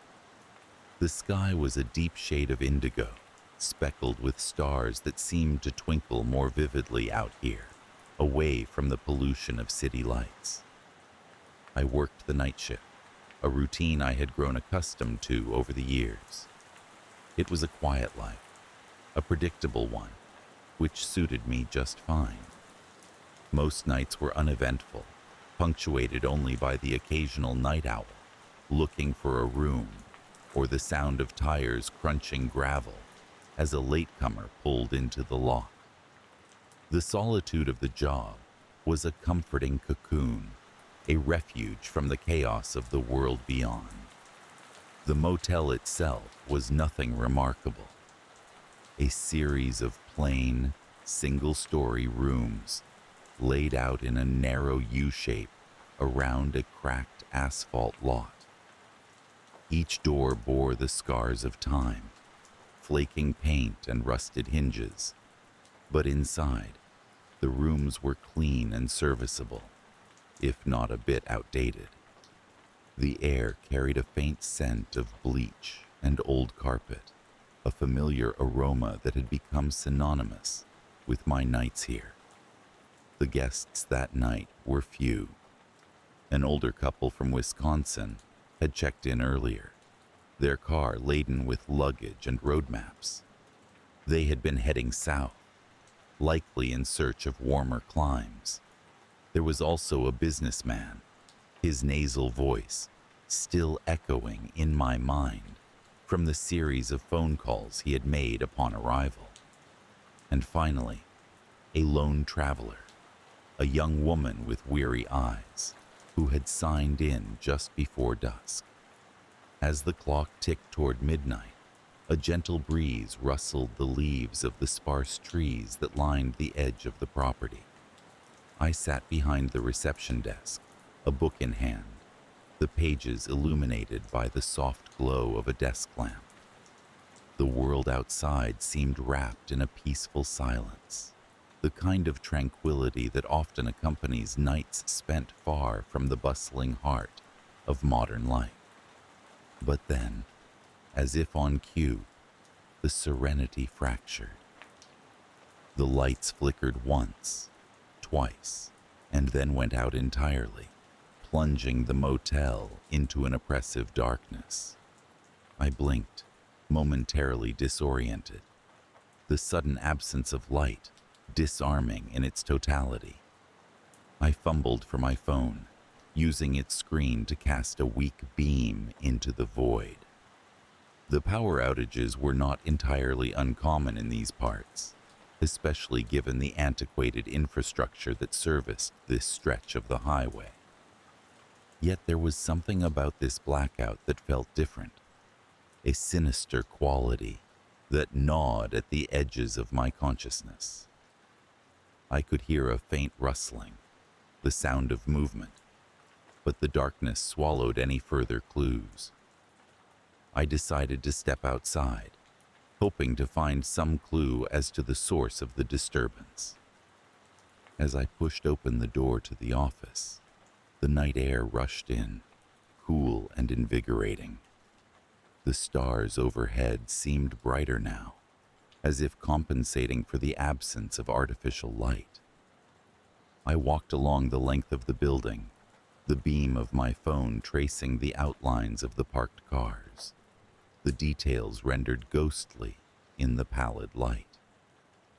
It was then that I noticed the first signs of strangeness.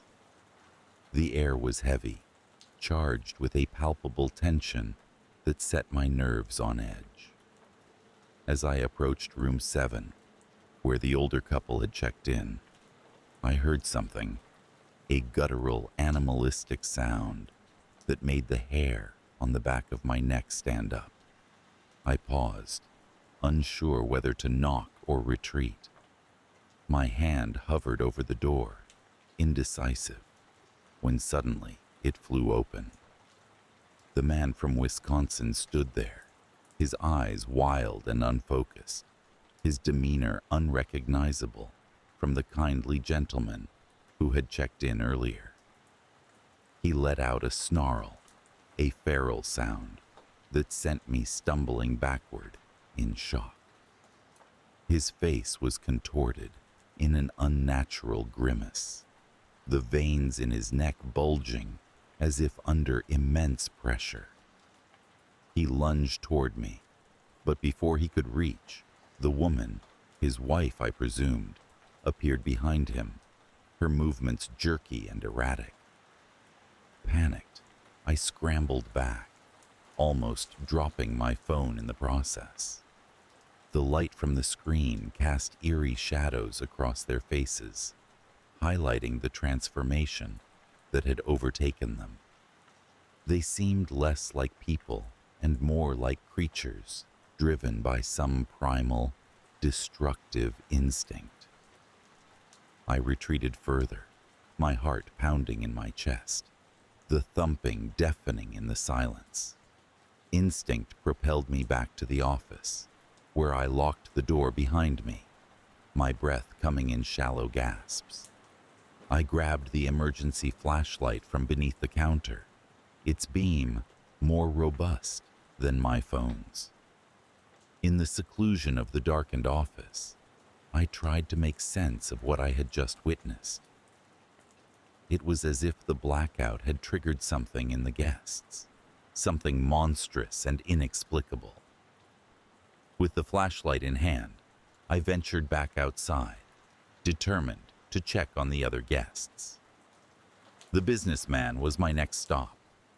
His room was further down the line, and I approached cautiously, my senses heightened by the adrenaline coursing through my veins. The door was ajar, swaying slightly as I neared, and from within, I heard the telltale sounds of chaos, furniture being overturned, the unmistakable thud of something heavy hitting the floor. I hesitated at the threshold, shining the light into the gloom. The room was in disarray, the contents scattered as if a tornado had swept through. The businessman was nowhere to be seen, but as I scanned the area, I caught sight of a figure huddled in a corner, rocking back and forth, his hands clawing at his face. "Sir?" I called, my voice steady despite the fear constricting my throat. He looked up, his eyes catching the light, and I saw the same madness lurking there. He let out a low growl, more beast than man, and started to rise, his movements disjointed and unsettling. I backed away slowly, unwilling to provoke him further. As I retreated, I couldn't shake the feeling that I was being watched, the oppressive darkness pressing in from all sides, alive with silent menace. The young woman was my final check. Her room was the furthest from the office, its door firmly closed. With each step, I felt the weight of dread settling heavier, the atmosphere thick with an unseen presence. I knocked gently, half hoping there would be no response. But there was. A low, keening wail emerged from within, a sound so raw and filled with despair that it cut through the quiet night like a knife. I pressed my ear to the door, listening intently. It was a voice, her voice, pleading for something in a language I couldn't understand. The words were foreign, ancient, each syllable resonating with power and an aching sorrow. I felt a chill race down my spine, and I backed away, the sound still echoing in my mind. Whatever was happening, this place, this motel, had become a nexus of something dark and inexplicable, an epicenter for a force beyond comprehension. Retreating to the office once more, I considered my options. The phone lines were dead, the usual hum of electricity absent, replaced by a silence that felt almost sentient. The thought of getting into my car and driving away was tempting, but a sense of duty held me back. These guests, no matter what they had become, were my responsibility. I spent the remainder of the night in a state of hypervigilance, the flashlight my only companion. Every creak and whisper of the building around me was amplified, each sound a potential threat. I felt as if I were standing on the precipice of a great and terrible secret, one that the motel had kept hidden for far too long. As dawn's first light crept over the horizon, the oppressive atmosphere seemed to lift slightly, the rising sun pushing back the shadows. I ventured outside once more, the world returning to its familiar state of ordinariness. The guests were nowhere to be seen, their rooms empty when I checked. It was as if they had simply vanished with the night, leaving no trace of their presence. I couldn't shake the feeling of being watched, the lingering sensation of eyes upon me as I went about my tasks. Despite the daylight, I felt no relief, only a deep, abiding unease that settled in my bones. The motel, with its faded walls and echoing corridors, seemed to mock me, a reminder of the night's events and the secret it held. In the days that followed, I searched for answers, combing through local legends and whispered stories about the area. There were tales of ancient curses, of lands haunted by the restless spirits of those wronged long ago. But none offered a concrete explanation, only fragments of a larger puzzle, pieces that refused to fit neatly together. The motel continued to operate, its doors open to the world, yet I knew that it would never be the same for me. The events of that night had left an indelible mark, a shadow on my soul that would follow me for all my days. And though the guests never returned, their absence was a presence all its own, a constant reminder of the darkness that lies just beneath the surface of our reality. I remained vigilant, wary of the creeping night and the secrets it might reveal. Every flicker of the lights, every distant rumble of thunder was a harbinger of the unknown, a reminder that the motel was more than just a place of rest. It was a gateway, a threshold to something beyond understanding, a place where the line between human and beast blurred, where sanity teetered on the brink of oblivion. In the end, I realized that some mysteries were not meant to be unraveled, some secrets best left undisturbed. The motel stood as a silent sentinel, watching over the highway, its secrets intact, its story unfinished. And I, a guardian of sorts, waited in the shadows, ever watchful, ever wary, knowing that one day the darkness might return, bringing with it the echoes of that cursed night, a night that would haunt me forever. I remember the first time I laid eyes on the Motel 6. It was a lonely outpost among fields and sparse trees, standing like a sentinel 6 miles from the nearest town, where the highway dared to lose itself in the expanse of solitude. The sign, bold and lit with flickering neon, announced its presence more out of necessity than desire. It seemed to beckon me, promising a brief respite from a journey I was eager to end. Upon entering the lobby, I was struck by the unexpected warmth it exuded. It was not the sterile, impersonal space I had anticipated, but rather it was worn with an air of weary charm.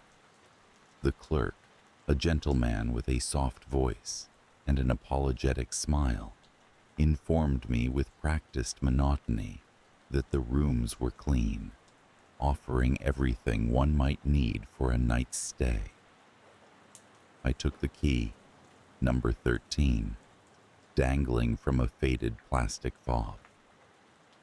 The room was as advertised, with its functional furniture and a bedspread patterned in an outdated floral design.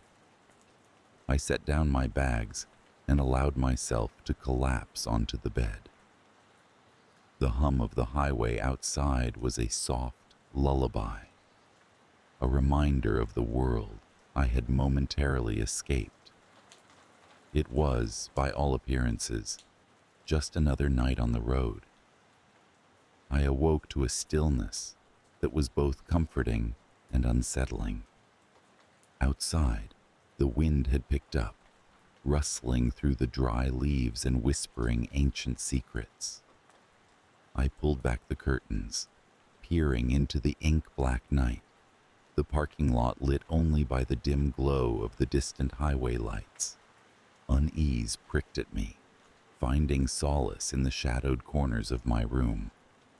The first disturbance came unexpectedly, a sudden flicker, followed by complete darkness. The power had gone out. I lay in the bed, the silence now oppressive, my mind racing through rational explanations. Perhaps it was a storm, though there had been no sign of one before I arrived. Outside, the wind continued its mournful song, but now it was accompanied by something else, a distant shuffle, a murmur that seemed to grow closer.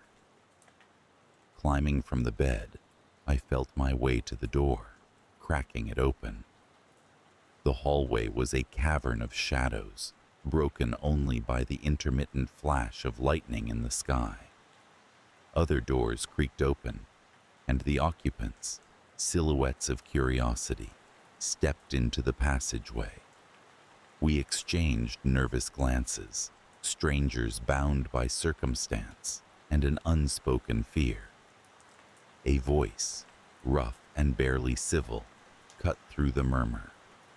One of the guests, a man with a coarse demeanor, suggested we investigate, find the source of the outage. Reluctantly, we formed a small group and moved toward the lobby, our path lit by the meager glow of a solitary flashlight held by the clerk. As we neared the lobby, a low growl resonated, deep and primal, sending shivers along my spine. The clerk stopped abruptly, his face a mask of confusion and discomfort. It was then that I noticed the glint in his eyes, a reflection of something dark and hungry. Without warning, chaos erupted. The clerk turned, his face twisted into a snarl, and lunged at the guest nearest him. A scream pierced the air, followed by the frenetic sound of scuffling feet and panicked breaths. I stumbled back, my heart pounding a relentless rhythm against my ribs. The others, caught in a frenzy of confusion and terror, scattered in all directions. Some ran blindly into the night, while others disappeared into the depths of the motel. I found myself alone, the walls closing in, the air thick with dread. Instinctively, I retreated to my room, slamming the door behind me and securing it with every available lock. My mind raced, replaying the events in an endless loop, each iteration more disturbing than the last. The clerk's transformation had been swift, a transition from man to beast, driven by a darkness I couldn't comprehend.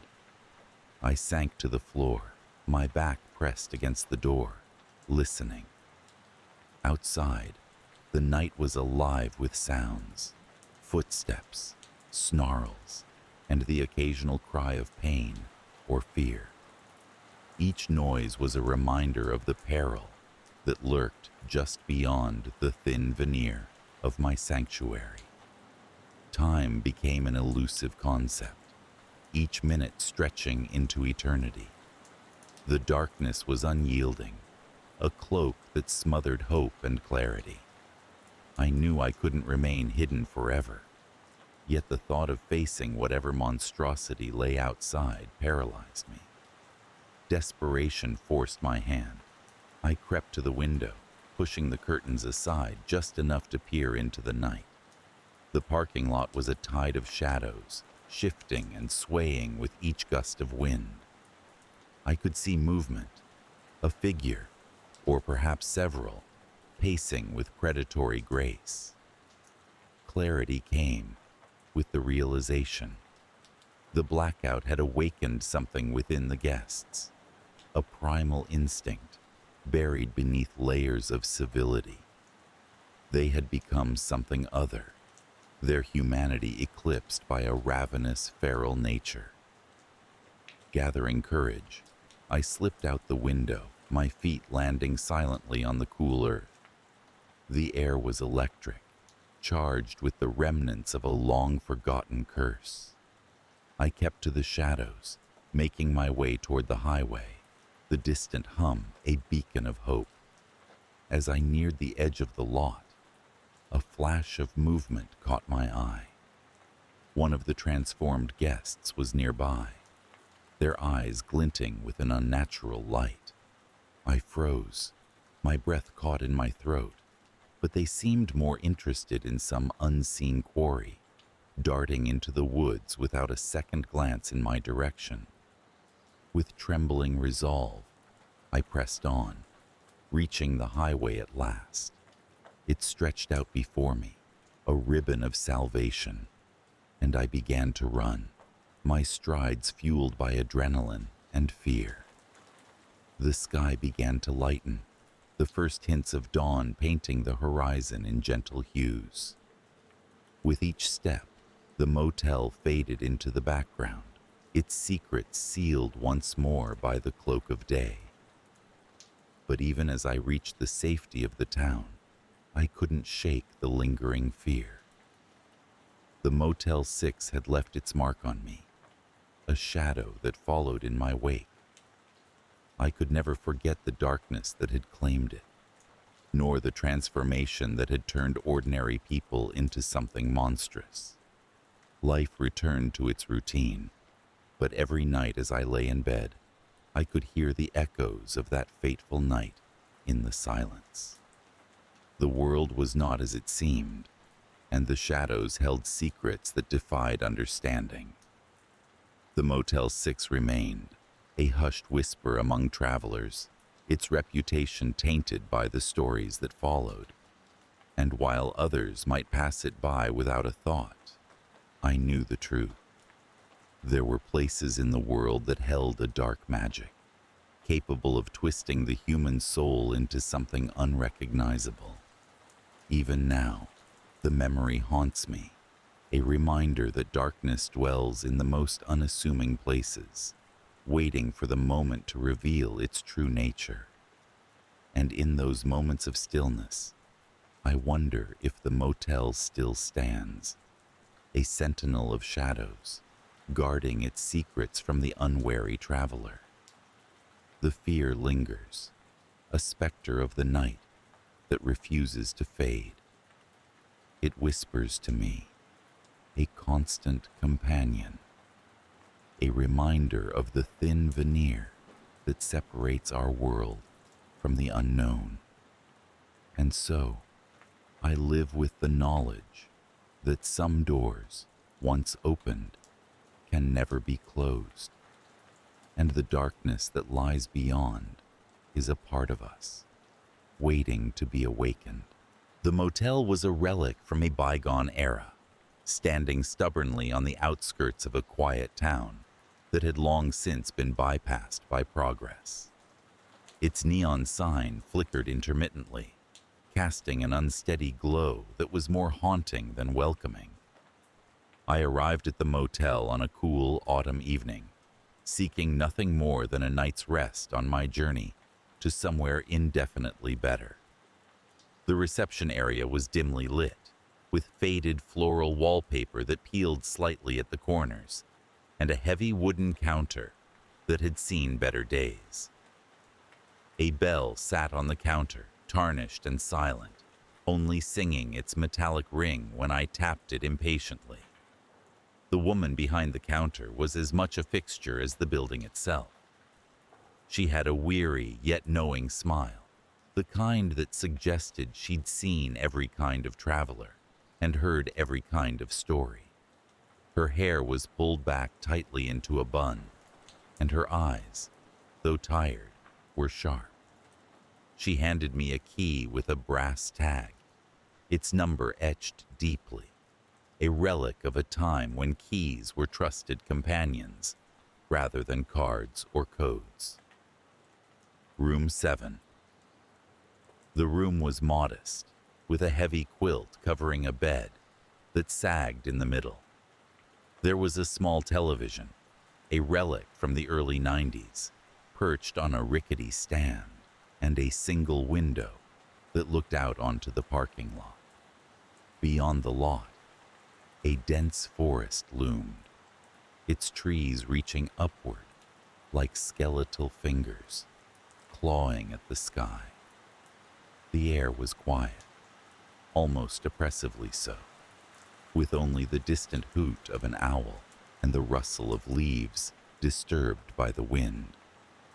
After settling in, I found myself restless, drawn to the outdoors by an inexplicable urge. The night air was crisp and filled with the earthy scent of the forest.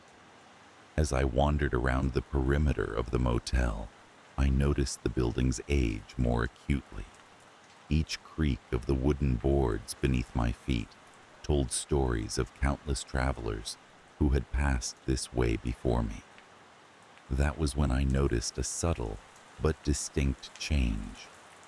A draft, almost imperceptible at first, seemed to emanate from somewhere below, It was different from the cool autumn air, carrying with it a stale, almost metallic scent that was out of place in the open air. Curiosity pulled me towards the source of this disturbance. At the far end of the motel, partially obscured by overgrown bushes, was a small, weathered door. It was an entrance to what I assumed was a basement or storage area, though it seemed odd for a building like this to have such a feature.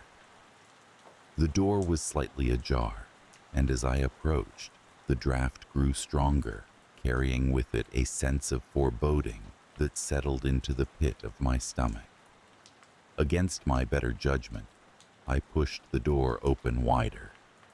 It groaned on its hinges, protesting this rare movement. Inside, a narrow staircase descended into darkness. With only the light from my phone to guide me, I cautiously made my way down. The air grew colder, and the metallic scent intensified, mingling with a musty odor that was almost suffocating. The steps were uneven, some missing entirely, and I had to move slowly to ensure I didn't lose my footing. As I reached the bottom, I found myself in a cavernous chamber that seemed too large to exist beneath a simple motel. The walls were lined with old stone, and the floor was packed earth, dotted with puddles of stagnant water. In the center of the room stood an altar, a grotesque structure hewn from dark stone. It was old, older than the motel or the town, perhaps. Symbols that I didn't recognize were carved deeply into its surface, and though I couldn't understand their meaning, they filled me with an overwhelming sense of dread. Around the altar were objects that seemed out of place: antique mirrors, rusted tools, and broken furniture, all arranged with a chaotic purpose. I should have left then, turned and run back up the stairs into the safety of my unremarkable room. But something compelled me to stay, to explore further. As I moved around the chamber, my phone's light reflected off something shiny, catching my attention. It was a mirror, larger and more ornate than the others. Its frame was gilded with intricate designs that seemed to writhe and twist in the dim light. The glass was cloudy and cracked, but it held my gaze. As I stared into it, I felt a strange pull, as if it were drawing me in. Unsettling images began to flicker across its surface. Distorted faces, eyes wide with terror, mouths open in silent screams. The longer I stared, the stronger the pull became, until I felt as if I were falling into the mirror itself. Panicked, I tore my gaze away, my heart pounding in my chest. I backed away from the mirror, my breath coming in ragged gasps. The chamber felt alive around me, the shadows deepening and shifting, whispering secrets in a language I couldn't understand. It was then that I noticed something else, a dark figure standing at the edge of the light. At first, I thought it was a trick of the shadows, but as my eyes adjusted, the figure remained, solid and real.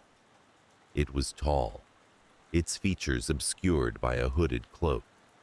It stood perfectly still, watching me with an intensity that was almost palpable. Fear rooted me to the spot, my mind racing with possibilities. Was it someone from the motel, a fellow traveler who had stumbled upon the chamber as I had? Or was it something else entirely, something not bound by the natural laws of this world? I didn't have time to ponder these questions, for the figure began to move, gliding silently across the chamber floor towards me. Its presence was overwhelming, a suffocating pressure that made it difficult to breathe. Instinct screamed at me to flee, but my body refused to obey, trapped in the grip of unrelenting terror. The figure stopped mere feet away, its shadow falling over me like a shroud. From beneath the hood, a pair of eyes locked onto mine, glowing faintly in the darkness. They were not the eyes of a human. There was no warmth, no life in them, only an abyssal hunger that seemed to pierce through my very soul. My heart thundered in my chest, each beat echoing loudly in the stillness. The figure raised a hand, its skin pale and smooth, almost luminous in the feeble light. It reached towards me, and I could feel an icy chill radiating from its touch. In that moment, something snapped within me. A primal instinct surged to the surface, breaking the paralysis that held me. I stumbled backward, turning and racing for the stairs. I didn't look back to see if the figure followed. Every fiber of my being focused on escape. I crashed through the door at the top of the stairs, slamming it shut behind me.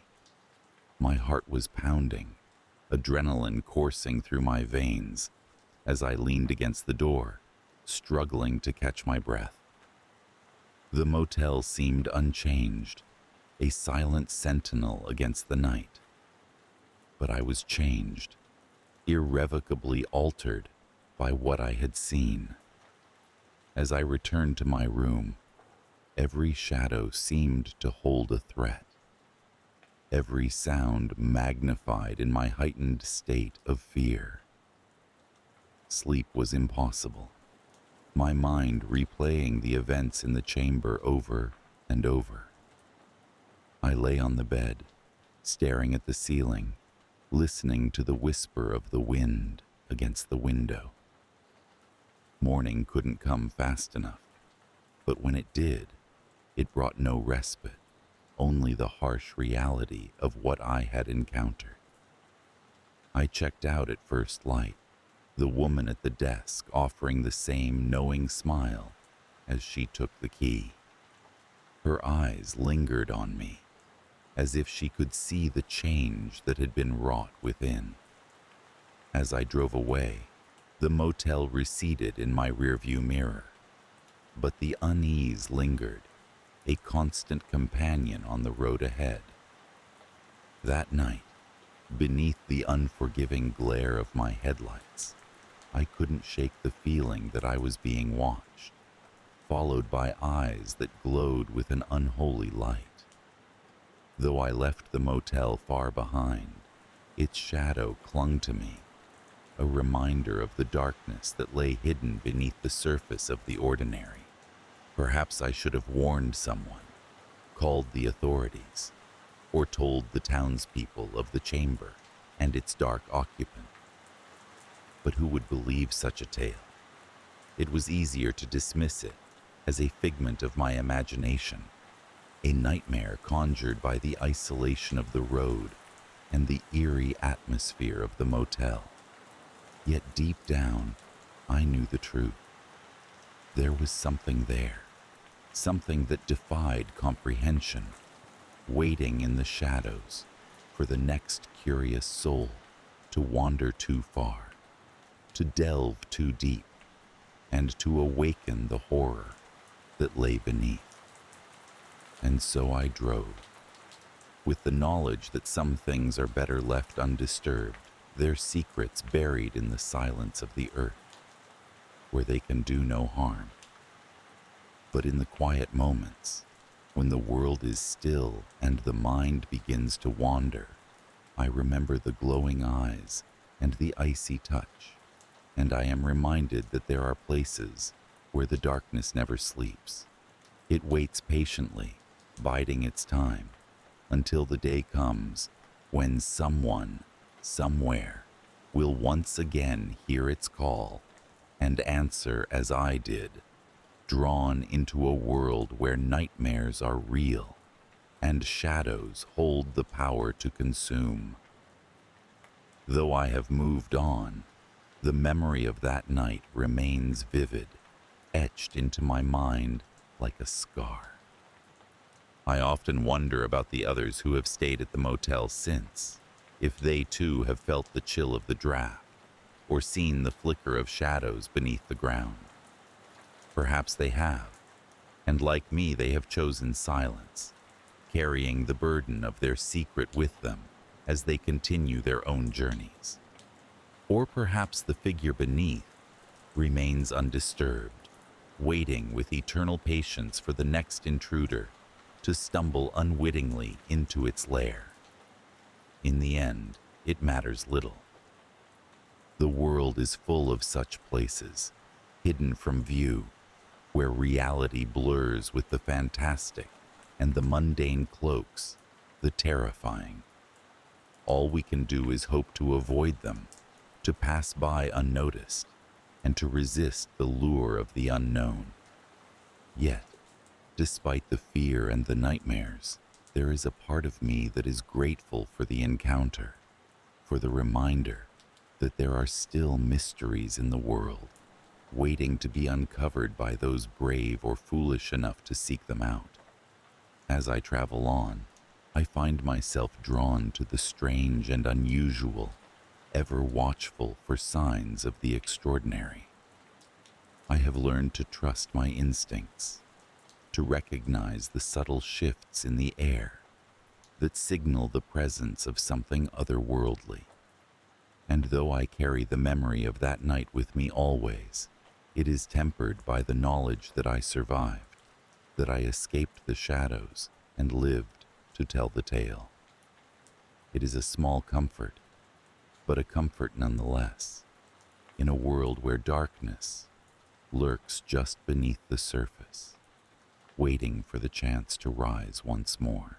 I had heard about the motel on the outskirts of town, a relic from the past where the highway once thrived, before the new bypass rerouted the flow of travelers. In its dilapidated state, the motel stood like a forgotten sentinel, its sign flickering occasionally with a ghostly hum. I was drawn to it, partly due to the rumors that whispered about its dark past, and partly because I needed a place to stay as I wandered aimlessly, a lost soul seeking refuge. The reception area was deserted when I arrived, save for a bell on the counter that seemed strangely out of place in its pristine shine. I rang it, the sound echoing unnaturally in the hollow silence. Shortly, an elderly man appeared from the shadows, his movements slow and deliberate. He had an air about him, as though he carried the weight of 1,000 stories, all untold, all haunting. He handed me a key without asking for my details, his eyes meeting mine briefly. There was something unsettling in his gaze, a flicker of recognition that I couldn't quite place. Room 7. I glanced at the key, its heavy brass catching the light, yet somehow feeling cold in my palm. The room was modest, a relic of bygone days. The wallpaper, once vibrant, now peeled at the edges, exposing the rawness beneath. A television sat in one corner, an ancient model that I doubted worked. The bed, though neatly made, seemed like it had absorbed the sorrow of countless weary travelers. I settled in, trying to shake off the unease that clung to the air like a lingering fog. Later that evening, as I lay in bed, the muffled sounds of voices seeped through the walls. A family, it seemed, with the muted warmth of laughter and the comforting cadence of conversation. It was strange considering I had seen no other guests.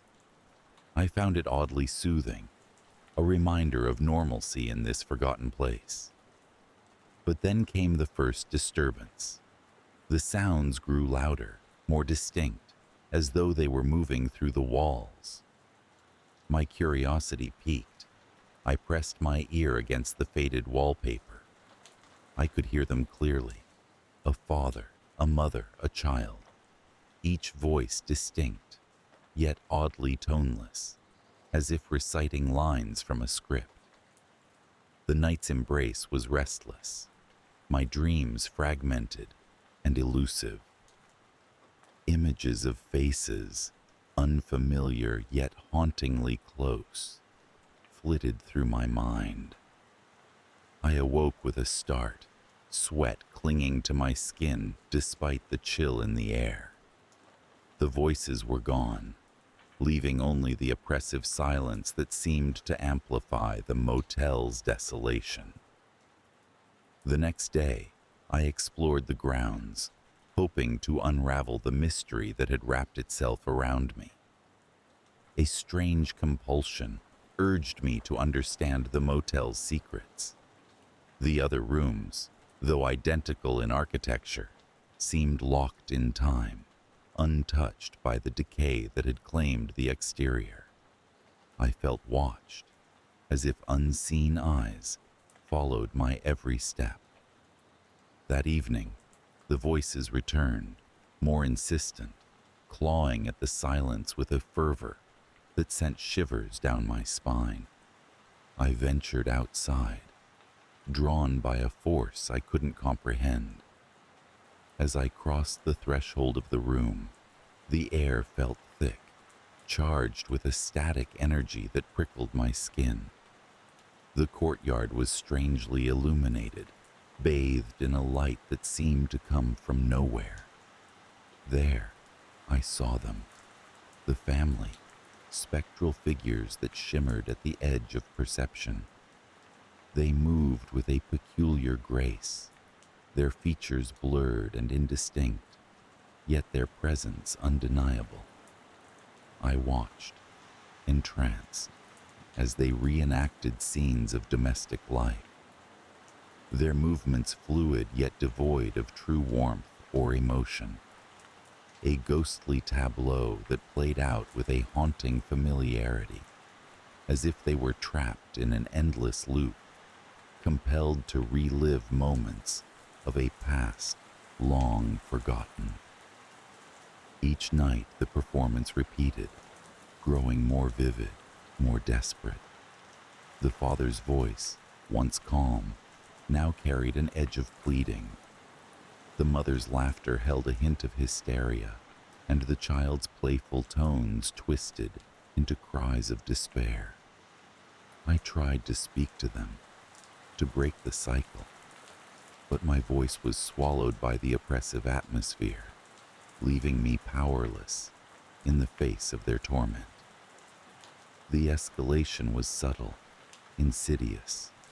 Shadows lengthened, stretched into corners, untouched by light. Objects in my room began to move of their own accord, a subtle shift here, an inexplicable displacement there. I felt the motel's influence creeping into my thoughts, weaving itself into my very being. One night, as I lay in bed, paralyzed by a sense of impending doom, I felt a presence beside me. It was cold, an unnatural chill that seeped into my bones. I dared not turn my head, fearing what I might see. Yet, I knew instinctively, the family had found me, reaching out from their spectral prison. The climax came with a force that shattered the illusion of my solitary existence. I was trapped, caught in the web of their cursed existence. The walls of my room seemed to pulse with life, the voices crescendoing into a cacophony of despair that threatened to consume me.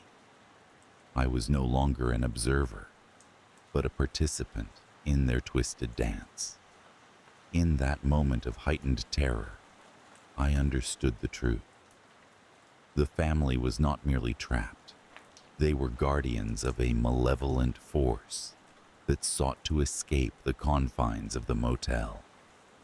I felt its dark intent clawing at the edges of my mind, seeking entry, seeking freedom. In a final act of desperation, I reached out, my fingers brushing against the cold, intangible forms of the family. A surge of energy coursed through me, a flash of clarity amidst the chaos.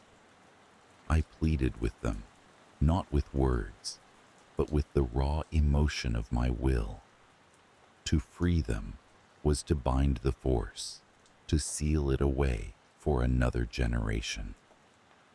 As the dawn broke, the motel seemed to exhale, the pressure lifting as if a storm had passed.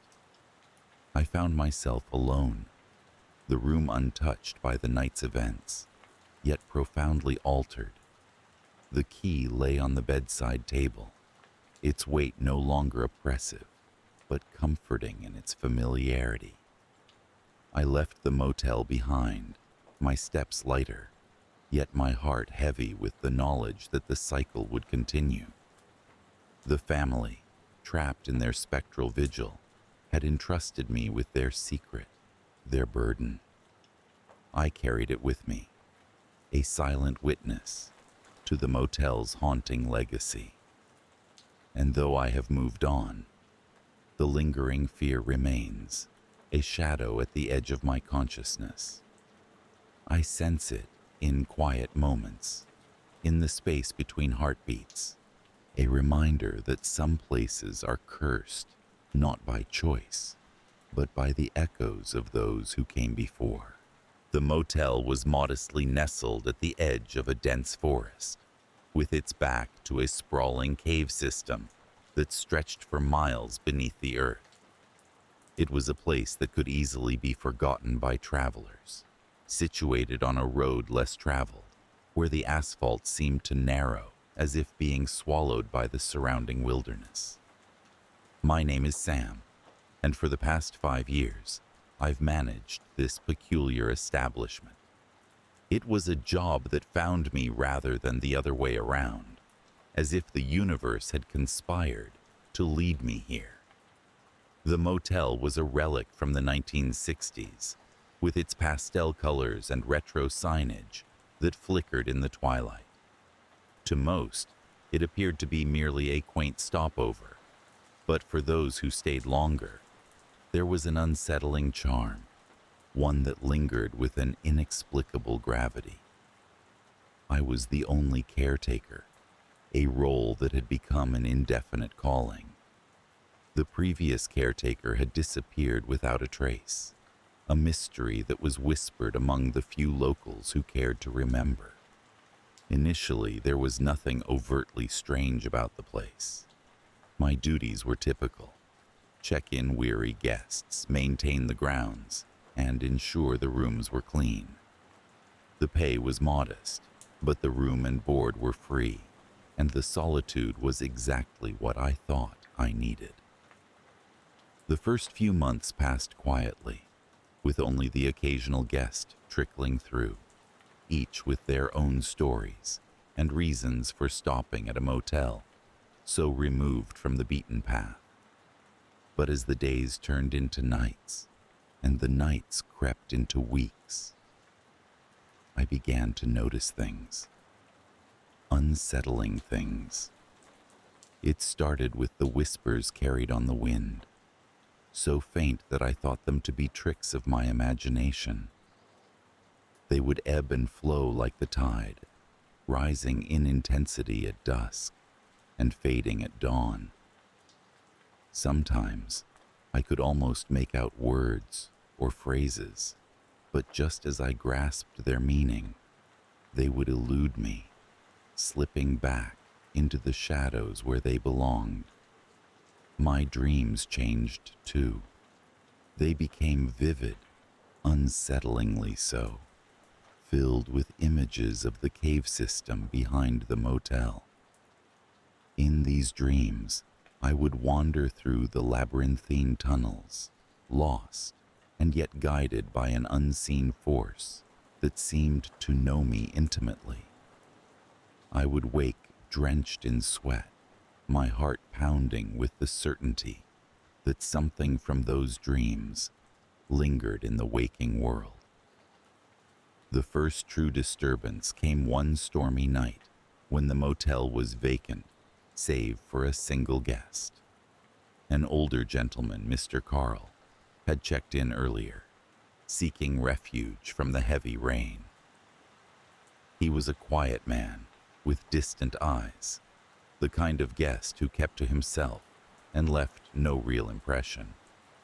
That night, as the rain lashed against the windows and thunder rolled through the valley, I heard it. The unmistakable sound of footsteps echoing down the hallway. I left my room to investigate, the corridor dimly lit by the flickering fluorescent lights. As I approached Mr. Carl's room, I noticed the door was ajar, swinging slightly with each gust of wind that seeped through the cracks. Inside, the room was empty, except for a single note on the bed, written in a hurried scrawl. "You're always welcome." I searched the premises, calling out to Mr. Carl, but he was nowhere to be found. The rain continued its relentless assault, drowning out any answers the night might have whispered to me.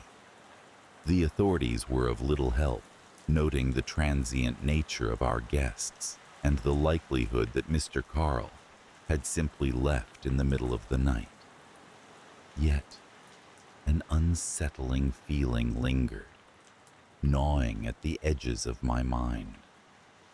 As weeks turned into months, similar occurrences unfolded. Guests would arrive and depart, but a few would leave behind the same note. "You're always welcome," penned in different handwritings. Each time, they vanished without a trace, leaving their belongings and the echoes of their presence behind. The whispers grew louder, more insistent, as if they were building towards something. I began to feel the eyes of the forest upon me, their gaze heavy and unyielding. The dreams became darker, filled with shadows that slithered and writhed like living things, beckoning me deeper into the caves. One evening, as the sun dipped below the horizon, casting the world in a dusky glow, I received an unexpected visitor. A young woman, her eyes wide with a mix of fear and curiosity, stood at the threshold of the motel. She introduced herself as Claire, a journalist investigating the history of the area. She had heard rumors of the motel's strange happenings and was eager to uncover the truth. Claire was relentless in her pursuit, her presence a whirlwind of questions and determination. Together, we pored over old records and local tales, piecing together the motel's storied past.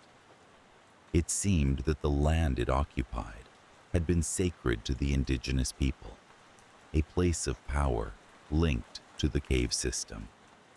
Legends spoke of ancient rituals and guardians bound to protect the secrets within.